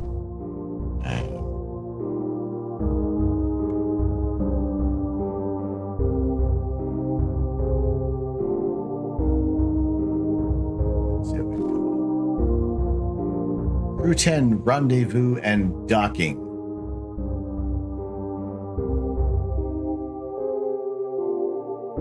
All right, NASA is live. Internet. NASA is live right now for the Crew 10. Submitting blood and other samples, and so NASA's astronaut Anne McClain, who's also the Crew 10 commander today, is participating in that CIPHER, or complement of integrated protocols for human exploration research investigation, which again is a suite of integrated physiological and psychological changes seen in space, which can provide valuable results for future deep space missions. Yeah. And one of those other experiments that I was talking about involves the use of the ISS's ham radio. And normally this is what's used for the astronauts to engage with students. They're off sync. Help teach students, how to communicate when you have to manually hold the receiver and everything. But what's really cool about this technology too is it's going to be used during Crew 10's stay on the station. It doesn't seem like it's on their YouTube channel. For navigation and communication on the moon, called NavCom by NASA. But this is really cool too because it's not only using the space station's antennas to test our ability to send timing commands and time-coded messages to basically help the GPS network. I find it funny they still have pilots even though it's all automated. In the event that anything goes awry. Devin Verse, how are we doing? Good to see you. Are they on a different this?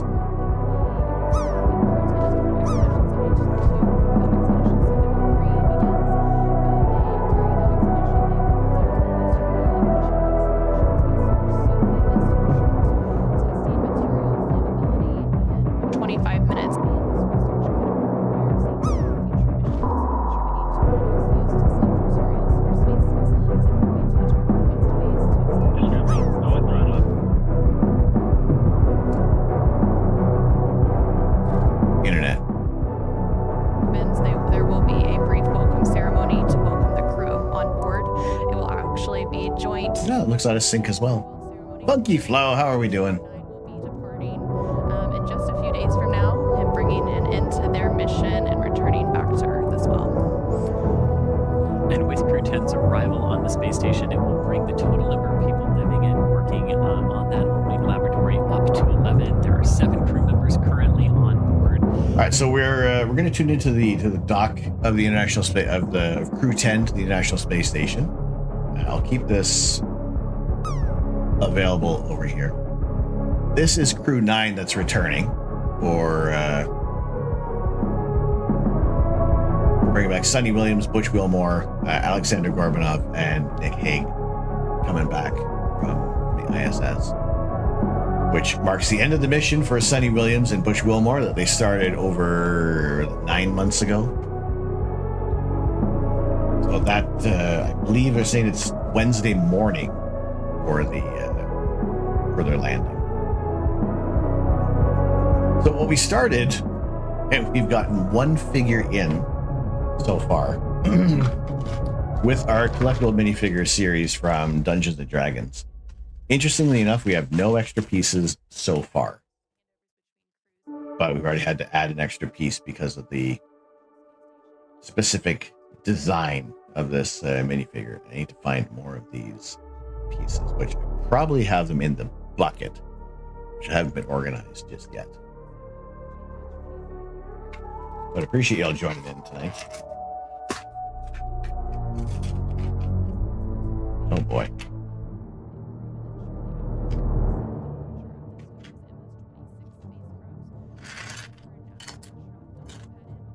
Holy potatoes, there's a lot of parts in here. Wow. Looks like an ood from Doctor Who. Holy. Wow, look at this. Okay, what if we swap sides? You come closer. You come closer to the camera. Over here. That's some of the best armor Lego has made. It looks so good. Best cam. Oh, it's a shame we cover this up. Look at that.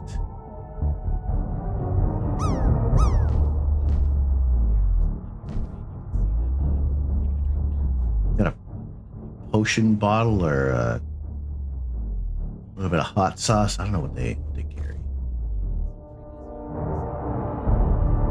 Like even like the silver of like the entire minifigure itself. That is so good. All right, how do we give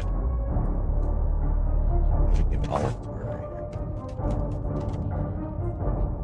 here? Okay, it's the staff.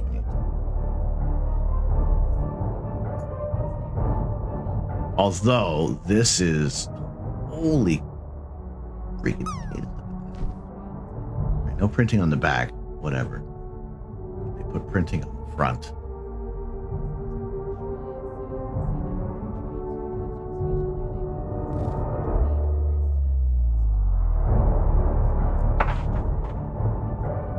There we go.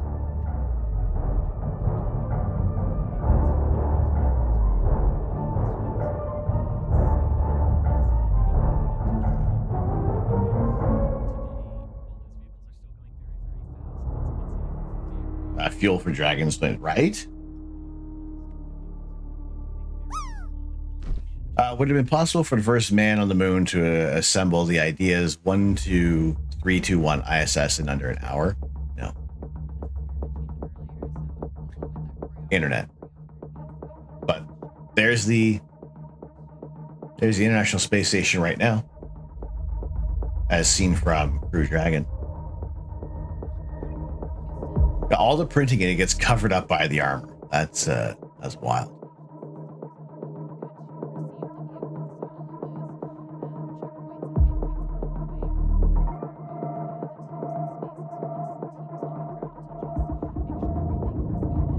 That's incredible.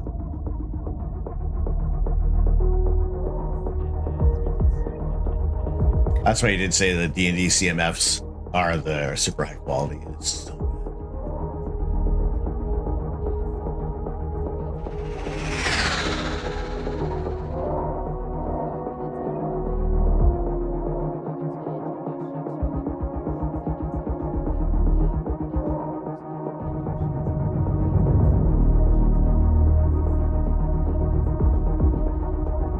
Very cool. Funky Flow, good to see you. All is well.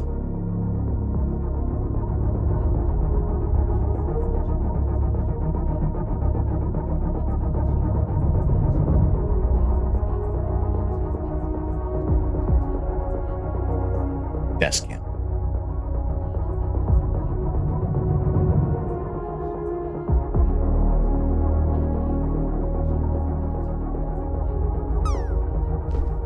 That is a amazing figure.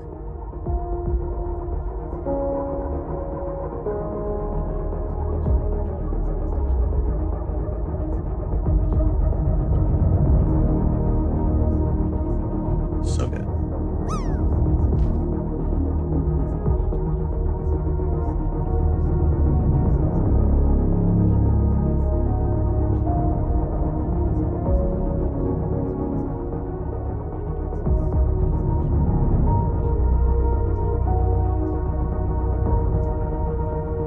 Shield.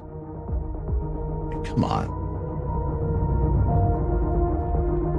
Like I when were these ones released?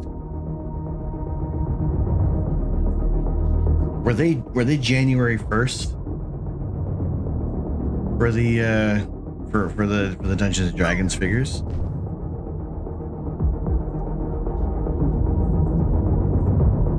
And then the head of the Morning Star in the iridescent. That's so cool.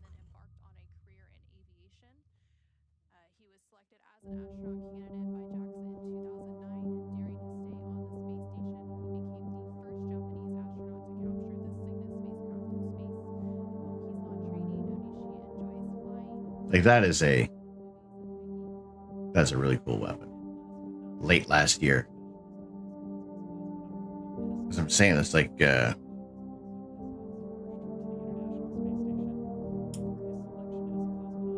can't remember what were voted on for the minifigures of the year, at least with local, and why they weren't all just the Dungeons and Dragons. August or September. Dang, that's true. That's true. That is really nice.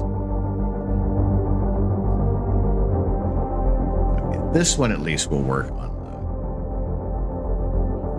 this.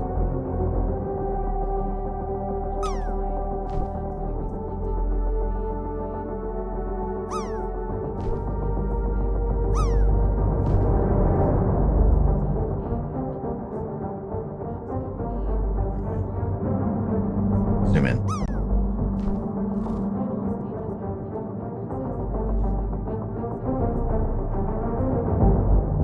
Okay. Then they were separated by 1, 2, 3, 2, 4.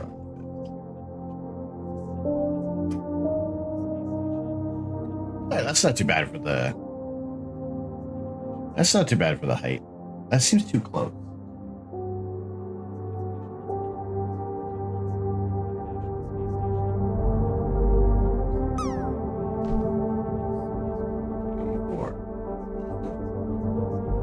No, I guess that's it.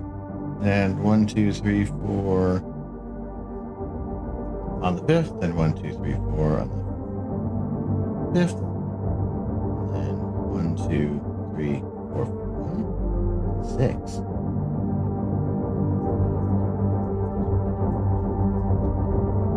One, 2, 3, 4, 5. Oh, yeah. Everybody move over. 1.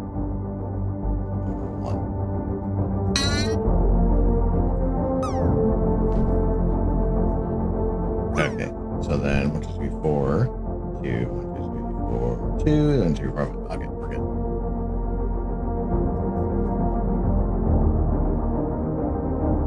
I'd like to briefly explain why you wear astronaut gloves during the day. You love space and you're ready to take off at any time.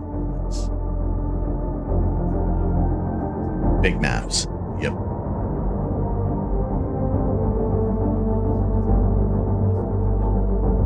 Internet. All right, give me 2 seconds. Be right back. I'm gonna leave you on the screen over here, and with their audio, just for a moment. Near permanent human habitation on the space station. Yep, and so the space station has been occupied, of course, almost 25 years. There are a lot of commercial players coming into play, and so we also have our commercial low Earth orbit development program that's looking towards the future of what's next for low Earth orbit once the International Space Station does retire. Of course, it's made incredible contributions so far, though, and it has several years to go. But while we continue on Dragon's approach to the International Space Station, why don't we go ahead and check in with the International Space Station Flight Control Room and NASA's Gary Jordan. Hey, thank you, Anna. Thank you, Chris. Welcome to the International Space Station Flight Control Room here in Houston, Texas. The teams here are working jointly with the teams in Hawthorne, California, monitoring the operations that are in space right now. Crew 10 approaching the International Space Station, about to enter inside the approach ellipsoid. The teams here in the room are currently polling for that next milestone.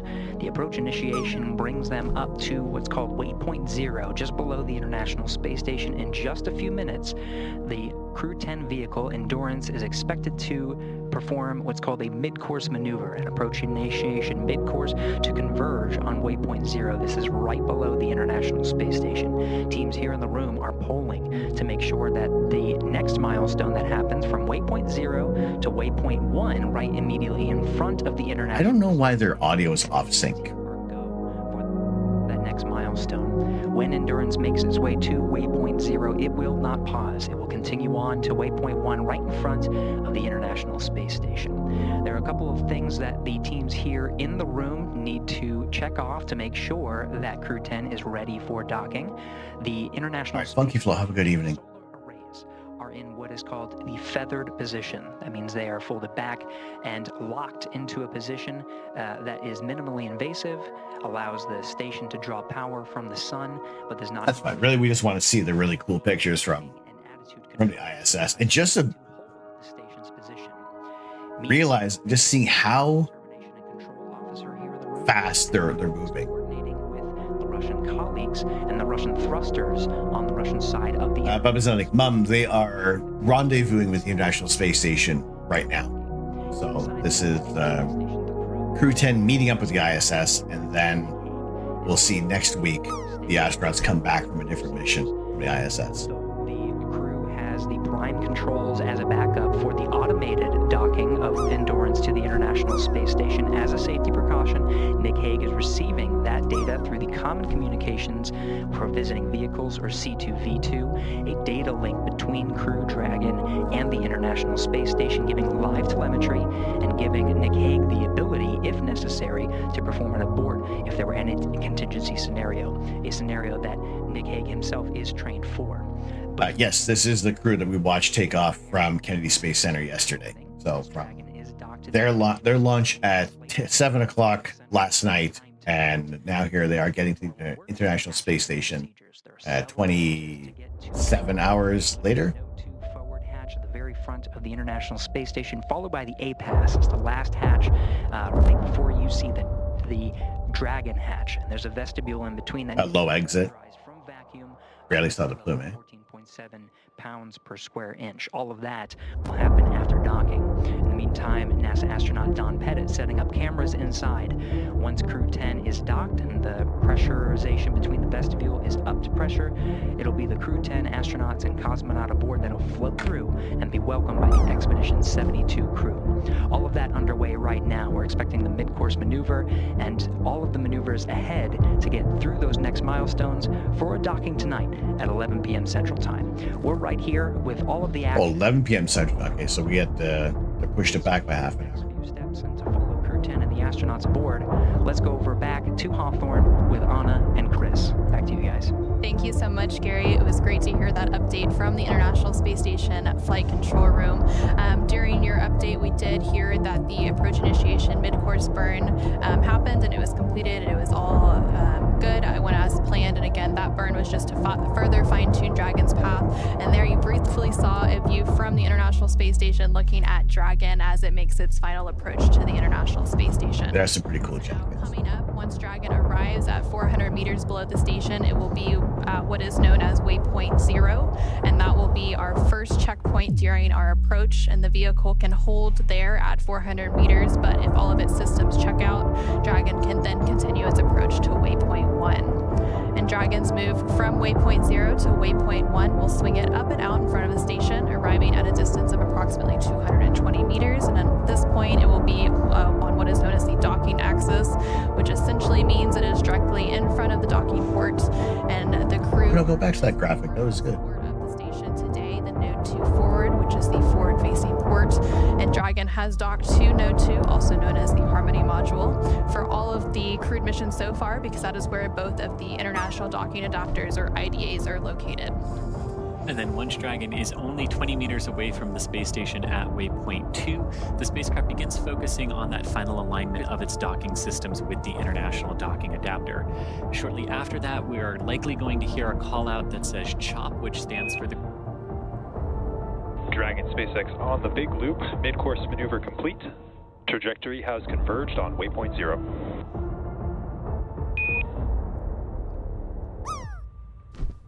And that is exactly what we were hoping to hear.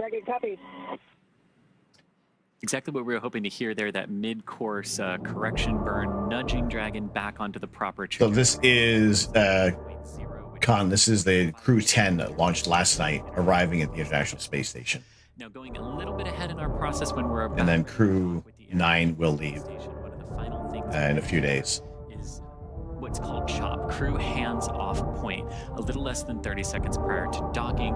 That's the point where all aborts would have to be manual, but as we actually heard a few minutes ago, right after that approach initiation burn, the crew does have manual options available to them, but right now just monitoring Dragon as it cruises in autonomously for that docking a little bit later tonight. And you can see... I don't know what offhand spectrum or what the capacity is for the ISS, but if they're comfortably having 11 crew members on board, which is Dragon's target for today, and the internet, and even if just for a few days, I think it might be a little cramped. About 260 statute miles over the Indian Ocean. And so after CHOP, and as we make that initial capture in the grand arrival, when Crew 10 arrives at the space station, Dragon will fly in and make contact with those international docking adapters, giving us what we call soft capture. And the soft capture rate tracks until sensors indicate it's time for 12 hooks, 2 sets of 6. 13 normally. In place to give us Thank a you. hard capture and firmly secure Dragon to its new home on the space station. Then the station crew, namely NASA astronaut Butch Wilmore, will manually pressurize the vestibule, or the... And Dragon SpaceX on the big loop. Ground has pulled go for approach 0 and enabled the maneuver. Expected maneuver start time is approximately 0321 Zulu. Reminder that Dragon will nominally continue its approach through waypoint 1 towards waypoint 2 without stopping. All right, so at 21 minutes past the hour, they will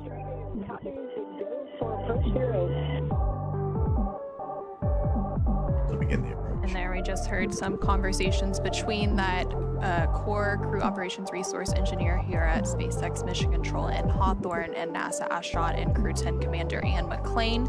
They were talking about approaching waypoint 0. They had that go, no-go poll. Again, those are joint polls between the SpaceX team in Hawthorne as well as NASA's team in Houston, just to verify that all systems on Dragon, all systems on the space station look good and they can proceed past that waypoint 0 that we were just talking about.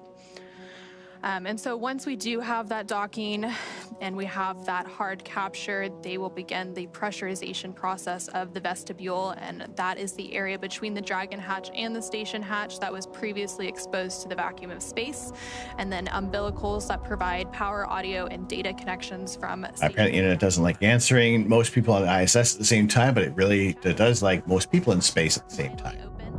welcoming Crew 10 aboard the International Space That's back in the shuttle days when it was docked in more room. And that hatch opening is... So this is what we're seeing over here is a live view from the International Space Station. I just need to catch up with the Crew Dragon capsule. Following a liftoff yesterday at 7:03 p.m. Eastern, 4:03 p.m. Pacific, a lot has happened since then. So there was that 9-minute ride to orbit before we had that orbital insertion and Dragon flying free. And there I'm hiding. Come find me. On your screen, following that about 28-hour journey. Station Houston on the Big Loop. Expect to start monitoring Dragon in approximately 35 minutes.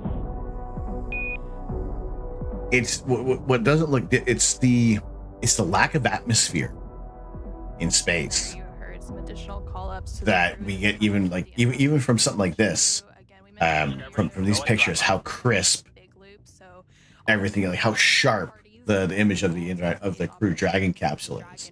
The space station crew, the SpaceX team, as well as the NASA team and their mission When control. you look at photos from space and everything is just that much sharper. Compared to when you take pictures of things underwater, how murky things look and little out of focus it's going to be. And then pictures from Earth, there's moisture in our atmosphere. Go up to space and we significantly lack any moisture. That's part of what we've talked about that cooperative. Nick, how we doing? The docking sequence. While Dragon can do this autonomously, 2 crew members are couch surfing, 6 or 7 permanent sleeping quarters on the ISS. So maybe they use they're on board the Dragon capsule. Everything is going as we want it to today. And you can see there Dragon kind of exiting off the top of your screen. The camera will pick it up again there as Dragon goes over Earth there. You can see... Yes, that's the actual capsule. And that you can see the forward docking adapter there, which is what is aimed at camera right and all the clouds below on Earth. Over that docking apparatus during liftoff to help protect it from the aerodynamic forces and some of that heating that Dragon experiences. Ado Noob, how are we doing? So yesterday, after we had liftoff and that orbital insertion, and after that nose cone was opened, that nose cone that you were just mentioning, Chris, that is actually when the 0G indicator was revealed. So NASA astronaut Anne McClain revealed Crew 10's zero gravity indicator, and it was a crochet origami crane, which is an international symbol. Ada, how have you been? So NASA astronaut Anne McClain provided some really lovely words on that zero gravity indicator, and those zero gravity indicators have quite the history. Many crews before them have had their own zero G indicators, and so that specific crane was actually hand crocheted. Thank you very much for joining. This is the live view of Crew 10 on their way to the International Space Station, and I think they're set to dock in about 50 minutes time. This year in the space world, 50 years of Apollo-Soyuz, 25 years of International Space Station continuous human presence. There's a lot that's happened and a lot to look forward to, especially with all of the commercial space activity going on so far this year and into the future. That's true, and SpaceX right in there with you. Crew 10 actually lifting off on our the 23rd anniversary of SpaceX's founding. Discovery, as well. And that zero-G indicator too, one thing I really like... Oxygen for that many people. Which was the Russian name for friend. And as Commander Anne McClain said, it is a nod to the unique and deep cultural traditions from which each of us come. So they probably have to push the systems a little harder, maybe switch out filters a little sooner when they have that many people on board. Selena, how we doing? Mr. Harral made it back. Baby Falcon named Aurora. So it previously flew on 2 Russian Soyuz capsules, including the flight that resulted in an emergency abort that NASA astronaut Nick Hague was actually a part of. So now they have the cone open so they can monitor the distance and the handover period with Crew 9. All the signals coming from the crew capsule that we indicators. I gotta say my favorite is the little plushy Earth that went up on the one mission. For the International Space Station, so they're at least ready ahead of time. It doesn't at this point. There's no aerodynamic reason for the nose cone. Once they're through the atmosphere, then they can expose everything to be ready for the capture. I believe hooking up to the "What's up, Doc?" And then you can see Anne there on the right-hand box and is on the left-hand side working on that tablet right PC specs. Space Station. So this is cool. You've got the ISS. Sometimes it doesn't feel like it's enough. On your left, and you've got Dragon looking up at the ISS on your right. I mean, the views don't get much better. We got a 3090 in there, Ryzen 9 processor, 64 gigs of RAM. Sometimes don't feel like it's doing anything. Makes its final approach to the International Space Station. So Dragon is. So we got the 560 meters away from the International Space Station and continuing to. So that was the previously saw the ISS. That was what the Crew Dragon was seeing. Next up will be that waypoint 1. If you close some of your tabs, if I had pearls, I'd be clutching them. Close tabs. Yeah. Yeah, and from that initial test flight that Dragon did in March of 2019, that was then followed in May of 2020. Kind of hard to believe we're also approaching the 5-year anniversary of Dragon human spaceflight missions as well this year. We had that Demo 2 mission with Bob Behnken and Doug Hurley in May, launching in May of 2020 and coming back a couple of months later in August. Enjoyed the best PCs with a very reliable version of Windows, a Mac Studio Ultra.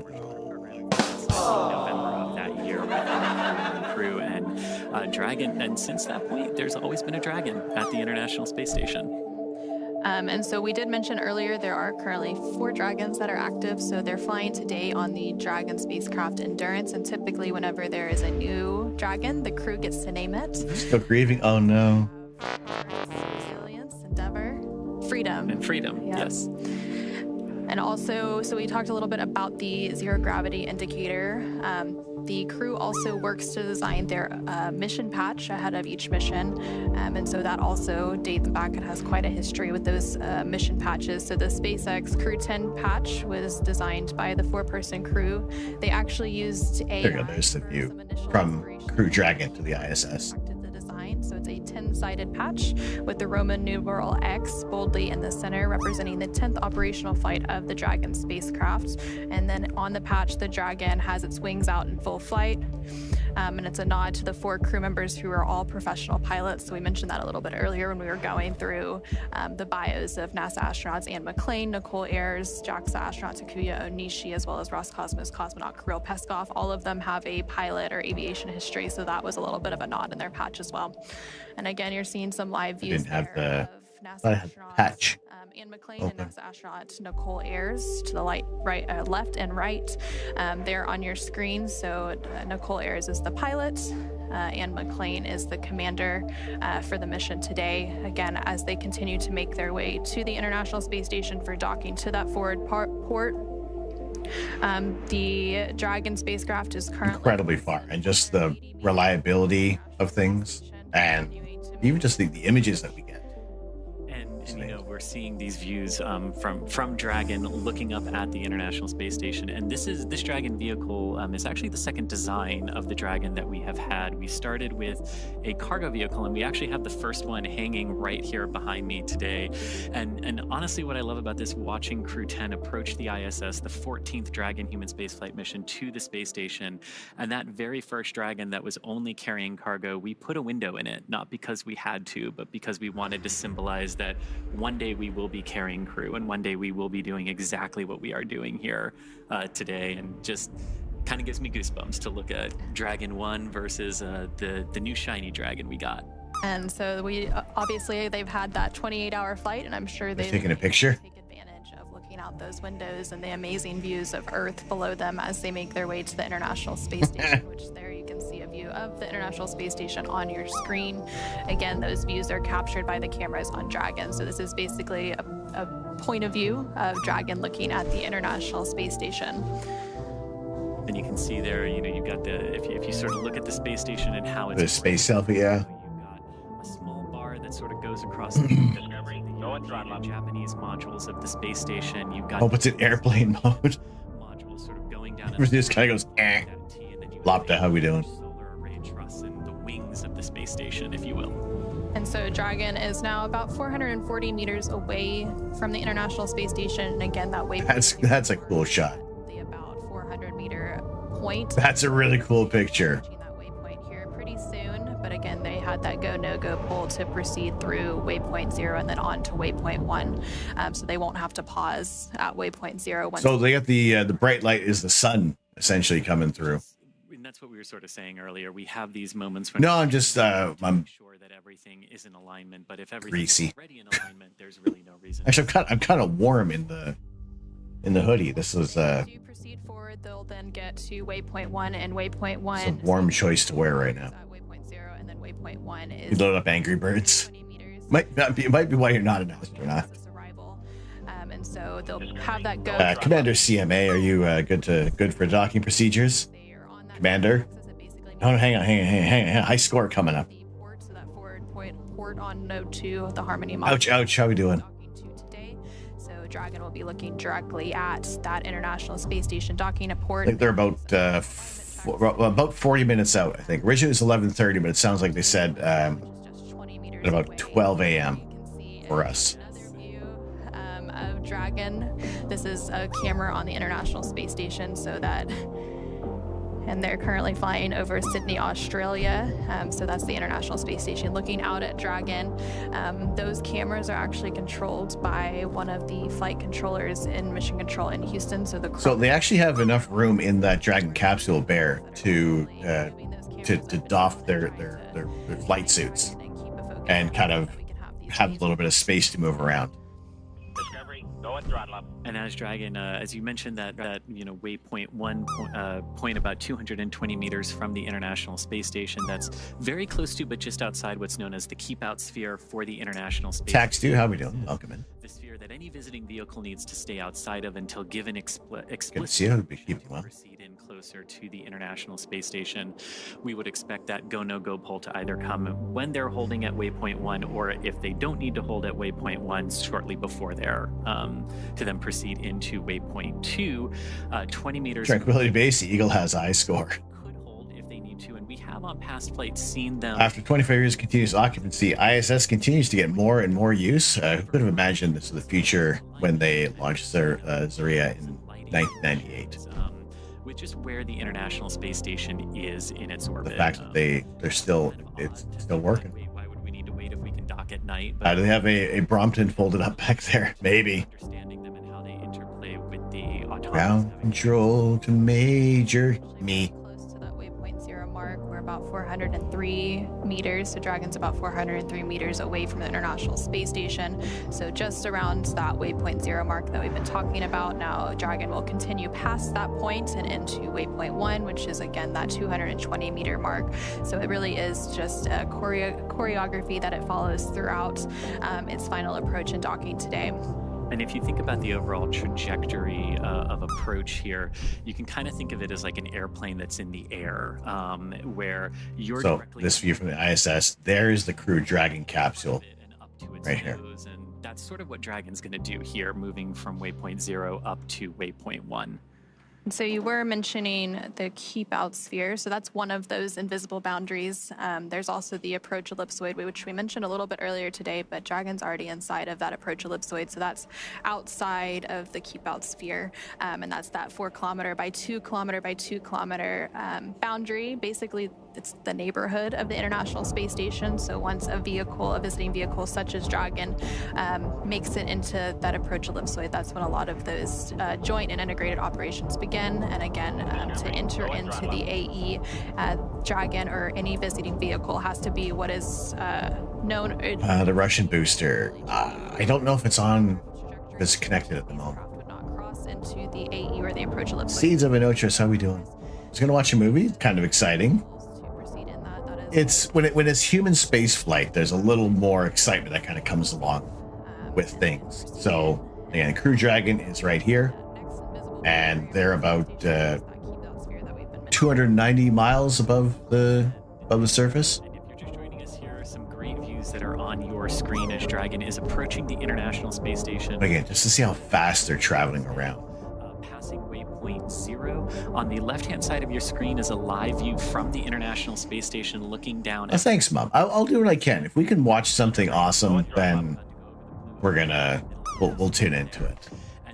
On the right, we did have some images of the International Space Station. Neener, how we doing? No steering wheels, no stop signs, no speed limits. it never gets old looking at views of spacecraft silhouetted against Earth. And if we think these views are amazing, I just can't imagine what Crew 10 thinks of these views looking down at Earth from the Dragon spacecraft. So you did mention we were inside of waypoint 0. Parking the bike. On the big loop, approach 0 has started and trajectory has converged on waypoint 1. Expect arrival at waypoint 1 at approximately 0347 Zulu. Right, so about Copy 0347 Zulu for waypoint 1.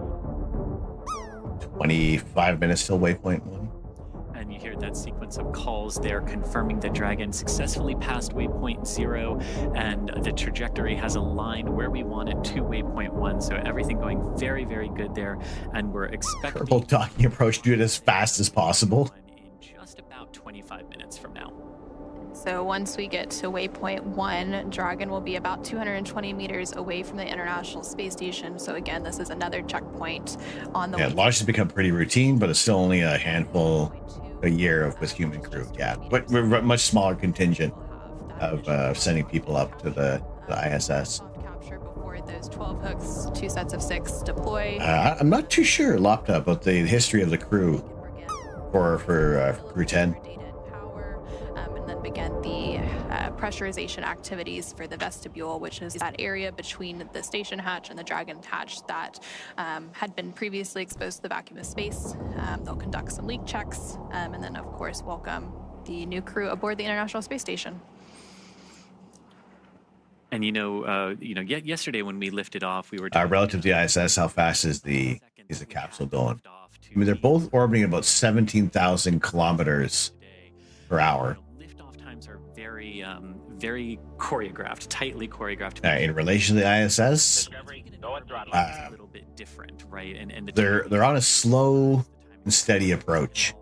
Change, and that's basically because you've got Earth's gravity. Cam Stas, how we doing? You've got the moon, you've got some of the other planets, and the orbits. See that we have to drive to the store. Predicting them, but once we see what the spacecraft is actually doing, it helps us refine those timelines a little bit, like we saw today.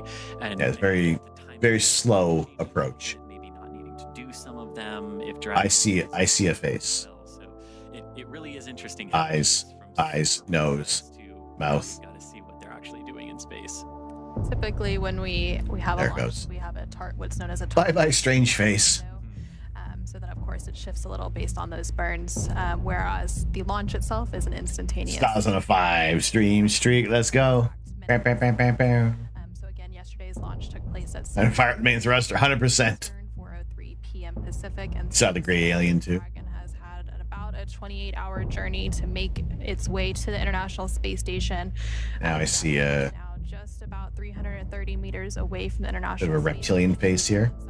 Waypoint 0. Maybe a snake, a turtle, perhaps. That 220 meter mark, and then from there it'll continue on and enter inside what is known as the keep out sphere, which is that 200 meter boundary around the International. Also, really interesting to note it's been a long how much water we see, right? Launch yesterday, and even before that, because they had all of those preparations leading up to launch, getting suit up, those final medical checks, all of the various processes that they went through prior to that liftoff at Heat shield and shoots, yes, for the reentry. So I'm sure they will be glad to be welcomed on board the International Space Station in really just a few minutes from now. Yeah, and after that liftoff yesterday, and after the It looks like a lot of the clouds are starting to repeat, so we're probably figured itself for the orbital journey. Probably getting to the edge of the map. Space station today.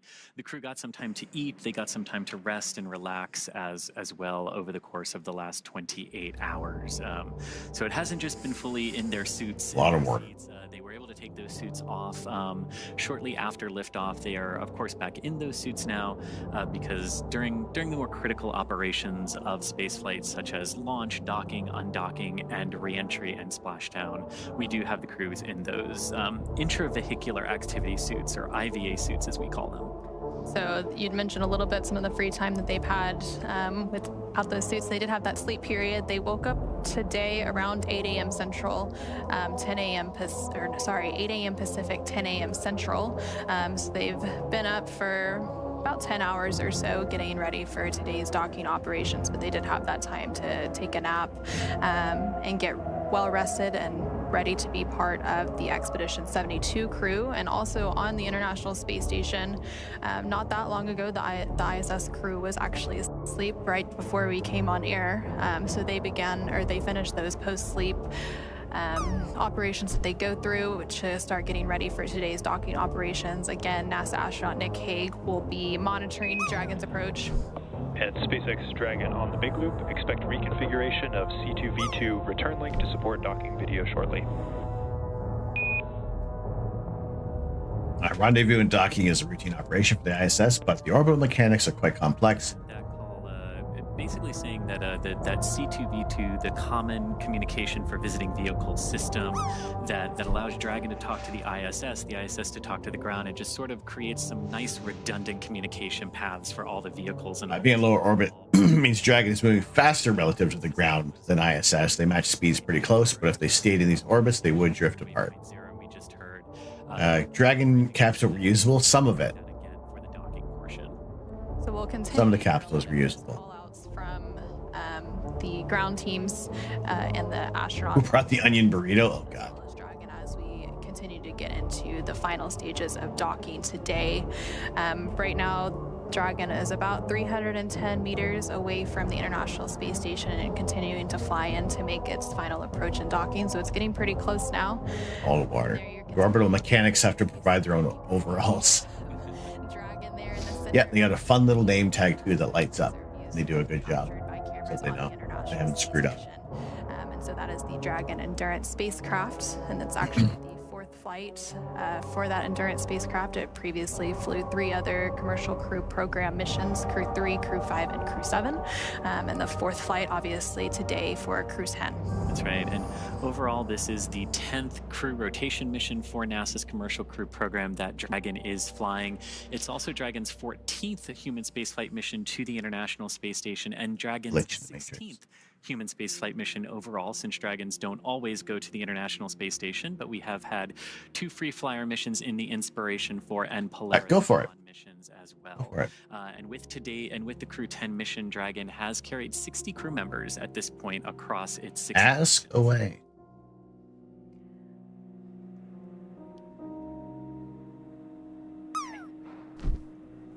All right, so as we are back tomorrow morning, 10 a.m. Eastern time for our Lazy Sunday Lego. We will most likely have to finish our Dungeons and Dragons framing a little later. We have the Commercial Earth Orbit Development Program working on potential future commercial space stations. So space is really becoming a commercial, public-private. I've had no problem with that. I had 32 gigs of RAM, and it was a dawdle for processing. I would say 128 would be overkill. To the International Space Station. Again, once Crew 10 is on board the International Space Station, they will partake in a multitude of science experiments, technology demonstrations, all for the benefit. General question: how many bananas constitute a bunch of bananas? I'd say 5 at least. To the International Space Station. Anything less than that, you got a few bananas. Let's go ahead and turn it back over to NASA's Gary Jordan at NASA's Mission Control Center in Houston. Now we're imagining spacesuits with the denim dungarees and heavy steel toe cap boots and all the tool belt little loose stuff. We are in what is called joint operations. Both teams in each of the flight control rooms here in Houston, as well as where you are, Anna, at the Mission Control. 4 gigs on a Raspberry Pi, watching the sun. Nice. SpaceX teams are operating by the same joint flight rules. They're working through the procedures step by step, doing go, no-go polls along the way to make sure that all teams are ready for the next steps. The teams here in Mission Control Houston are currently polling to make sure that we can pass waypoint 1 and go inside waypoint 2. When we pass waypoint 1, we're going to be inside what is called the keep out sphere. Now, when we cross that boundary, there are a new set of flight rules to abide by and a new set of conditions to make sure that the crew can proceed all the way to docking. Currently scheduled again for tonight at 11 p.m. Central Time, 9 p.m. Pacific. So the station is continuing to prepare. How much sleep did I get with Eclipse Night? You're feeling kind of rough the next day. I I think I got into bed. And I said goodnight to our raid for Ophi and Stitch at about 4:30, and then I was head on pillow by 5:30, and then up for work at 8:30.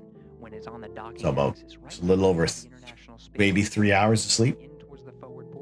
Has a perfect view of the docking ring, of the docking port, the international docking adapter, and as it closes its way in, has all the data. Dragon is transmitting docking camera video. Please confirm video and data updating in the Dragon docking monitor. When docking, they have to pause for a Tesla ad before a hard dock.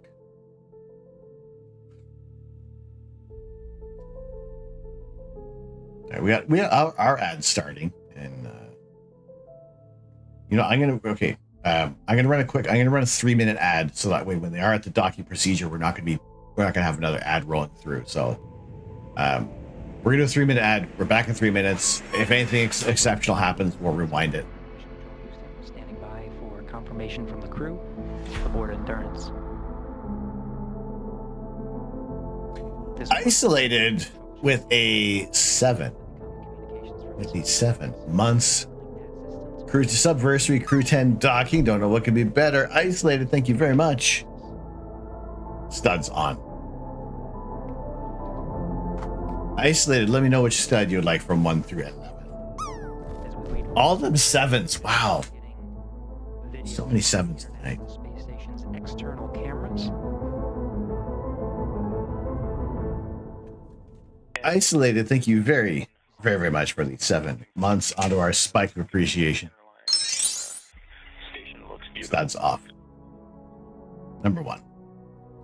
And now that you're in ads, is that a flying saucer behind the drag?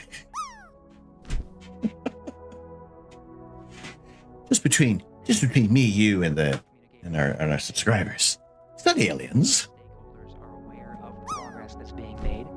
That's cycling to enable Nick Hague, who's aboard the International Space Station. He's got a display in front of him monitoring the docking operations and receiving data from Dragon itself into the International Space Station. This is a safeguard. Dragon's rendezvous and docking to the International Space Station. Isolated, thank you very, very much for the Tier 1 resub for the 7 months and choosing your stud. If necessary. Thank you. Only there for monitoring. So that C2V2 power cycling allows him to have the view from Dragon Very, itself. very kind of you.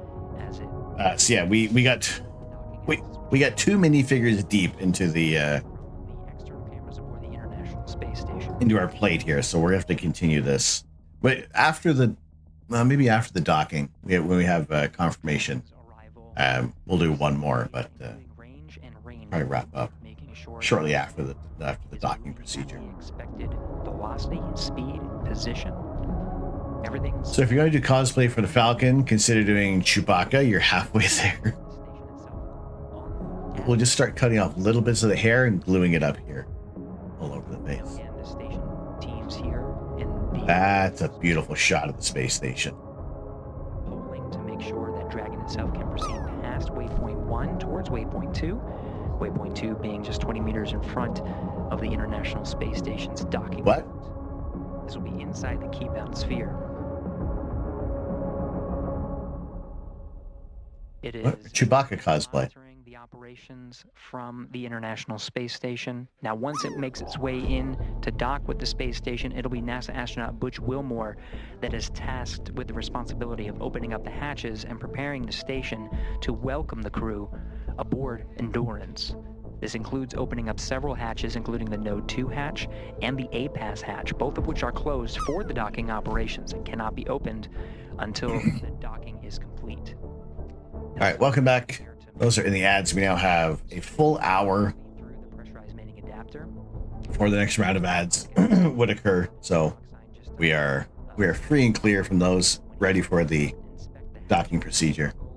And gloves for safety measures. We'll cover all of that post-docking, but that'll be Butch Wilmore's responsibility. We'll also be getting camera views from inside the station. These were set up by NASA astronaut Don Pettit. Crew waking up and making sure on an early day aboard the International Space Station, much earlier than their typical day. In fact, their crew wake period was just after midnight Greenwich Mean Time, which is the time that they operate aboard the International Space Station. They were up and making sure that everything was prepared for Crew 10's arrival today.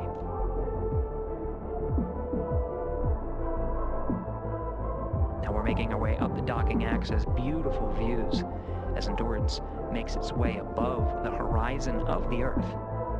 Again, it's making its way towards the docking axis. This is immediately... all about the Chewie cosplay without beard violence.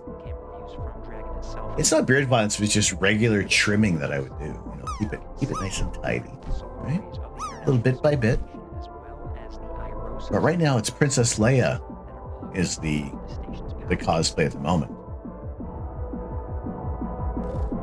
So Chewie is not confirmed. Aboard the International Space Station, which is, of course, the mission of the astronauts and cosmonaut aboard Crew 10.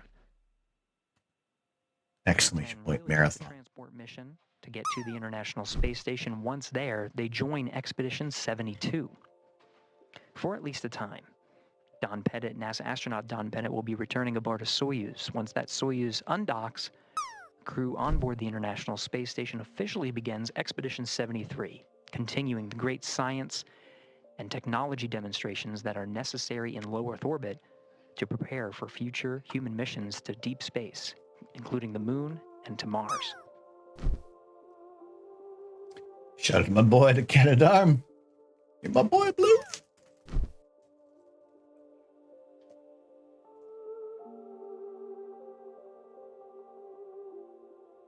We have our own custom Canadarm on the Space Shuttle Discovery Lego set. Our own custom printed tile with the camera views from inside Dragon the Endurance, Canada logo, showing displays that show some of the trajectory that is necessary to... You know, the Lego version of the Princess, does that make her a brick Leia? And does she need to join the Union? The trajectory curve out, the spacecraft itself calculating breakout maneuvers that are necessary as it makes its way along the planned set of procedures and approach maneuvers. Waypoint 1 immediately in front. Very welcome, Mom. Axis. Once that is executed, the Dragon will fire. And the fact that we get these views that space agencies will share, like they don't have to, but it gets it gets us more interested and invested and involved in space exploration.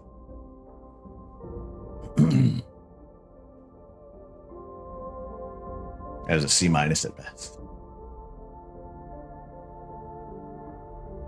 Lopta, you need more coffee? Get it in you.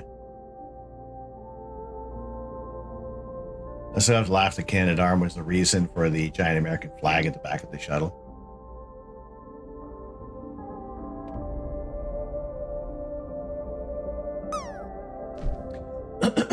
How many Lego have I built? Tonight? Or since we started streaming? Tonight, 2. Tonight, we got 2 minifigures done. But there's a lot going on tonight. A lot of catching up. How many have you not built? A lot. Since you started first building Lego, dozens. Inside 6 minutes from the planned arrival of Waypoint 1, continuing to get these fantastic views provided from the International Space Station, as well as from inside Dragon itself. Commander Anne McLean, as well as pilot Nicole Ayers, you see positioned as the camera in between them shows them in their launch and entry suits. We did hear before that they are allowed to bring up their visors through these set of procedures. Those suits are donned prior to joint operations, and they'll close their visors as part of the next dynamic phase, which will be the docking, just as an added safety measure.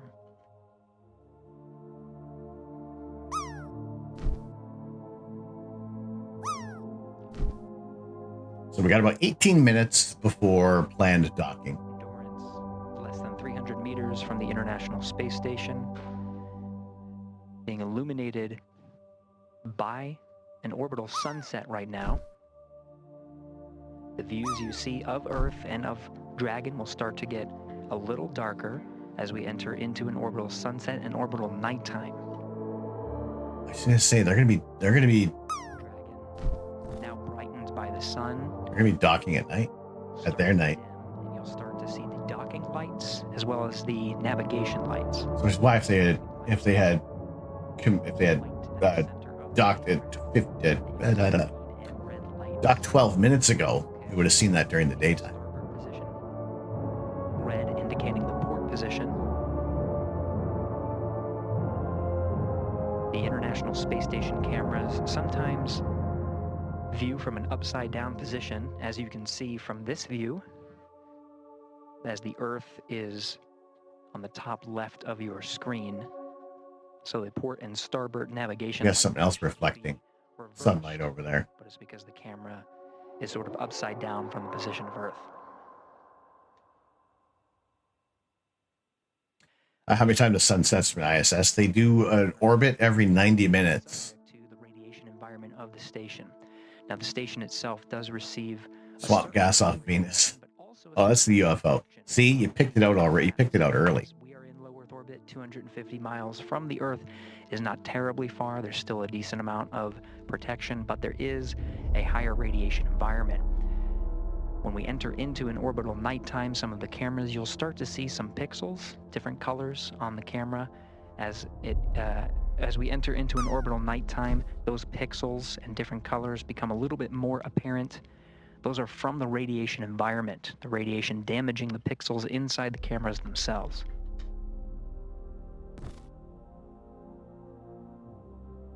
Did the Toronto sky open up? It was raining earlier today, but it's just seemingly cloudy right now. Inside 3 minutes from waypoint 1 arrival, we do have a go to proceed past waypoint 1. So Dragon, what you'll see is not a pause at waypoint 1, but it should proceed. Yeah, the halo around the craft that we did see, which is from the lenses. Pardon me. The feeds coming from Dragon, you can see illuminating the International Space Station. Those feeds provided Dragon, by ground SpaceX stations. on the big loop. Approach 1 and soft capture ring extension will begin shortly. Dragon will continue its approach to waypoint 2.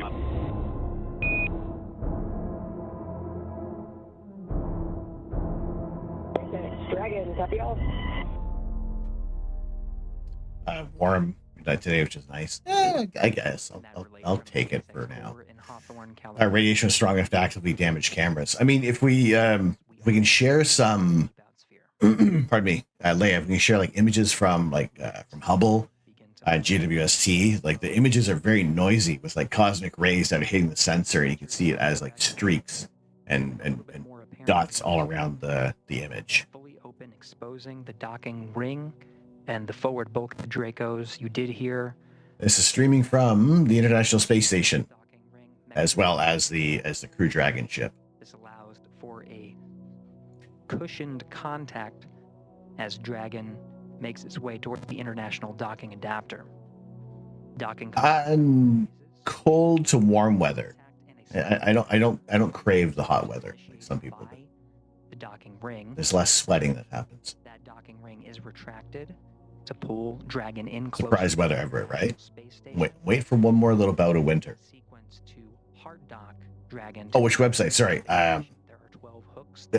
Twitter. From NASA's Twitter page. Space station. They're deployed in 2 sets of 6. How's the space weather? Very cold. Once all of the warm weather, not hot. There is also the sun behaving? Seems like it. Interface on the International Space Station side to provide power and but we got transfer between the two. We're in the portion with solar maximum, so as it stands, this is also why they're go for this transfer and capture, that there's any danger to the crew, more than usual. Once Dragon attaches to the International Space Station. Yeah, they have space within the Dragon capsule to move around. They can. Right now they've donned their flight suits, and shortly after takeoff, they're able to doff and just be out of the spacesuits, move around the cabin while the captain has turned off the seatbelt sign. Yeah, a little more. It seems a little more spacious than we get to see from the little cameras. Now passing waypoint 1, Dragon Endurance heading towards the International Space. An improved amount of radiation shielding. Inside Mission Control Houston working. Is 2025 the solar peak? We won't know until we're out of it. That's the thing. Let's send it. Right, your shadow. They need to make sure the tray tables are upright and locked positions. Armrests are down.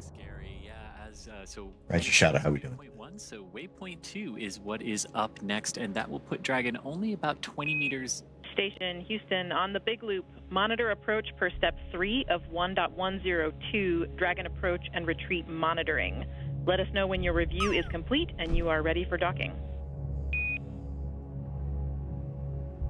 So we could get more auroras, yes, because even as it's coming out of the solar maximum, there's still going to be activity from the sun, and it's still a number of years that we can see some more action from the sun. Between the ISS flight control room and the crew on board the International Space Station. Houston copies. At waypoint 2, Dragon will hold for approximately 5 minutes. And we're coming in hot. And you heard that call there indicating that the ISS and the crew there are now ready for Dragon's docking to Full the send. docking adapter of the Harmony module of the International Space Station. Dragon approaching waypoint 2, which is the point about 20 meters from the International Space Station's forward docking adapter. And as we did just hear, Cool to see the Dragon capsules in full effect now, right? So awesome. It crossed through waypoint 1 and waypoint. A hold for the Tesla. But again, these waypoints or checkpoints are places we can hold if we need to, and if we don't, we can proceed forward through them. And so we have gone through 2 of those. Tax do getting close. Mama Talks, how are we doing? 200 meters away from the International Space Station, about 170 meters currently away from its target of that forward node 2 forward docking port. And there you're seeing a great. Doing good. We're doing good so far.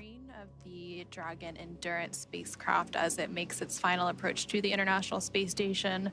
The teams in Mission Control Houston the teams at the International Space, or not the International Space Station, the SpaceX Mission Control teams behind us are of course doing some final go no-go polls for docking. It's one of the final checkpoints between those teams to make sure. There's the if you want here's a link. We did hear that there will likely be a brief hold at waypoint 2, and again that waypoint 2 is just 20 meters away from the International Space Station, so very close at that point. So they will hold briefly, and then from there we will have our final approach and docking. We will have an initial soft capture. We did hear that the soft capture ring was being extended a few minutes ago, and then from there they will begin to deploy those hooks, 2 sets of 6 for a total of 12 hooks to get that hard capture. And during that final hold, that again, we're expecting around the waypoint 2 mark, which is 20 meters away from the space station. During that final hold, they can possibly wait for better lighting conditions. So the space station does have exterior lights, and Dragon can dock in the dark. But of course, we go through an orbit every 90 minutes. So there's a sunrise and sunset every 45 minutes. So if they need to wait for a little bit of improvement in the lighting conditions, they can use that waypoint 2 hold opportunity to wait for things like that, ensure final alignment, ensure everyone is good to go for that final approach and docking. And as we could see right there, right before we switch to the inside view there, that's a great view on the outside. Wicked. See that we're passing into an orbital sunset here, so approaching orbital night. And you can see how that lighting is very different on board the International Space Station. But what I love about that view too is you can see the forward navigation strobe light from Dragon illuminating the forward element of the International Space Station where it will be docking. That was so cool. Mama Talks, you've been spoiled with spectacular views, stayed up and watched the eclipse with perfectly clear skies, and you got to see the launch, and now a dock with the International Space Station. The center of the docking alignment axis. For some reason, thinking the huge sock monster from The Empire Strikes Back, it's going to suddenly snatch the capsule. International Space Station. Keep track of Dragon's orientation there. Tomahawk Tom, thank you very much for the follow. How are we doing today? Orientation, and I really love this too as we get into orbital night as we're approaching the space station, because we're probably going to see Dragon's Draco thrusters pulsing, and that's always a sight to behold in orbital night. And so Dragon and the International Space Station. Capture ring extension complete.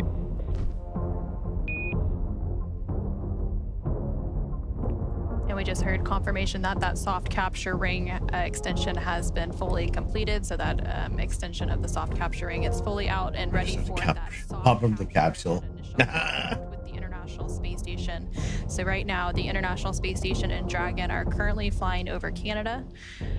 And they're continuing to make its final approach to the International Space Station currently. I'd look outside, but it's cloudy. Lightning Builder, have a good night.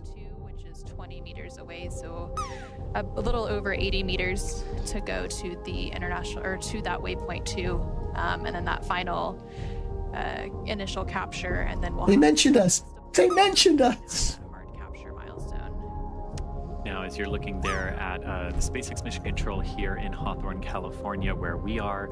Yeah, we're cloudy here tonight. Monday, Tuesday might be clear, so keep an eye on that. I think they bought the lighting kit, right? Can you imagine? Oh, speaking of lighting kits, exclamation point light. Light Tailing has a sale this weekend. You're looking for lighting your Lego sets. Get in on it now. 35% off. We're going to stop based on the calls. Weeing down here. Oh dear. There and final checkouts. But so far so. Lovely night for an ISS docking. Yeah. Tomahawk, how we doing? From the, after lifting off from the Kennedy Space Center yesterday afternoon. Thank you all very much for joining in tonight. Our Saturday evening stream. A little bit of Lego, a little bit of space. Everything that the channel encompasses. I think we had some food talk as well. Make that final approach. And so right now we're seeing those live views of the SpaceX Mission Control team here in California. And typically we'll go back to these views when we do have those brief loss of signal between Mission Control from Hawthorne. Space Station and Dragon and the ground, and we'll regain those views shortly. It's just a handover between. Yeah, thank you all very, very much for joining. For those that are new to the channel, appreciate you joining. My name is Tom. I am the Astro Canuck. It's my pleasure to share my love of astronomy, astrophotography, and space exploration, our space exploration side of things.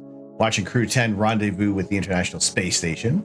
And then shortly, a few days later, we will see Crew 9 egress from the International Space Station and come back, bring an end to the mission for Butch Williams and or Butch Wilmore and Sonny Williams.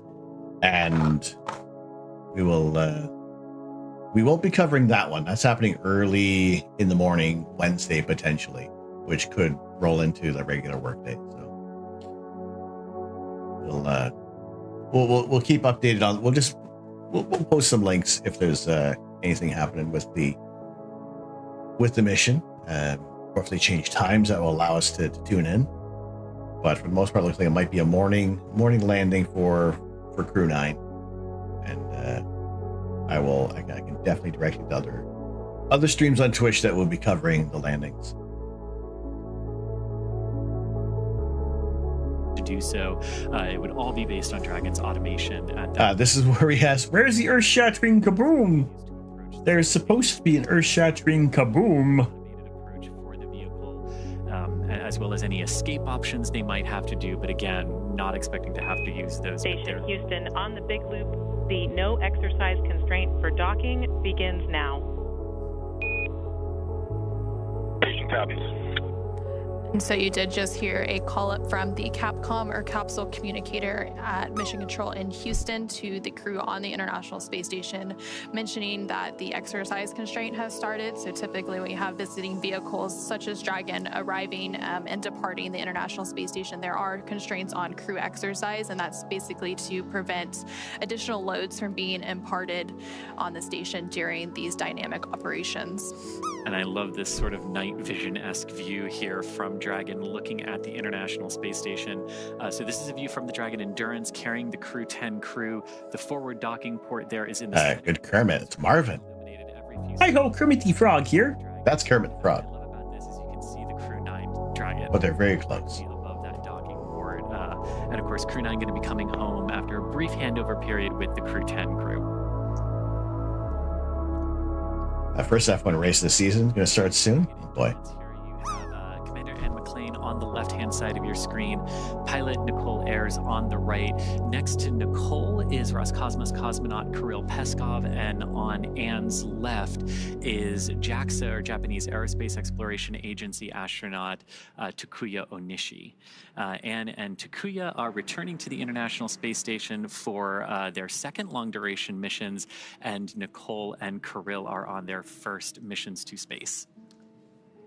So it's getting pretty real for the 4 crew members that make up Crew 10. Right now, they are just under 25 meters away from the International Space Station, so just outside of that waypoint 2, which is that point at which Dragon will hold for a few minutes. Big loop. You see you're approaching waypoint 2. Crew visors are closed. Copy. Crew 10 visors are closed. We did just hear that confirmation that the crew is approaching waypoint 2, so they see that on those screens in front of them. They see the distance, and they're able to monitor that approach as well. And this is great because you can see Dragon's Draco thrusters firing. Look at the You've got the red and the green navigation lights as well. little thrusters. All those little flashes and pulses that you're seeing around the vehicle are the thrusters, keeping that alignment. That's really cool. As we continue to approach waypoint. Just one of the shut the front door moments. Pretty much. Batten down your hatches and be prepared. Expecting to hold for a few minutes up, and you can see we're really getting close, considering now we're really illuminating that forward docking port with Dragon. And so Any Dragon fire breaths, yeah. Waypoint 2 mark now, just around 20 meters away, so we will have Those that little puffs. Recently, the team in Mission Control Houston did conduct their final. Do a barrel roll to dock. Imagine. Dragon is holding at waypoint 2 for Dragon Eye assessment. Draw next to when you're in the universe, these guys can land on it. It is impressive. And you hear the confirmation that Dragon is holding. Now you're on the left-hand side of your screen as you're looking from the ISS's camera out at Dragon. Even though we've said Dragon is holding, you're still going to see some of those thruster pulses, because holding in space is not like just stopping your car that holds the same position. And Dragon SpaceX on the big loop. Ground is bold go, and we'll be enabling approach shortly. Confirm crew readiness for final approach.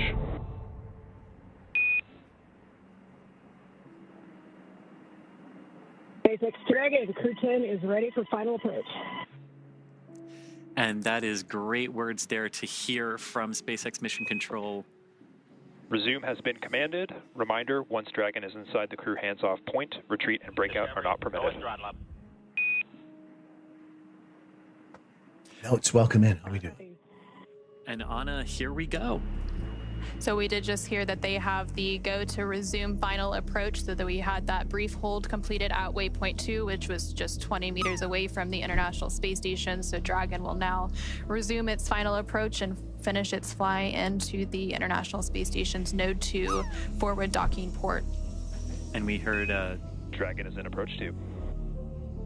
Your good confirmation of Dragon in that approach 2 mode, meaning it has passed waypoint 2 and is coming into the station. Again, you can see Station Houston on the big loop. Dragon is on final approach and is go for docking. Monitor per steps 5 and 6 in 1.102 Dragon approach and retreat monitoring.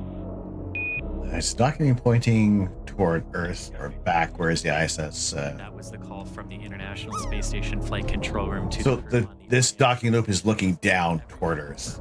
So everyone's on the same page as Dragon is now very close. That's looking down toward Earth, because when we were looking at the Dragon, we could see Earth below the capsule. 17 meters away from the International Space Station and continuing to close in on full its throttle. target. Coming up here shortly, we will likely hear that call out for CHOP, which stands for Crew Hands Off Point. That typically takes place less than 30 seconds before docking. So as soon as you hear that, you know There will be a soft capture, and then we'll wait for call out for the hard capture when they're locked in. to be done automatically by Dragon. And so also on the International Space Station, we have NASA astronaut Nick Hague monitoring this final approach. And then once Dragon is docked, NASA astronaut Butch Wilmore will walk through those hatch preparation and opening steps to welcome the crew on board.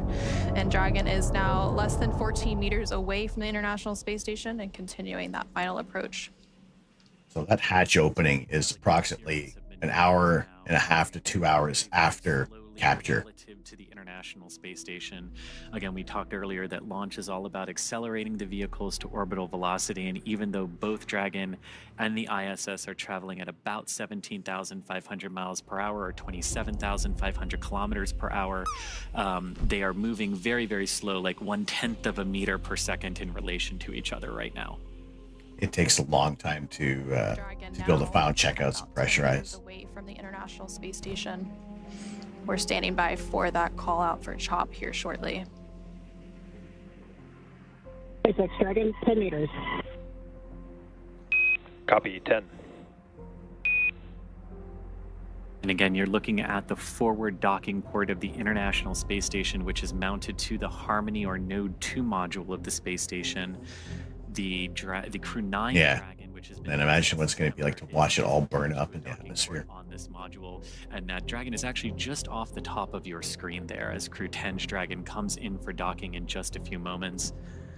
And I love these views again. You've got the Dragon, you've got the ISS staring at Dragon on the left-hand side of your screen. So, yeah, definitely a lot of procedures that need to be done before they're opening the hatch. Dragon is now less than 7 meters away from the International Space Station as it continues to make that final approach. Traveling with a range rate of less than 0.082, which, as you mentioned earlier, it continues to get slower and slower as we make this final approach. 5 meters. Copy, 5 meters. Now, thank you very much for the 80 bits. CHOP, or that crew hands-off period, followed moments later by docking. That typically comes at about 2 meters away from the International Space Station. Right now, we're less than 4 meters away.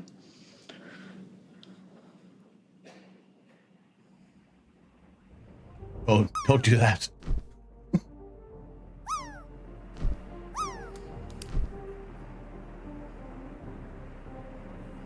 Less than 3 meters away.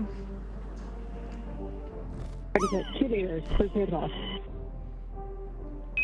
Copy. 2 drag. I don't know if There is the CHOP call. Standing by for initial contact of Dragon to the International Space Station. Someone's at the door.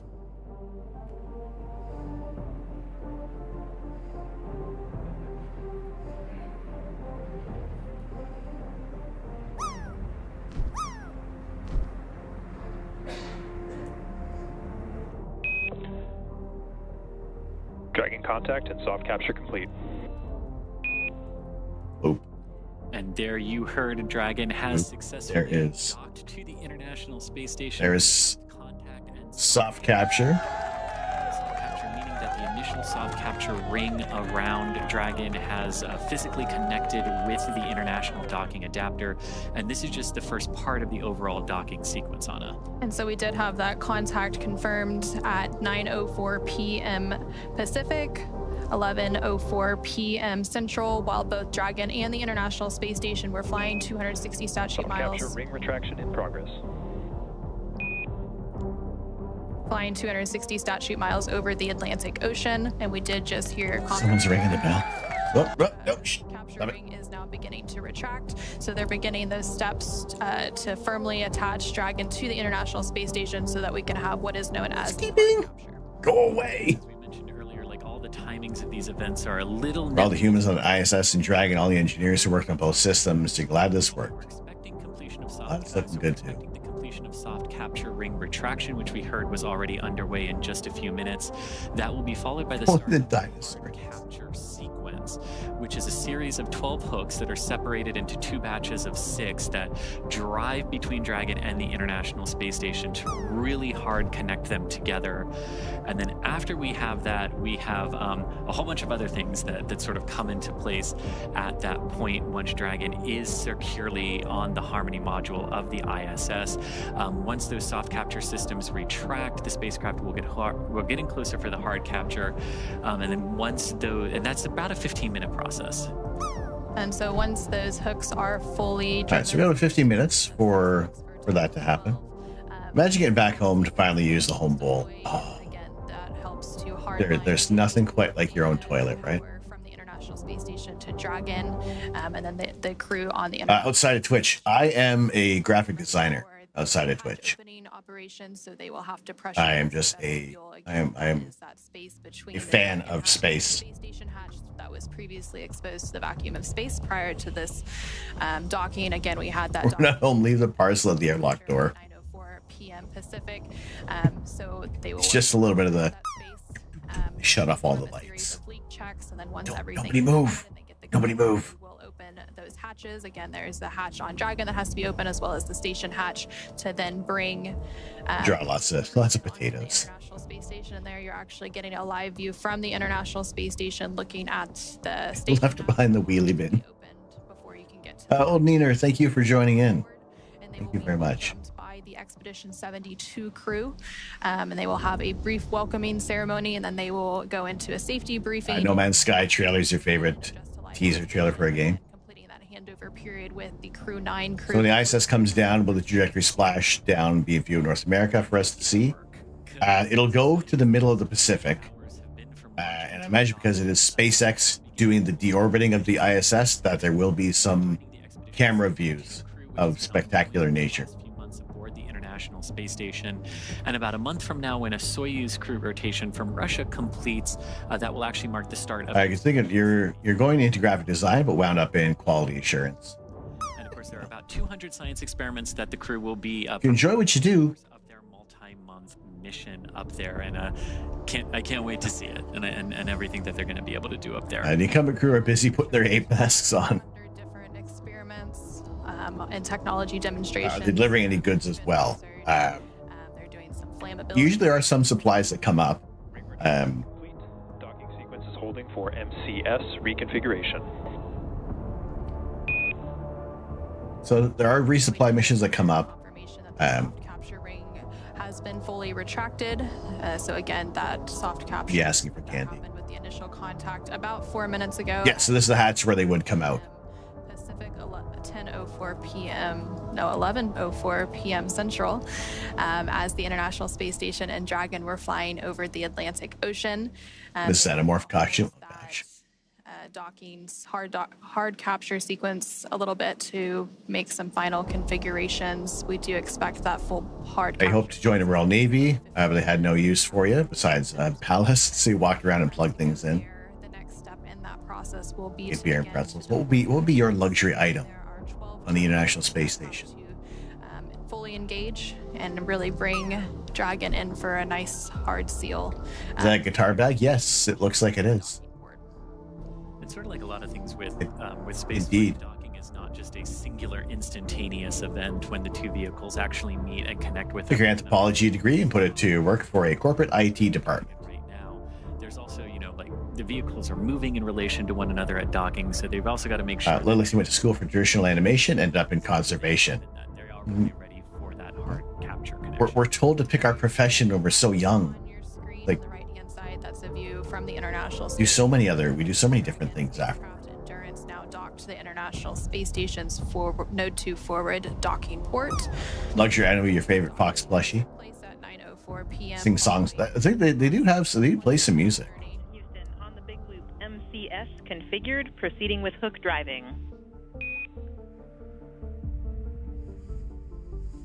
Station copies. There we go. Guitar playing Canadian. Chris Hadfield is safely on the ground. We've gotten through that, and now we are going to begin that hard capture sequence, and that's what you were talking about, Anna, driving the series of 12 hooks 6 at a time to form that hard capture. And again, we expect that process to take about 15 minutes, but it really is great to see the Dragon Endurance back on the space station. They did one of the career cruising things once. You picked good with your hands. You love animals, and suggested to you gunsmith or taxidermist. And now it's doing it again for the 4th time. Did you bring the guitar? Yeah. Why? Do you know how to play? No, I was going to learn over the next 9 months. SpaceX flying crew to the International Space Station. Again, we did hear confirmation that the first set of 6 hooks for a total of 12 is now driving. So those. You dropped an accountant degree, got a degree in photography, then worked for years in accounting. Funny how life Confirmation of that switches up on us, right? They will deploy some umbilicals and then begin that pressurization and leak check series before we have hatch opening and welcoming Crew 10 on board the International Space Station. Of course, it's been a pretty long journey for Crew 10. They've been traveling for over 28 hours now following a liftoff yesterday of 7:03 p.m. Eastern, 4:03 p.m. Pacific from NASA's Kennedy Space Center in Florida, Launch Complex 39A. They had approximately 9-minute ride to orbit before we had that orbital insertion and second engine cutoff, and then they've been traveling in free flight since then. They had a series of burns that set them up for a docking today at 9:04 p.m. Pacific. They first had their phase burn, and that was completed yesterday at 4:52 p.m. Pacific, followed by a boost burn at 12:08 p.m. Pacific, a close burn a little bit after that at 12:50 p.m., and then they had a mid-course out of plane burn, a transfer burn, a co-elliptic burn, and just recently we had that approach initiation burn. So a lot of burns to set them up and get them on a track to where they are now at the International Space Station. And after that sequence of burns, it went pretty good after that point. We saw Dragon cruise through the waypoint 1 and waypoint 0 targets of 400 and 220 meters respectively from the International Space Station, and then close into that waypoint 2 where a brief hold and then right on in for a picture perfect docking over the North Atlantic. And so we did have that soft capture at 9:04. Now the first set of 6 hooks has fully closed, and now the second set of 6 hooks is driving. Once that second and final set of hooks finishes closing and driving, we will have that hard capture complete, and then from there they will of course begin the pressurization process of the vestibule. And of course, part of Crew 10's arrival at the space station means that it's time for another crew who's been up there for a few months to come on home. So burning, you say? After Crew 10, now the Crew 10 has docked. In a few days, we will have the plan. So what they're saying right now is, at least with NASA's website, hatch opening is scheduled for approximately, that's if everything goes according to schedule, is for an hour and a half. And then at about 2:17 will be closing remarks. On the space station and joined Crew 9 and will now be coming home on Dragon. So they will do that. They sure traveled from Australia to Canada pretty quickly. Screwed they to the Concorde. Typical. We like to ensure a continuous presence of U.S. crew, and then the Crew 9 will help bring Crew 10 up to speed. Yeah, it's as the new arrivals and get them adjusted to space station life before they return home. About an hour and a half. And so that second set of 6 hooks continues to drive. Yep. We had that Can initial. you imagine taking an hour and 1.5 hours to open the front door? At 9:04 p.m. Pacific, and typically it takes about 15 minutes to have hard capture complete. So we should be approaching that milestone here shortly. And as all of that is happening and those umbilicals are being connected, hard capture complete.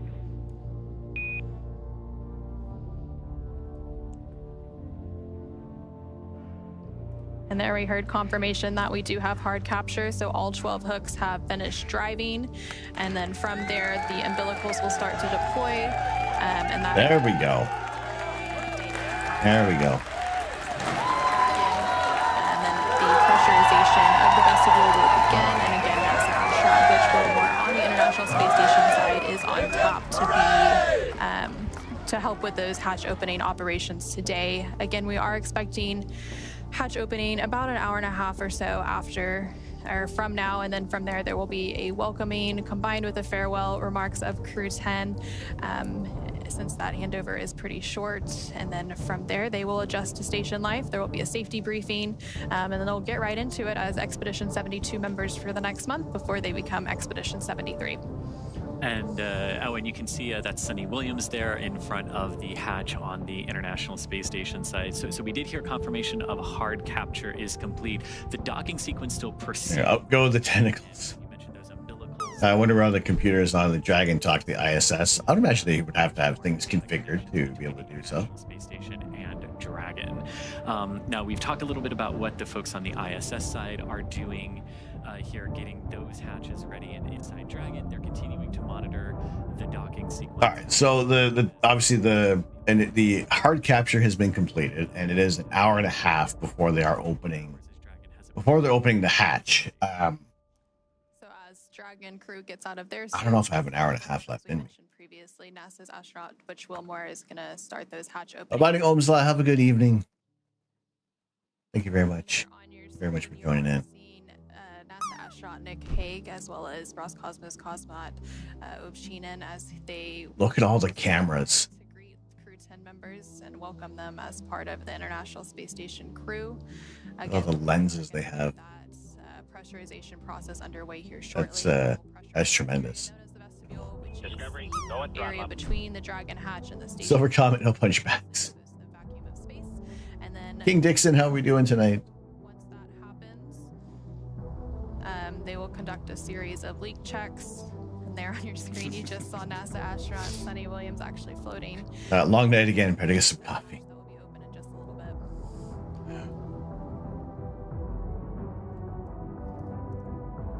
Have you ever seen the International Space Station from VR? And Google has the. Docking sequence complete. Ground will be enabling hardline power and comm connections shortly. You are go to doff suits per procedure 4.012. Crew 10, welcome aboard the International Space Station. All right, they're welcome aboard the International Space Station. They have, they're able to remove their flight suits. I'd love to have a camera from the ISS or a lens. Cried a little. It's space is breathtaking. It's incredible. User Quest 2, whole channel of 360 videos. Especially our SpaceX friends who trained us and enabled us to safely arrive at the International Space Station. It was so amazing to see the ISS shining in the darkness of space and symbolizing human beings, technology, and international cooperation. And it's such a great honor for us to be part of this program. We have a lot of exciting work ahead of us that we are looking forward to. Again, thank you very much to everybody who helps us to get here.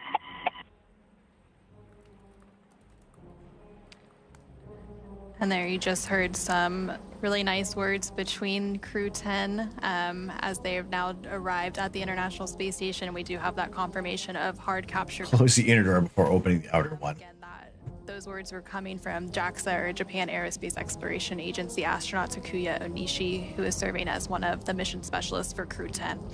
And so now with Dragon successfully and safely docked. Houston copies all. Welcome to the International Space Station, Crew 10. We look forward to your work and the spirit of cooperation with which you've arrived.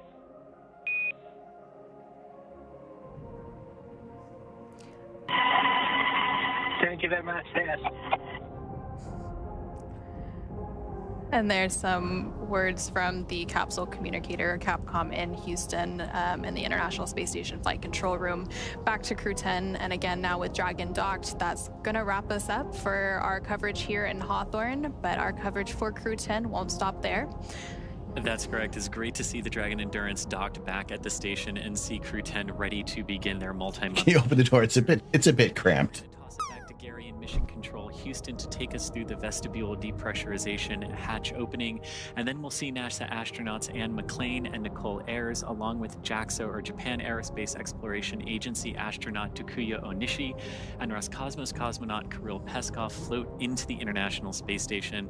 But first, let's do a quick recap of how we got here. The crew suited up yesterday before their launch and then had their ride to the pads in those sleek-looking Teslas before ingressing an even sleeker-looking Dragon. They lifted off right on time from the Kennedy Space Center. You know what? Given the state of the world, it's a great example of international scientific and engineering cooperation. Indeed. And this is what we have to, we talk about this, that space exploration for furthering our reach into the solar system, that it needs to be a global effort, and there's really no other bones about it. Doing a little bit of a strut. Happy with their work, right? I watched them float into the station. Hey, we need the door open. Anyone? Hello, please. PM Central Time today, March 15th, 2025, and it was Dragon's 10th crew rotation mission for NASA and the Commercial Crew Program. That's right, and now that Crew 10 has arrived to the International Space Station, we are looking ahead to the return of Crew 9. And All right, so as they return home after their long duration stay on board we're with a little bit of a thought here. thinking. So happy SpaceX made it. Me too. It's whenever we're adding a crew on board, it always can be a little more tense, right? Retro. Think Astro's thinking. I know, right? Imagine braining.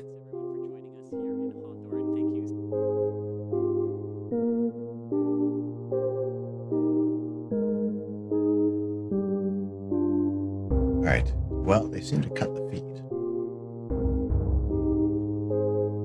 So the thought was, it actually looks like they have. So that was the International Space Station that was sharing that broadcast. Internet.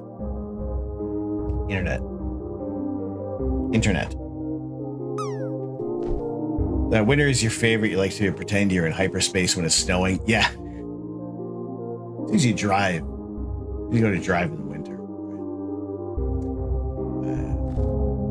So, are we SpaceX hosting the rest? Is ISS? Oh, there we go. We're back. Just switch over to the International Space Station. So, are they going to show the hatch opening? Hatch opening is approximately 90 minutes from now, which puts us at 2 a.m. And one of the whole points of one of the reasons why we were starting the Saturday streams earlier was that we were going to end the stream, before midnight. Yikes on bikes, right? But here's my thought.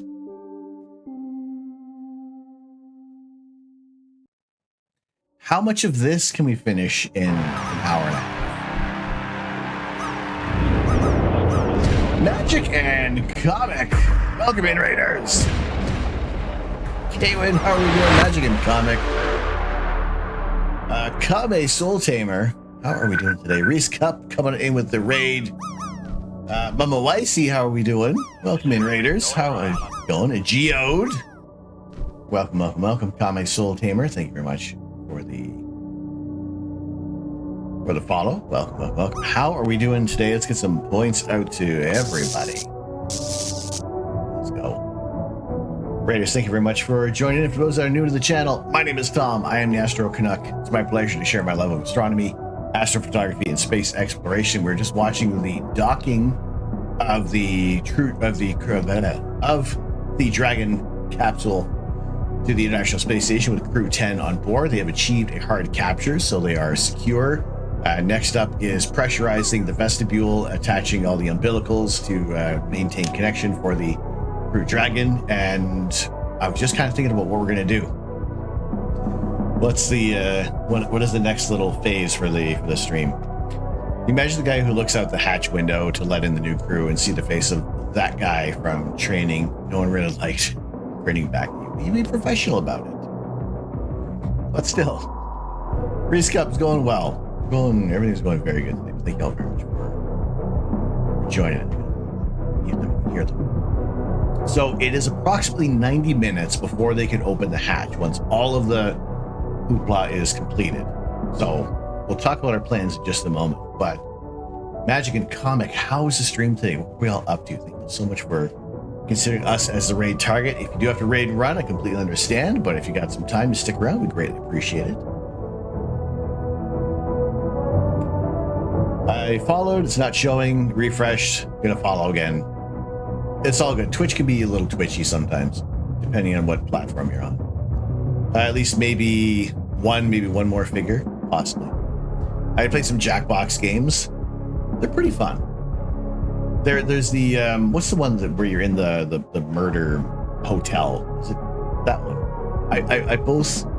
That's pretty much almost like my pet aversion for that one. I can do pretty good on that game, but it's just the murder trivia party. Yeah. Twitch let you sub twice with Prime this month. There you go. That was fun. Didn't get to that one. The rapping battle mechs are fun too. That's cool. There's so many fun games for the Jackbox. Appreciate you joining in. Raven, time for you to head to bed. Thank you very much for joining in. Thank you for the stream in space tonight. You're very welcome.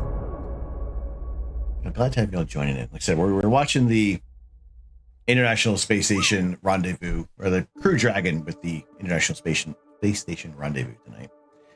So, thoughts are, because we also are, for what we mainly do science communication, we will watch launches and events such as the crew going to the International Space Station. We'll do live astrophotography, and we'll also build Lego. And most recently, what we've been doing is organizing our collectible minifigures onto a 3D printed base plate.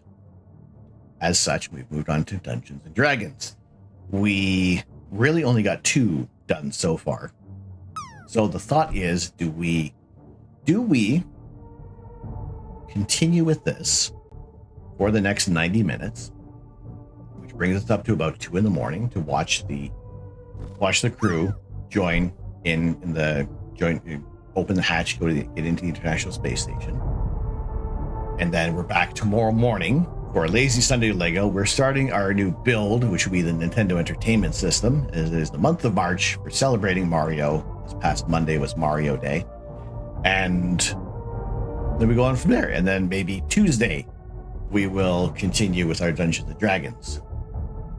Or do we do a little more D&D this evening and watch the astronauts come in? Which in that case, I would be taking a short break to maybe just get another water, at least. Are you good with that, with not getting any sleep tonight?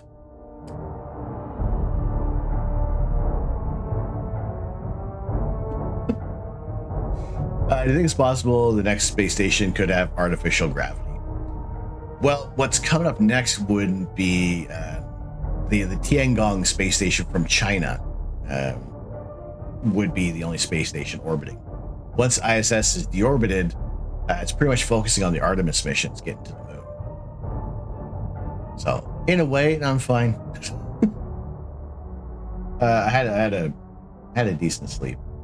As long as we're kind of wrapping up at once the crew has left or has entered the International Space Station.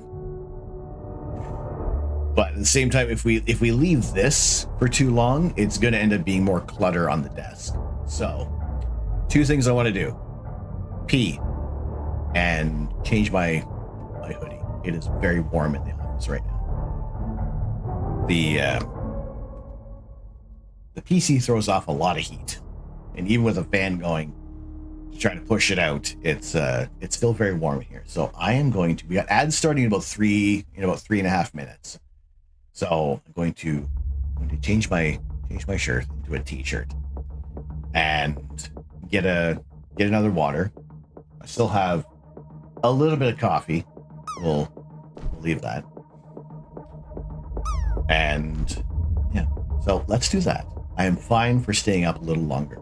I am happy to share the space exploration because we watched the launch, we watched the rendezvous, to really not see them get onto the International Space Station. Is that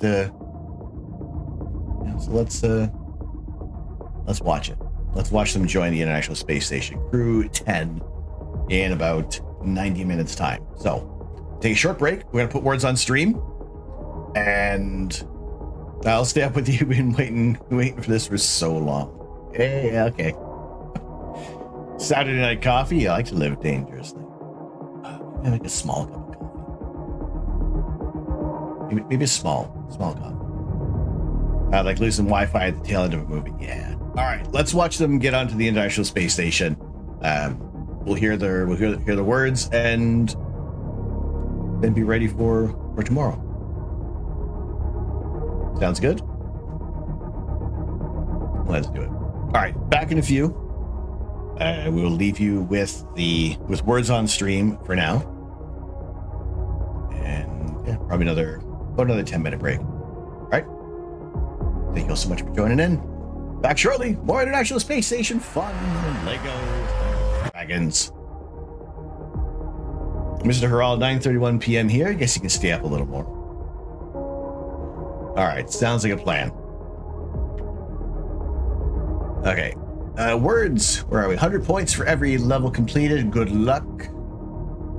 Good luck. Let's put the link in here.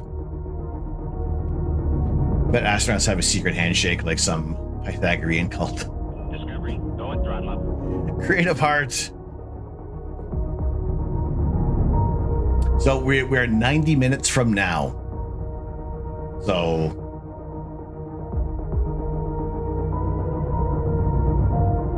90 minutes from now. All right, autopilot is on. Good luck. Creative heart, thank you very much for joining in.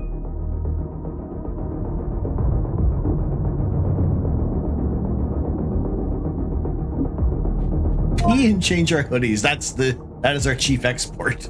Pee and hoodies. Golly.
There's words. There we go. How we doing? We're waiting for the crew to enter the International Space Station. They have docked with the ISS, and we'll tune into that at about 2 a.m. Eastern Time. Our local clock is just over here. Thank you very much for joining in. Saw a few people joining in earlier while we were on the break. Safety Harbor, hello. Little About a Lot, welcome in. Thank you very much for joining in today. All right, good luck. Continue on with level 9, 100 points for every level completed in words while we're on our break. Cons 9287, thank you very much for the follow.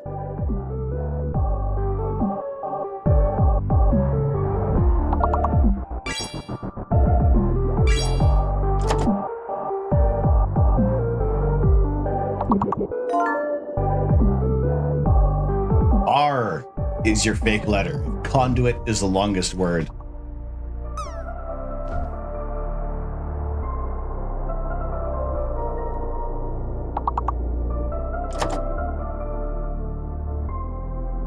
It doesn't like donut?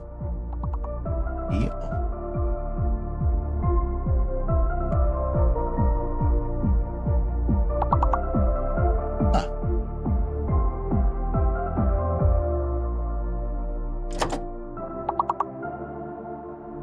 Conduit is your longest word. Now all I can think of is R words, right?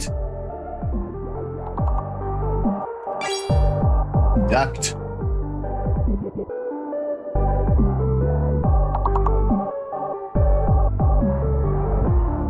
Why would they put that in there? That's blocked anyway. Yeah, I think you get a ban for that one.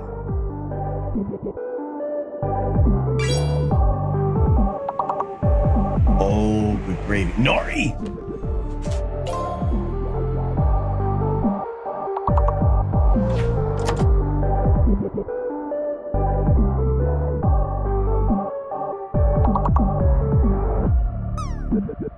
Oh my gosh.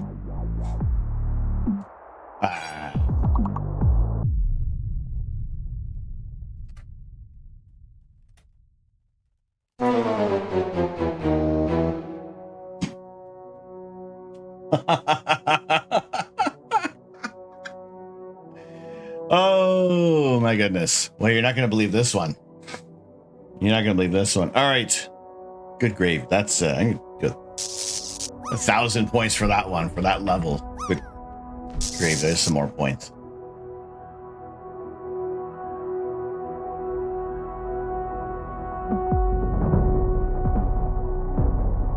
My goodness. All right. Earlier, gosh, just getting to these now. Sorry. Give them now with the 80 savory goat biddies and Nori Kitty with the 51. Why would donut not work? I don't know. That's really weird. That's very strange. Nori. Discovery, go and throttle up.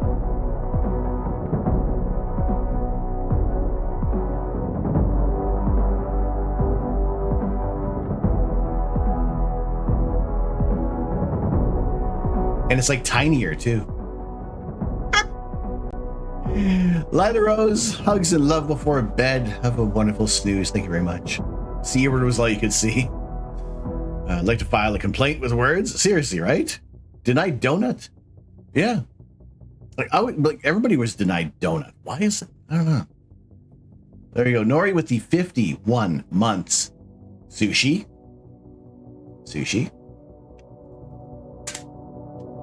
On to the spike of appreciation, our pillar of happiness, our rod of love, our shaft of smiles, our javelin of joy. Maybe they want like the full long donut word.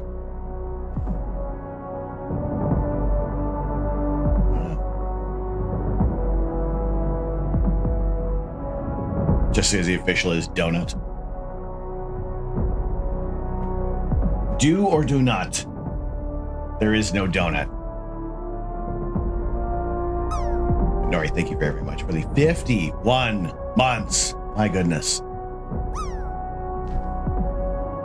That's like she threw the trash through the drive-through window.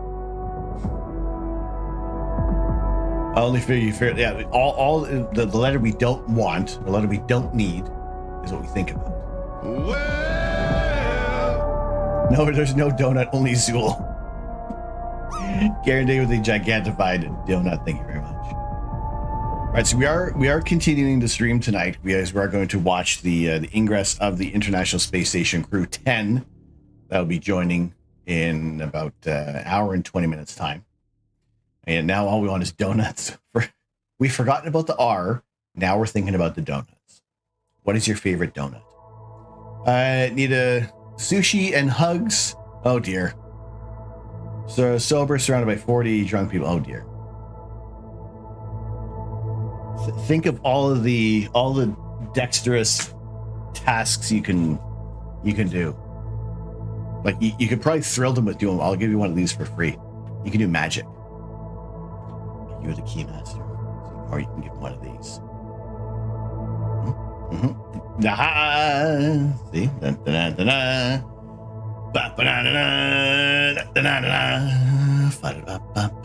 can even throw it up. Look at that. Oh shoot. Okay. We'll just put those away. Old-fashioned sour cream glaze. Thank you very much. Chocolate covered cake donuts. A Boston cream pie donut. Actual pic or a simulation? Actual picture. That is the actual shot from the International Space Station of Crew Dragon. Cinnamon ring donuts.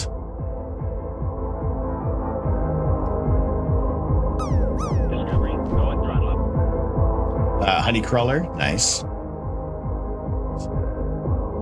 I do like an apple fritter, but if we are going for like a true ringed donut, I would go for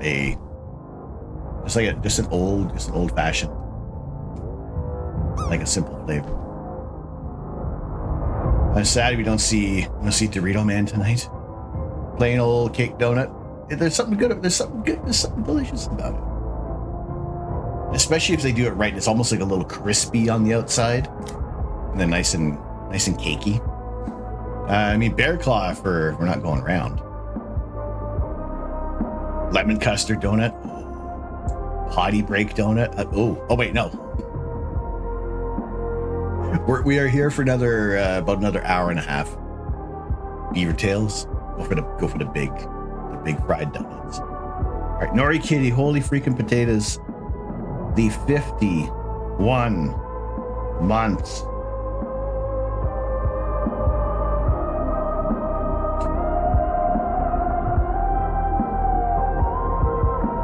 Thank you very, very much. And it's because of Nori Kitty we have the sushi stuff. As soon as it was found out, there's a sushi stud. Nori would not have it. Astro cannot go find 1 health credit for a Sonoguchi violation of the morality statute. Thank you very much. Thank you very much for the 50 bits. Appreciate it. You're a sushi stud.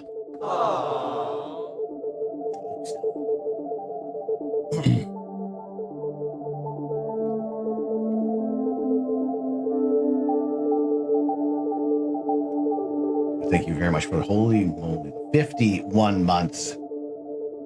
It's the constant race. I think I think it's 50. I gotta go check on your channel if it's 50. We have the 51 coming up. Cinnamon and sugar ring cake donut from Little Shop that fried them fresh. So fresh, they were hot. Still all fluffy. That sounds good. That sounds really good. So we do have the crew on board the International Space Station getting prepared for the hatch opening. They still have a bit of time. There are some of the supplies that they have to organize as well.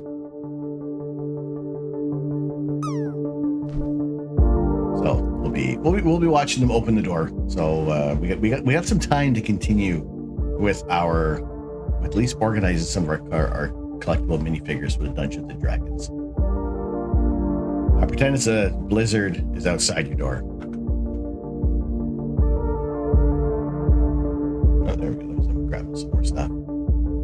So they gotta unbury everything, and they're off to work.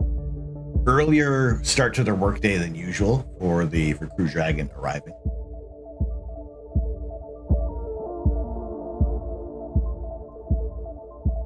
So that's what we'll tune in for the hatch opening, and we'll stay up a little later than usual. We're back in the morning at 10 a.m. Eastern for Lazy Sunday Lego, and if we can finish this tonight, then we can have the desk nice and clean. I love the hairdo.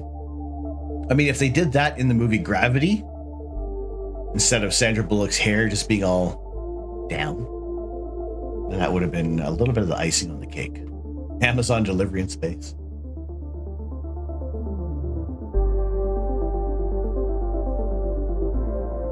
Barbara, get a hair tie. But I should say, it naturally just stays out of her way.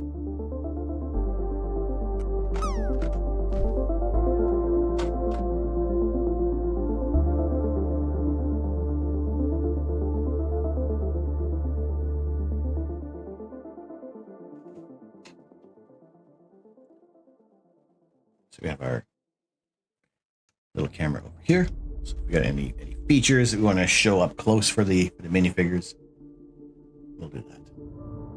But I appreciate y'all joining in. Thank you so much for spending some time with us today.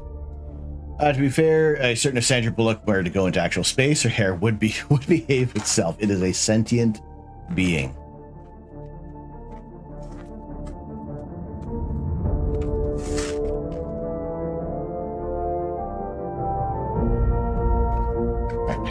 These freaking figures are so awesome. All right, so we have what's his name? The vampire one, Strauss.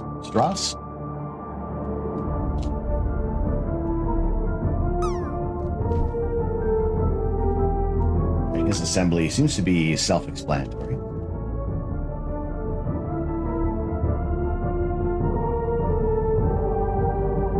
Strahd, thank you.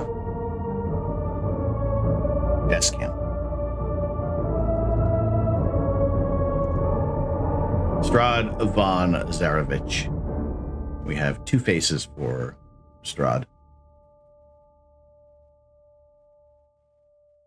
I'm pretty sure we know which one we need.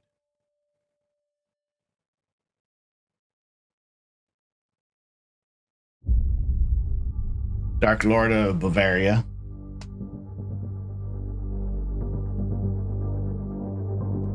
Zoom in.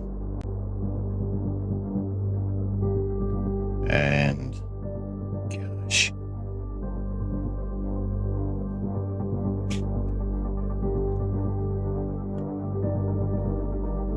Tells you.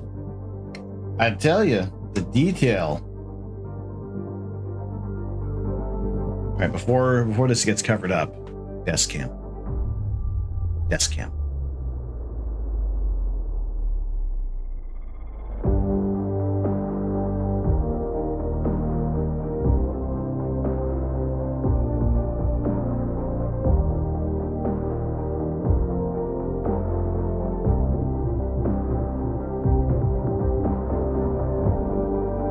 The armor plating, like the silver print on here, which is kind of funny that the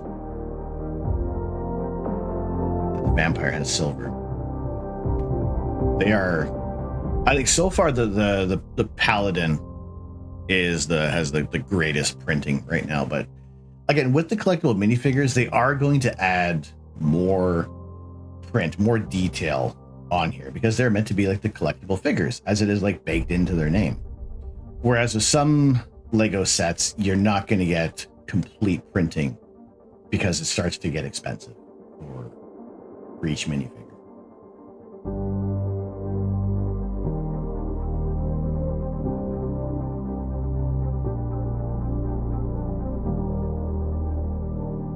I did your Navy boot camp, first part of training in Orlando, and you enjoyed the trip to Kennedy Space Center while you were in Orlando. This was during the space shuttle days. Awesome. Only werewolves have issues with silver. What do vampires have problems with? Garlic, sunlight, iron? There's no other metal that mucks about with vampires?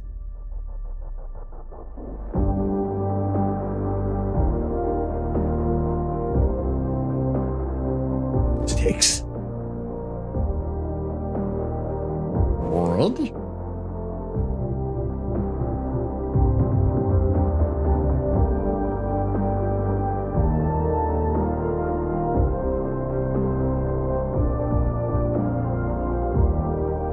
Okay. Well, we already have another problem. He has a goblet and a rat. Although the rat could be like walking on the wall. That's fine.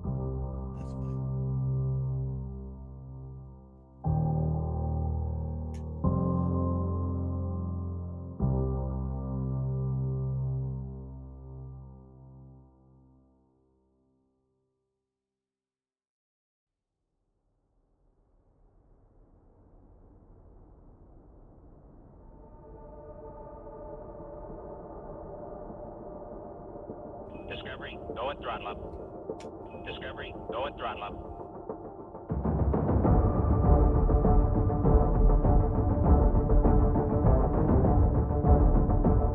That's fine. LC, how are we doing? Dr. Sci-Fi, welcome in. You were saying about the 3-in-1 space astronaut, not including a minifigure, that I stuck one of our astronauts in the cockpit. You're checking your audio. We're good now. Yep. Vampires traditionally were repelled with silver, and werewolves didn't have an issue with it. Both myths got muddled, as vampires do not reflect in mirrors because of the silver in them. I heard you say world. I had to say cut it out. Dr. Sci-Fi, how we doing? See ya. All right.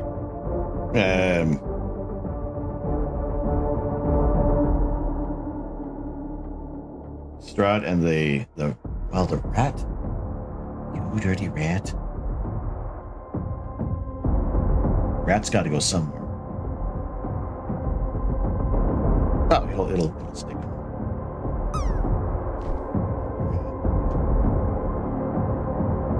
Put the rat over here by his head. Rats can climb on brick walls like that, right?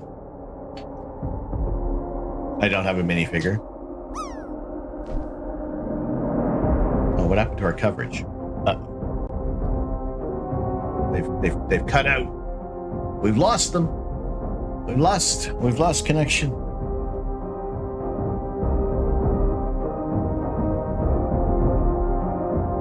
International Space Station, come back.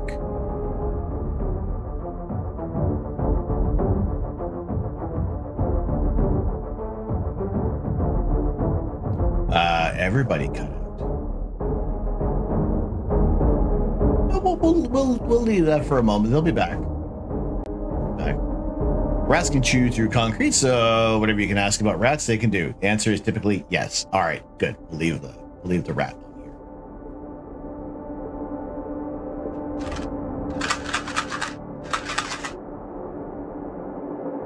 I have no idea. The halfling? Tater, thank you very much for the follow. Welcome into the observatory. How are we doing?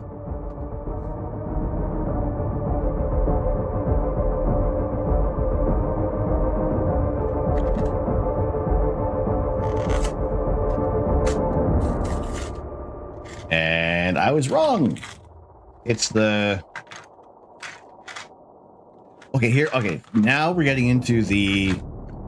So we've had 3 specific characters right now. Elsie, you got to finish your Kingfisher. It's a fun build. I really like that build. I do the best.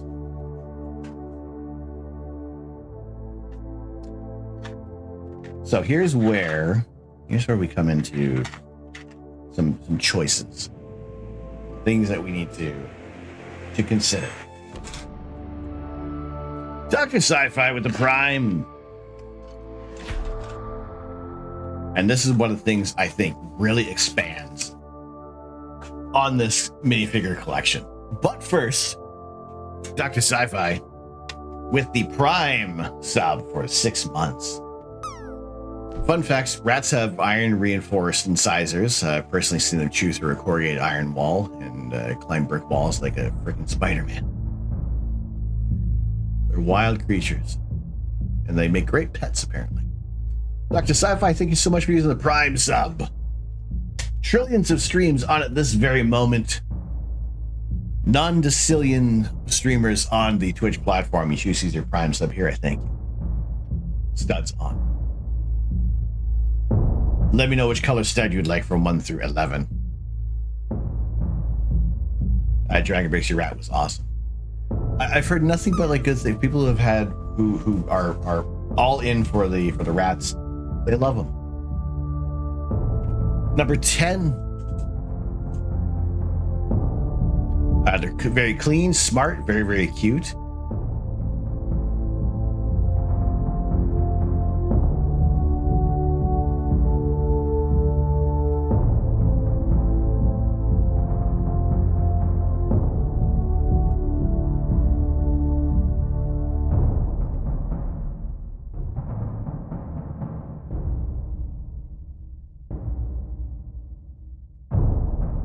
All right, Dr. Sci-Fi, number 10. Studs on. Studs on. Sorry, we need to, we filled up a row. Studs off. There we go. Now we're right.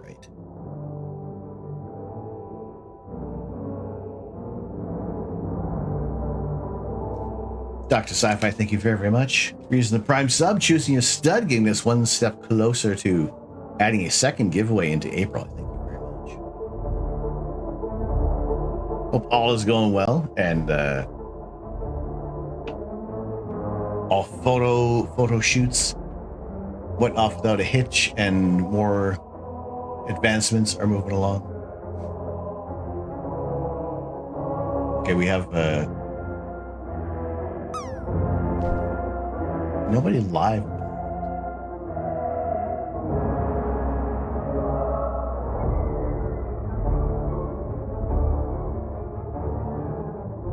So maybe they broke for a little bit of a break.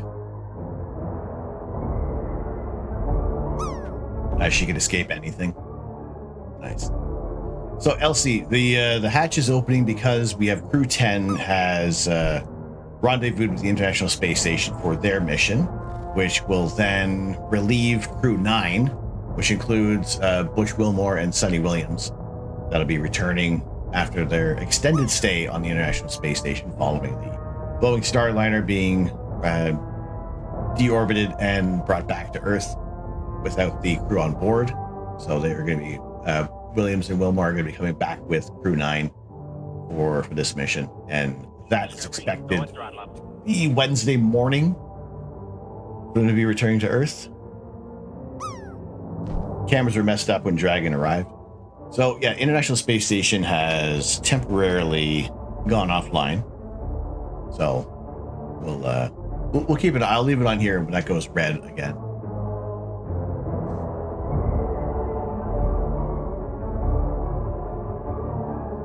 So their ride came a few months prior with Crew 9, and then this is the replacement crew for this Crew 10 with their own ship, and then Crew 9 is going to go back. Yeah, on a different one. Shoot was good. Got some video from it. Awesome. I fear the next crew you'd be afraid to go up. Well, this is they are going up on the Dragon capsule from SpaceX on a Falcon 9 rocket. And they've had their proven flights with Dragon have taken crews to the International Space Station. It's the Boeing Starliner that was the issue. So, and at this point, like, are they going to try again? Like, we're Boeing's no longer running. SpaceX is the only way to get up there now. Did they fall victim to budget cuts? I bet they can't wait to get home. I would imagine at this point the mission has gone on as long as. But hey, this is also what astronauts are trained to do. This is not their first mission, but it's definitely probably their more interesting, their more storied mission. So expect some kind of Apple or Netflix movie to occur.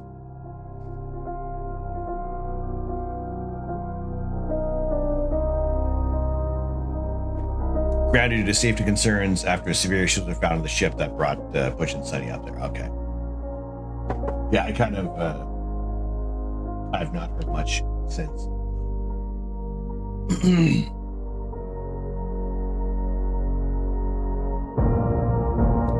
So with the collectible minifigures, the really cool thing that they've added for Dungeons and Dragons, they have some mainstay characters.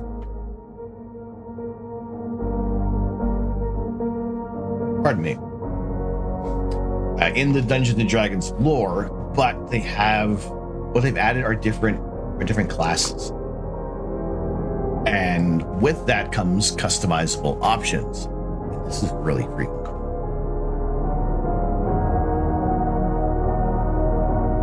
So we have our base for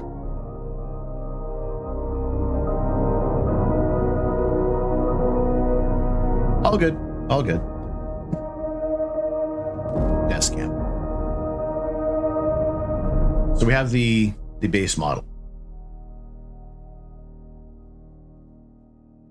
for the barbarian,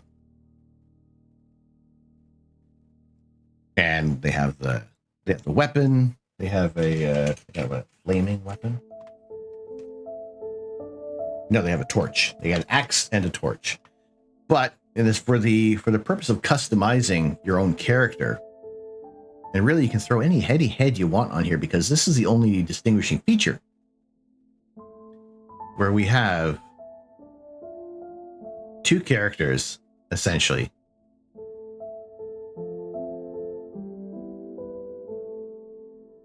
So you can get your barbarian, your male barbarian if you want. I really like that. I was almost thinking it would look. I don't know which one we want. Which cranium we want to use. They both look great.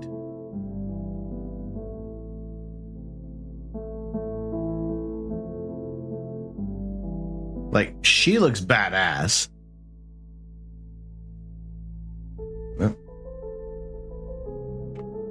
But the beard on the other one is really nice.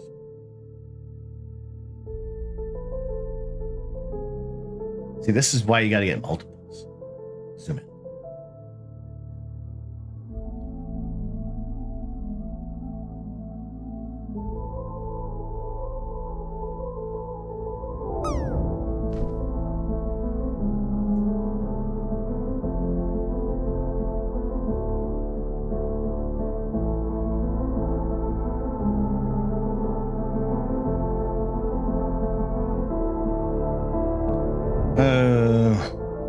I kind of want to go with the beard on this one.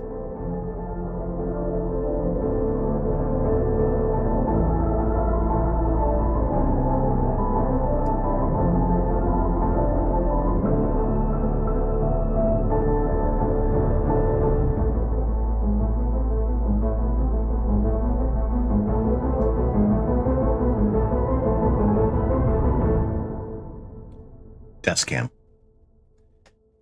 So really everything else on the body is covered in your armor, in their clothing. That it's fairly nondescript. So really whatever head you want to throw in there is going to work.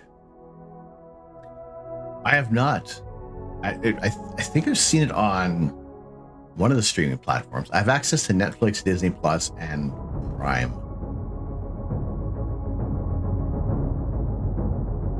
Yeah, I like this one. That makes me wish you got more of them. I don't know if they're still available on Lego's website for silly cheap.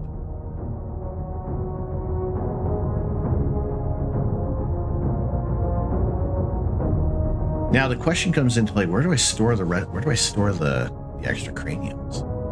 It's on Netflix. All right. Zoom in.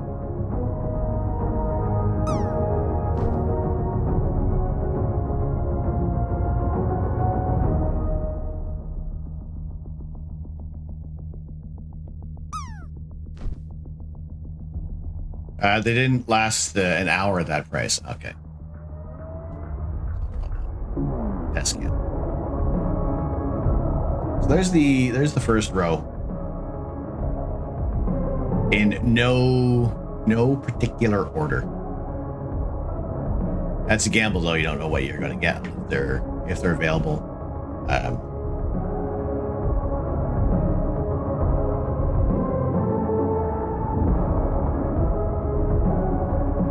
Yeah, unless like this one. Oh, these ones are probably long. They're pretty much gone now.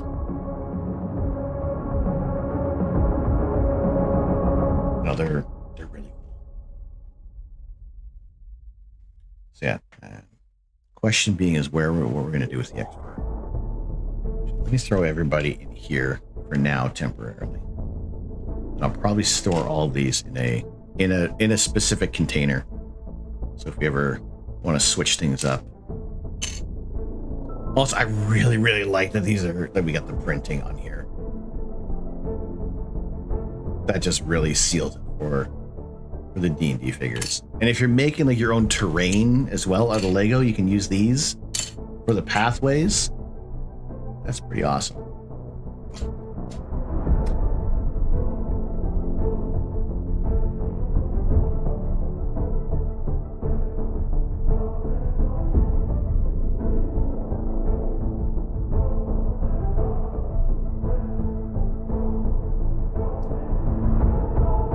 Internet. Right. So still having connectivity issues. They were back online. So they're kind of coming in and out. So we'll see how that goes. Yeah, they're really plates are really cool. Right. Next up. I got no idea about this. I did a D&D campaign using Lego terrain and figures, but now you laser cut your own wooden tile terrain system. We were talking about the oh sweet. We were talking about doing like 3D printing for like all of the terrain and such. I got a set of the figures on sale, like everything about what you've got. I've been waiting for them to go on sale since. No such luck.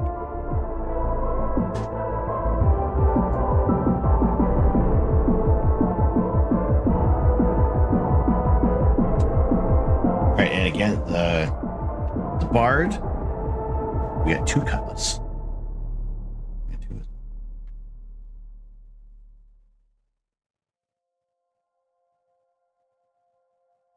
Desk cam. YouTube streaming is working. Is it International Space Station's YouTube?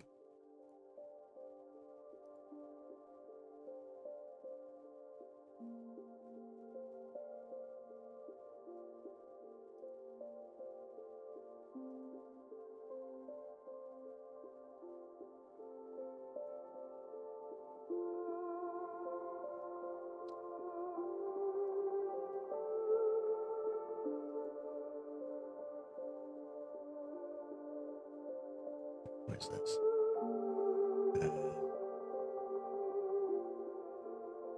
AAP. Give a link.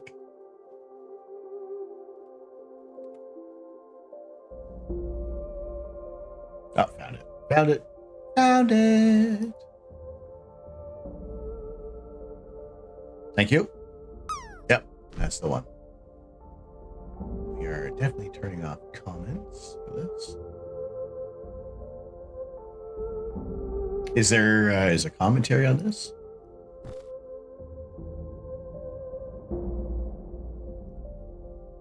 Does not appear to be commentary. Internet.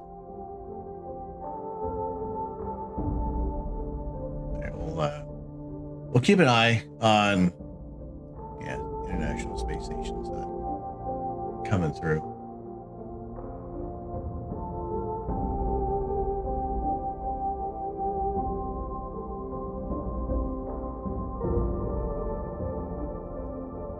Not hearing anything over here. Tab's not muted.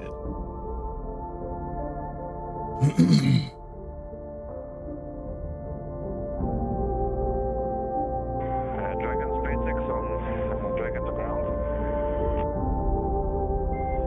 Kirill, I've got you 5x5 on Dragon to ground, and I am ready to copy the inventory report.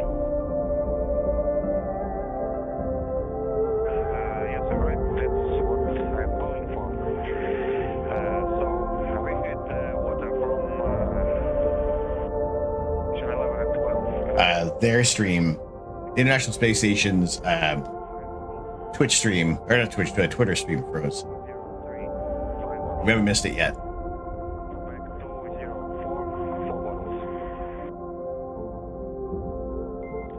Okay, I copy bag 202 and 203 were 5 bottles each, and 20. Semantics, thank you very much for the follow.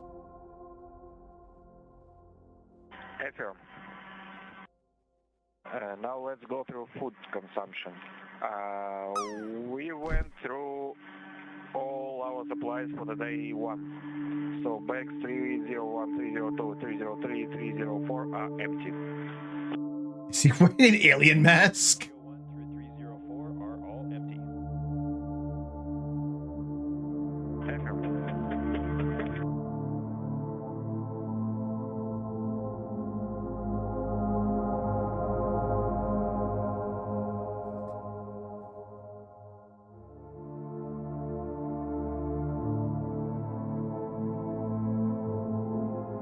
Oh my gosh.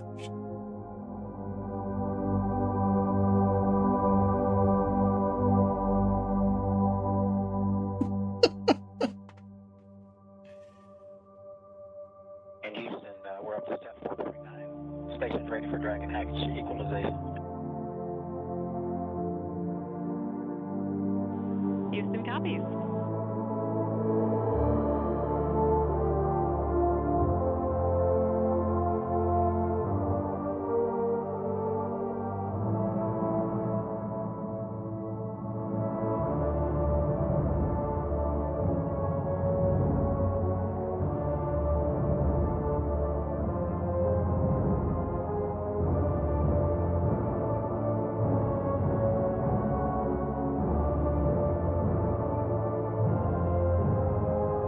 That's what I see.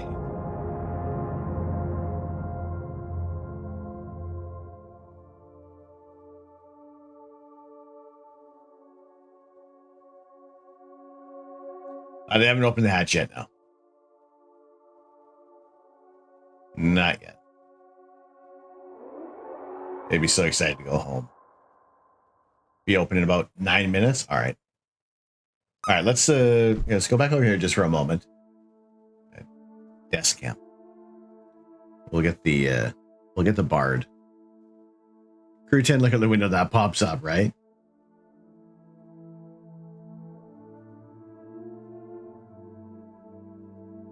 Get some phenomenal printing here. Interesting which ones get like the full treatment of the print on the legs. Like I would almost imagine like this pocket would have continued on the other side. Yeah, we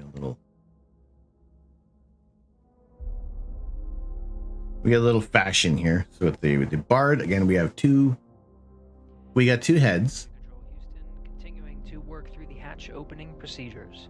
The silver lipstick is awesome. I think I might go with this one.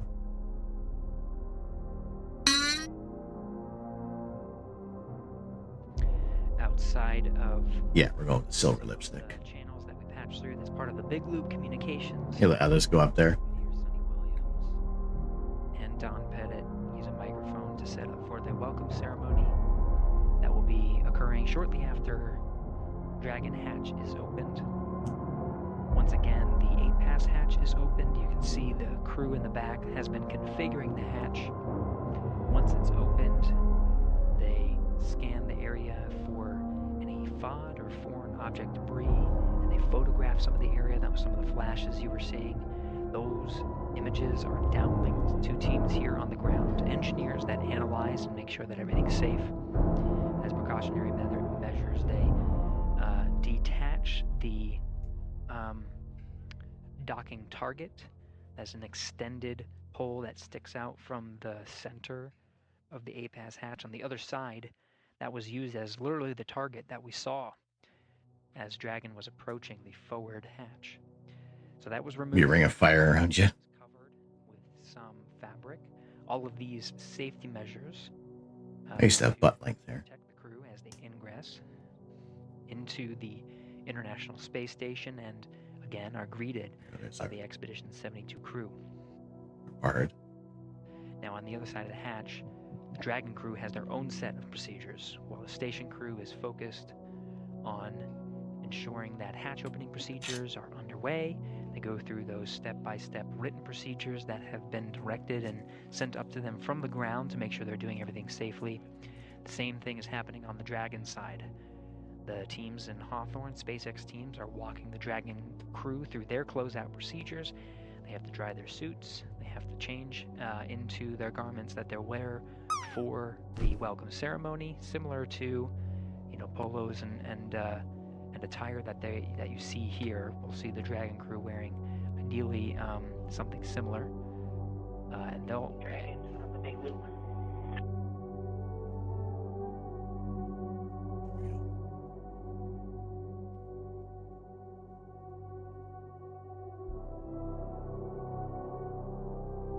Go ahead for Dragon on the big one.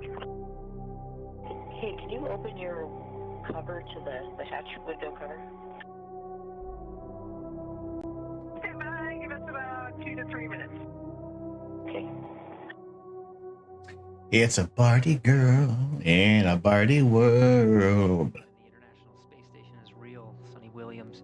Over the Big Loop again, the Big Loop configures the audio channels such that the crew inside the station can communicate directly with the crew inside Dragon. At the same time, those audio loops are patched through to control centers here in Houston, as well as the SpaceX Mission Control in Hawthorne, California. Everybody can talk on this loop. Sonny Williams, of course, eager to greet Crew 10 and welcome them aboard. As we mentioned, Dragon, the SpaceX teams are walking the Dragon crew through their closeout procedures. Again, there's that little window that they can see through. Expedition 72 very eager to see 4 new crewmates and welcome them to the Expedition 72. When they enter and start their formal welcome ceremony, we will see all Expedition 72 astronauts and cosmonauts in this view that you're seeing right now. How's their audio? 11 crew members aboard the International Space Station at the same time.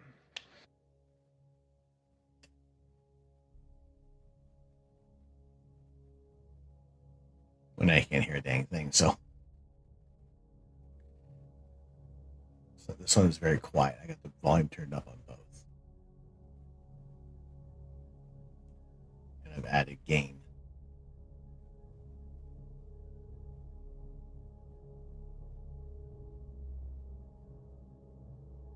So it looks like they were about half an hour early if they're going to be opening the hatch fairly soon. Or I totally mathed wrong. Keep using it like that.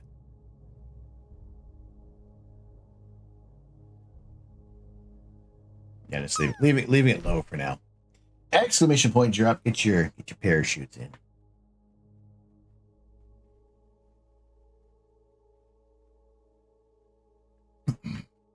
Thank you all very much for joining in.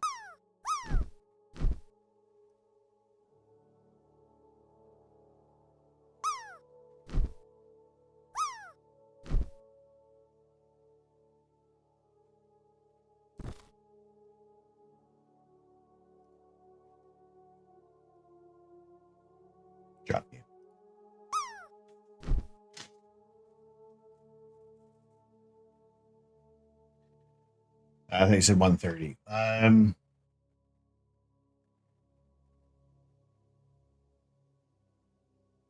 Sorry, 140, 142 is what NASA Plus is saying.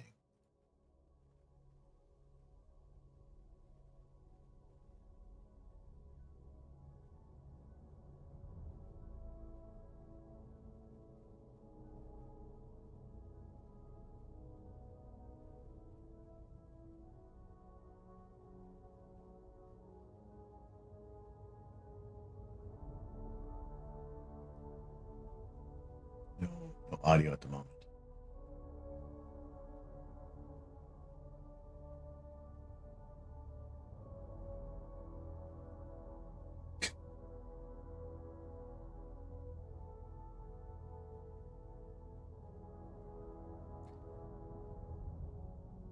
I'm guessing at that point they did open their hatch window.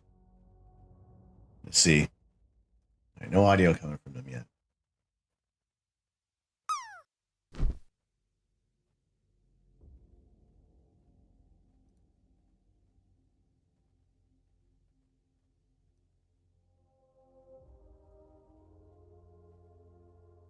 Oh, NASA Plus looks better. Let's see.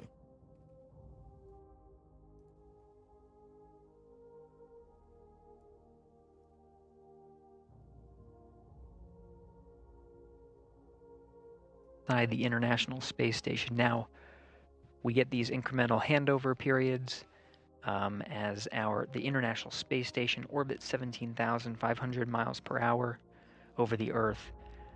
They're communicating with several geosynchronous satellites that are positioned also around the Earth and have to point the antenna in a certain way. So these handovers are anticipated as we hand over from satellite to satellite. Nick Hague and many of the other astronauts, of course, working through, eagerly awaiting to greet the Crew 10 astronauts.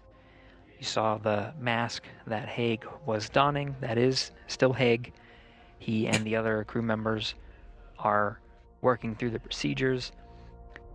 Though they are quite excited, you can hear the tone of the crew on board. Go ahead on the big loop. Okay, we are complete through section 5 of 4.400 and ready for hatch equalization. And then for 4.012, we're tracking 42 minutes of suit dry time in section 5.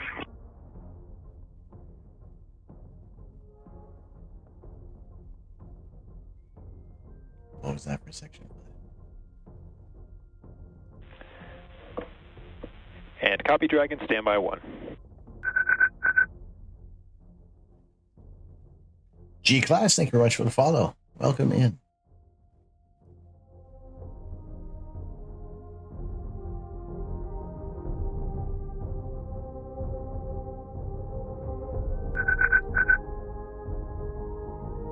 Moose soup. Thank you very much. Welcome in. Just watching waiting for the hatch opening from Crew 10 arriving to the International Space Station. Discovery, go at throttle up. Rick Space, how are we doing? More space nerds join in. SpaceX on the big loop. At this time, you guys are go for hatch opening per decal, followed by your remaining actions in section 6 of 4.400. All right.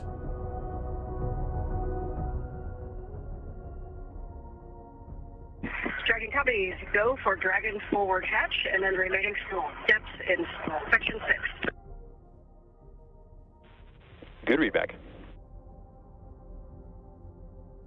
Discovery, go at throttle up. Yeah, funny, unless their connection, I don't know, they had it before, so they're hiding. So you heard that call on the big. Would like to see the reaction when they had Hague stick the alien face in the window. Hatch. Of course, the crew, Expedition 72 crew, has gone through their procedures to safely open up the hatch. You saw a couple of photographs. You see in frame there on the bottom left, Yvonne Wagner doing some closeout photography, as well as a few of the other Expedition 72 crew. Now it's up to the Crew 10 cadre to open up the Dragon hatch. Once that hatch is open, all hatches between the two spacecraft will be open, and Crew 10 will be able to float. Seems like such a snug little fit in there. There has been a gap in time from when the Dragon hatch is open to when we actually see the crew float through. It will be at the crew's discretion and the timeline that they have with the Hawthorne teams on some of the closeout procedures that are necessary inside the Dragon cabin before they can say yea verily that they can float through and be welcomed, start the ceremony. So we'll just stand by, listen in, see how they're doing, and follow along. We're continuing our non-stop coverage of Crew 10's arrival aboard the International Snea's gonna have a fantastic time. She likes dancing her way into the ISS. As Crew 10 joins Expedition 72. All right, so as long as they don't enter into the next 90 seconds, everybody gets to see.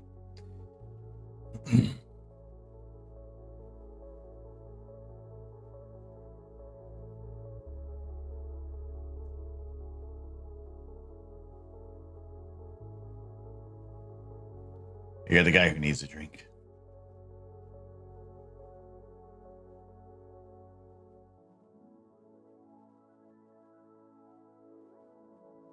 So we are awaiting the hatch to be open, and like I said, the crew, if they still have more things to do from ground at Hawthorne, their entry to the space station is at their discretion.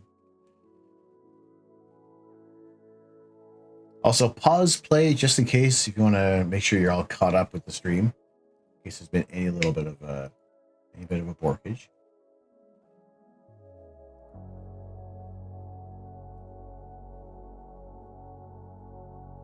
I appreciate y'all joining in today. SpaceX started. Hatch is open. All right, hatch is open. SpaceX copies. Hatch open at 0535 UTC.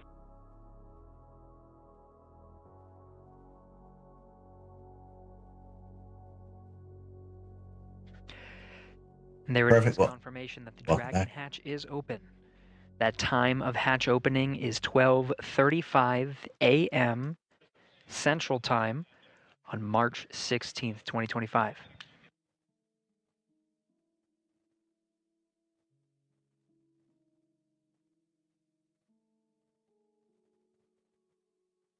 Yep. Well, what's kind of interesting is you kind of see, like, for the astronauts, they kind of get a little bit of like a because all the fluid just floats around your body as well, so you kind of have like a bit of a puffier head sometimes. Posture changes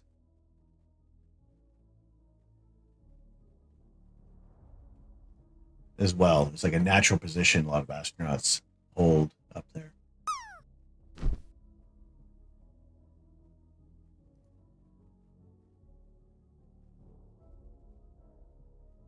And everybody's going to have their own kind of comfortable position they like to stay in. He flips the camera and it just keeps going. It's like, oh no.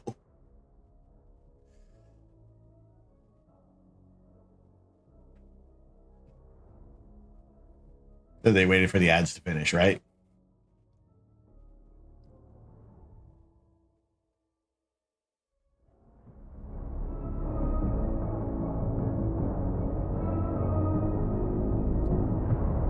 So this is one of the few missions that we've watched where it's been from takeoff from Kennedy Space Center, then to the docking procedure, and now for them to be entering the International Space Station. Which two are leaving? Sunny Williams down here. She is Sunny right here. And which one's Butch? This Butch? Butch?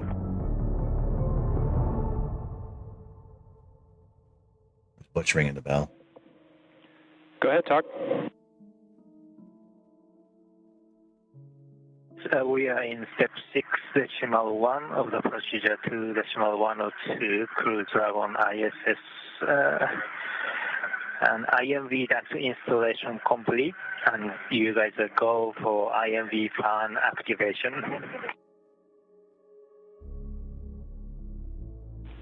Houston copies.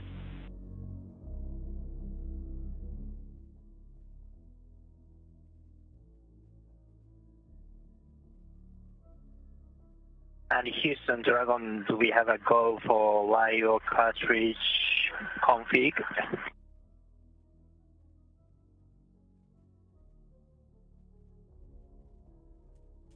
Checking.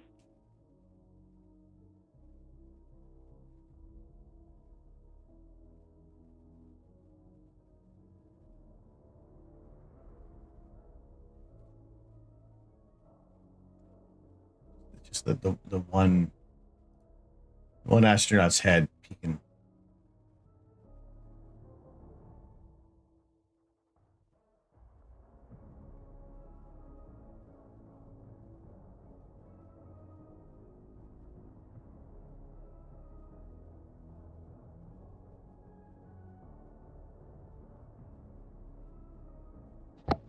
Standing Oh, by for cabling. words from Expedition 72. You see the bell in position that will be rung. One of their communications. Down of the bell welcoming the crew. Expedition more. What he has? I thought it was a microphone at first. You are go in step 6.3.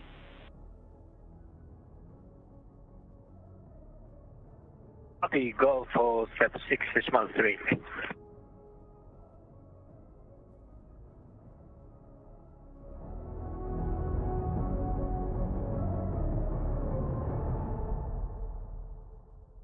Dude hanging from the top right.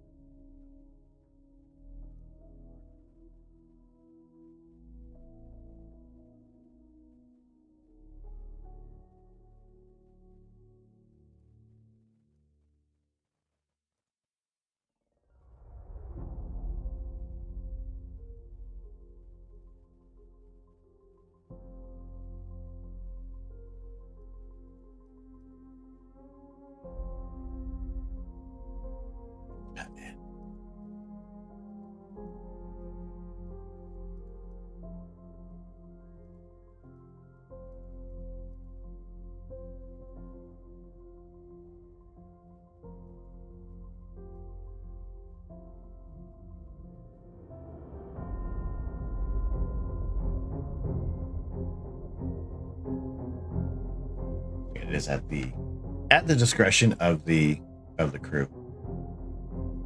Once they've done all their checks. Yes, I think we'll for as far as our board for Dungeons and Dragons, we'll continue that.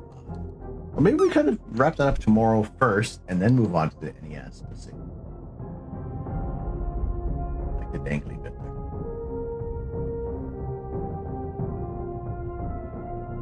I'll have to adjust the height of the bar. Like she's sitting up a little too high at the moment.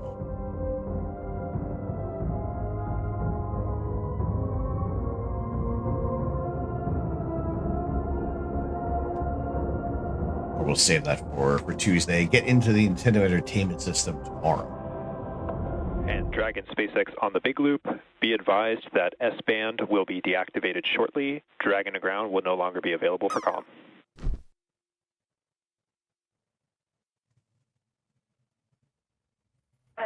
Dragon copy. Interesting thing earlier today was hearing thunder.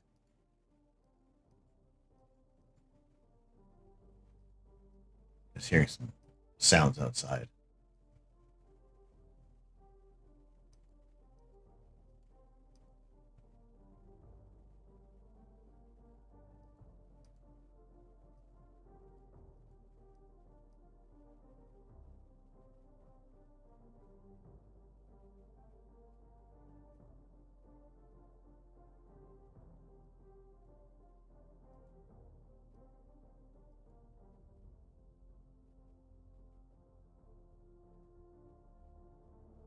SpaceX Dragon on the big loop for LIO.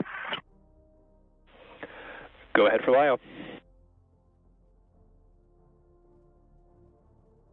Hey, the LIO cartridge is sealed and installed. LIO cartridge 1 is now in active slot with the field. As they code for get your stuff and get out. We copy. LIO cartridge 1 is sealed and installed in the active slot at approximately 0542 UTC. That's good copy. Drop game. Crew 10 Mission Specialist Takuya Onishi, confirming some of the closeout procedures. There is a reason why we are waiting for Crew 10 to enter the International Space Station. They do have very important closeout duties inside Endurance. Those lithium hydroxide canisters are consumable carbon dioxide scrubbers inside the cabin of Dragon.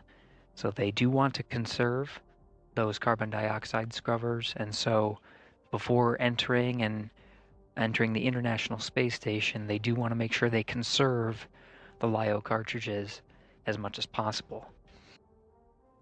So that is a very important closeout duty that they have aboard Dragon before they enter. But it seems like we do have the first Crew 10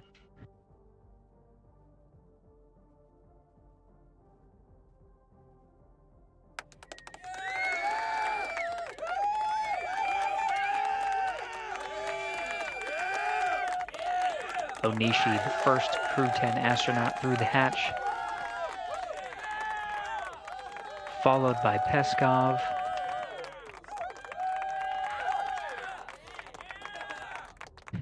Nicole Ayers, the first of the Fly's newest class of astronauts to enter, and last commander of Crew 10, Anne McLean. Awesome. Excellent. Excellent to see. You get a hug. You get a hug. You get a... Oh, sorry. You get a hug. So the crew that just came out, this is the Dragon capsule is what they're going to be going back on. Williams and Wilmore, they're going to be going back on the other Dragon capsule from Crew 9. So they're going back on this one, and Williams and Wilmore are going back on a different ship. Look at that! Look at all of them on the International Space Station. That's amazing.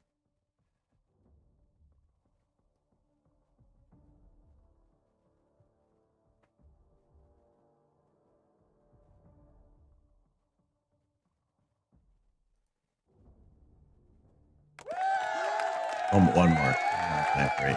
New crew on board. So the other crew is going to go back in a few days. I think it is Wednesday morning that Sonny and Butch are going to be going back.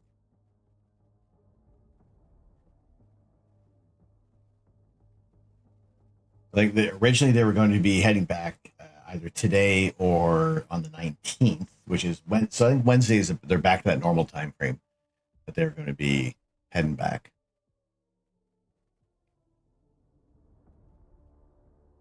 But because there was a delay in the launch. No, you talk. No, you talk first. No, you talk first.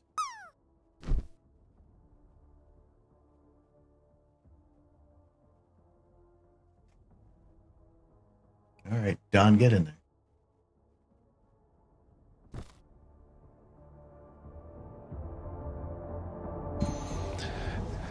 SpaceX Crew 10, welcome aboard the ISS.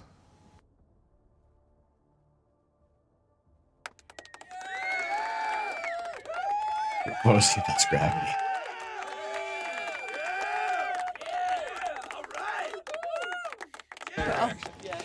Well, hey, everybody down there on Earth. You're not hot on the mic.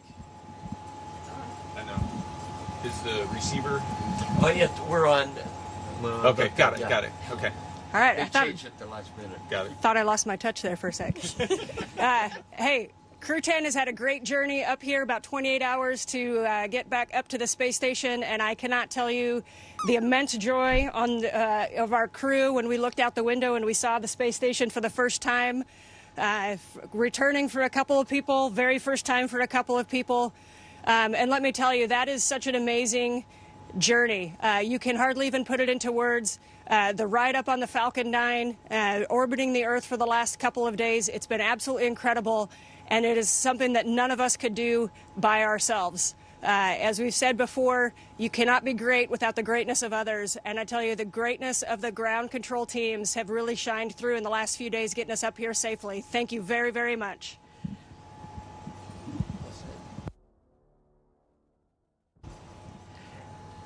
Hey, from the bottom of my heart, thanks to our families, friends, and our colleagues from all the partners, SpaceX, NASA, CSA, ESA, Roscosmos, and JAXA for preparing us and making it possible for us to get here. And we are so excited to now be officially part of the Expedition 72. Thank you guys.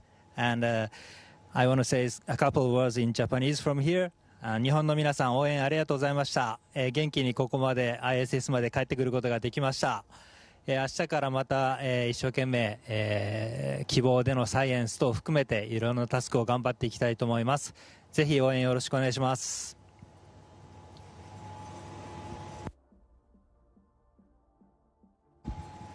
Okay, thank you. Thanks a lot. Thanks a lot one more time to SpaceX and NASA for this wonderful ride. That was really fun. And thanks to all the world's aerospace industry, which works to make the dreams to come true and to take us further and further. That's really wonderful. Thanks to everyone working there. И спасибо, конечно же, отдельно это Роскосмосу и Центру подготовки космонавтов за знания и опыт, которые привели меня сюда. Будем работать славно, работать дружно. Во имя, во благо всего человечества. Передаю микрофон.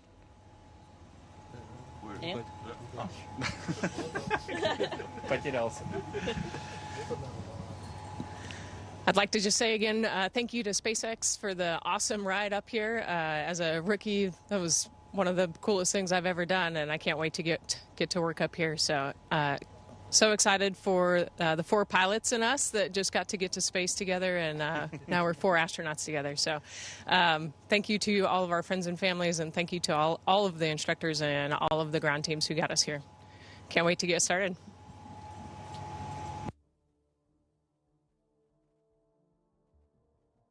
And Houston, thank you for tuning in this early morning. It was a wonderful day. Great to see our friends arrive. So thank you so much.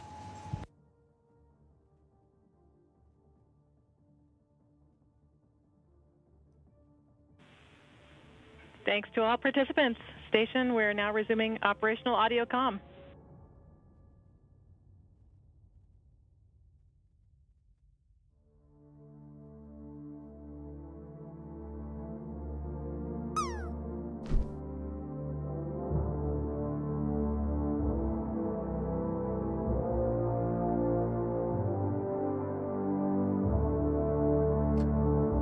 I do believe that's going to close out everything for today from the International Space Station. Very, very. I think this is the first time we've actually been able to do that. We watched the launch, the arrival, and the new crew joining on the International Space Station. So thank you all very, very much for joining in tonight. That's a little bit of a later evening than we were kind of planning for, but it's awesome to see. The global effort for more research in outer space, and we get to see this happening live. We get to see this happening, which usually would be behind closed doors.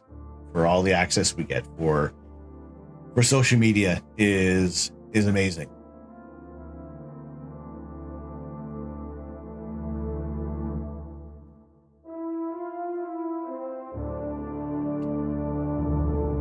What's happening? What's happening? Who's happening? Space is happening.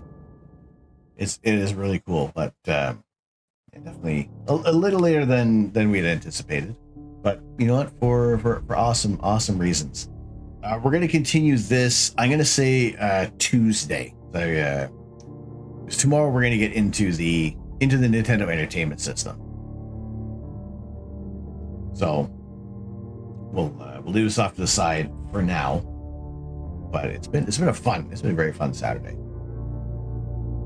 We got some new equipment with the with our solar telescope, all the solar telescope accessories to get that brought together. So we'll be sharing some images of the sun as soon as possible. Really, there's at this moment, I don't believe there's anything else that we have to do. What we probably do on maybe even on Tuesday, a little bit of our Dungeons and Dragons minifigures, but also show you how I attach our automatic focuser to the telescope. We'll go through that one. Well, Sir Fabulous PD, thank you very much. RC Maniac, appreciate you joining in. Bear with the 136 bits. A great day for the international cooperation and therefore the world. Exactly.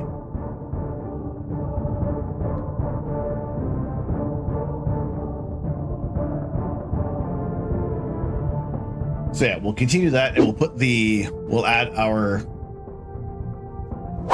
automatic focuser onto the telescope show. So we'll kind of show you how we get things prepared for astrophotography and allow us to control the focus of the telescope remotely. And then we'll continue on with our Dungeons and Dragons. But tomorrow morning, or this morning, we are going to be starting on the Nintendo Entertainment System. So happy to be able to start building that set. It's been on the list for quite a while, and a big throwback to the early days of video gaming. American Chris Hansen, have a good night. Unicorn Dust, thank you very, very much for joining in. Flu, how are we doing?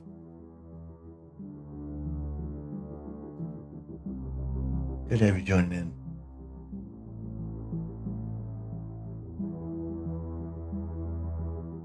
All right, let us see. Where shall we go? What shall we?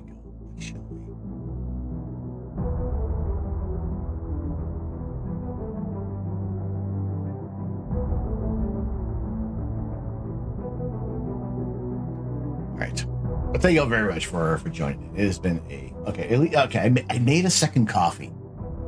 I should at least take a sip out of it, right?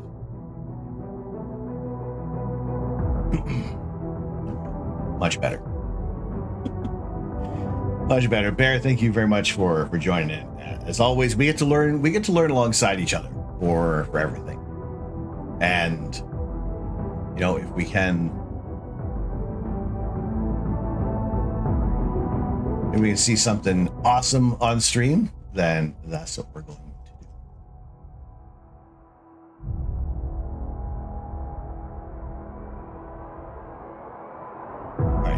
Let's go over and say hello. Who's on right now?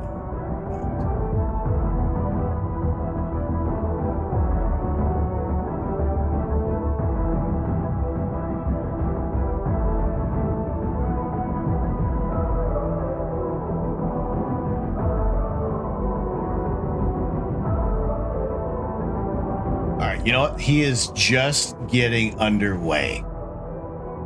He's just getting underway. Let's wind down the evening. If you're going to be sticking around on Twitch for a little longer, you want to chill out, we're going to go over to Kuyasai music for some really nice tunes.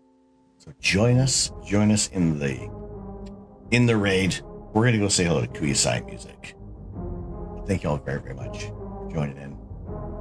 Thank you. Very welcome, Chris, for the coverage. My pleasure. We're going to go say hello to Kuyasai music. Join us in the raid. Copy those raid messages down. You got the raiding taters if you are subscribed, and if you're not subscribed, we got you covered with Carl Sagan in our pale blue dot. But yes, if you want to listen to some wonderful, wonderful music and a beautiful voice. Let's go say hello over to Kuyasai. Thank you very much for joining. Copy that raid message down if you do possibly get left behind. This is where we're going. We're not spoiling any raids. You'll be banned for all eternity.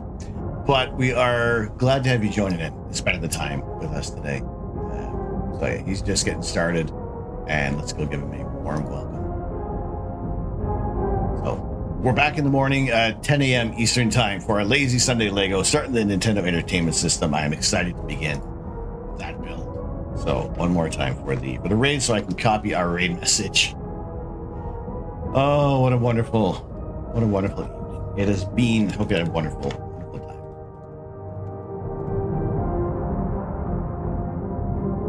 In the meantime, all I ask from you, one more thing.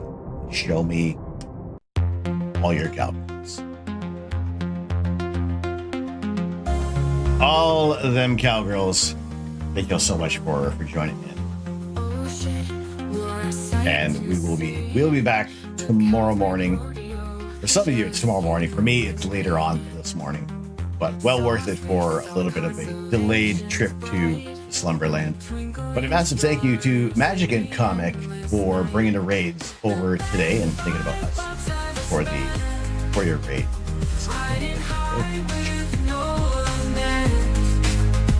So let's go over to Kuyasai Music if you're just kind of chilling. A nice stream to have on in the background. And we will see you. Until then, I have been Tom. I am the Astro Canuck. I'm not here to change the world. I'm here to share the universe. A very good morning, a very good evening, a very good afternoon, wherever you may be. And we'll see y'all real soon. Take care, everybody. Thank y'all so much for the support today. Those that have subscribed, resubscribed, cheered bits, gifted subs, I greatly appreciate it. Take good care of yourselves. And join us over to say hello to Kuyasai. Karen Day, DeRozan, Unicorn Dust, CMA, the brain is yours. Mr. Proctor, Bear, have a good night. Off we go. Did I copy the raid message? I did. Let's go. Blazing with luck. There wasn't even a goal for this, just a leap of faith into the abyss. No map, no plan, just endless.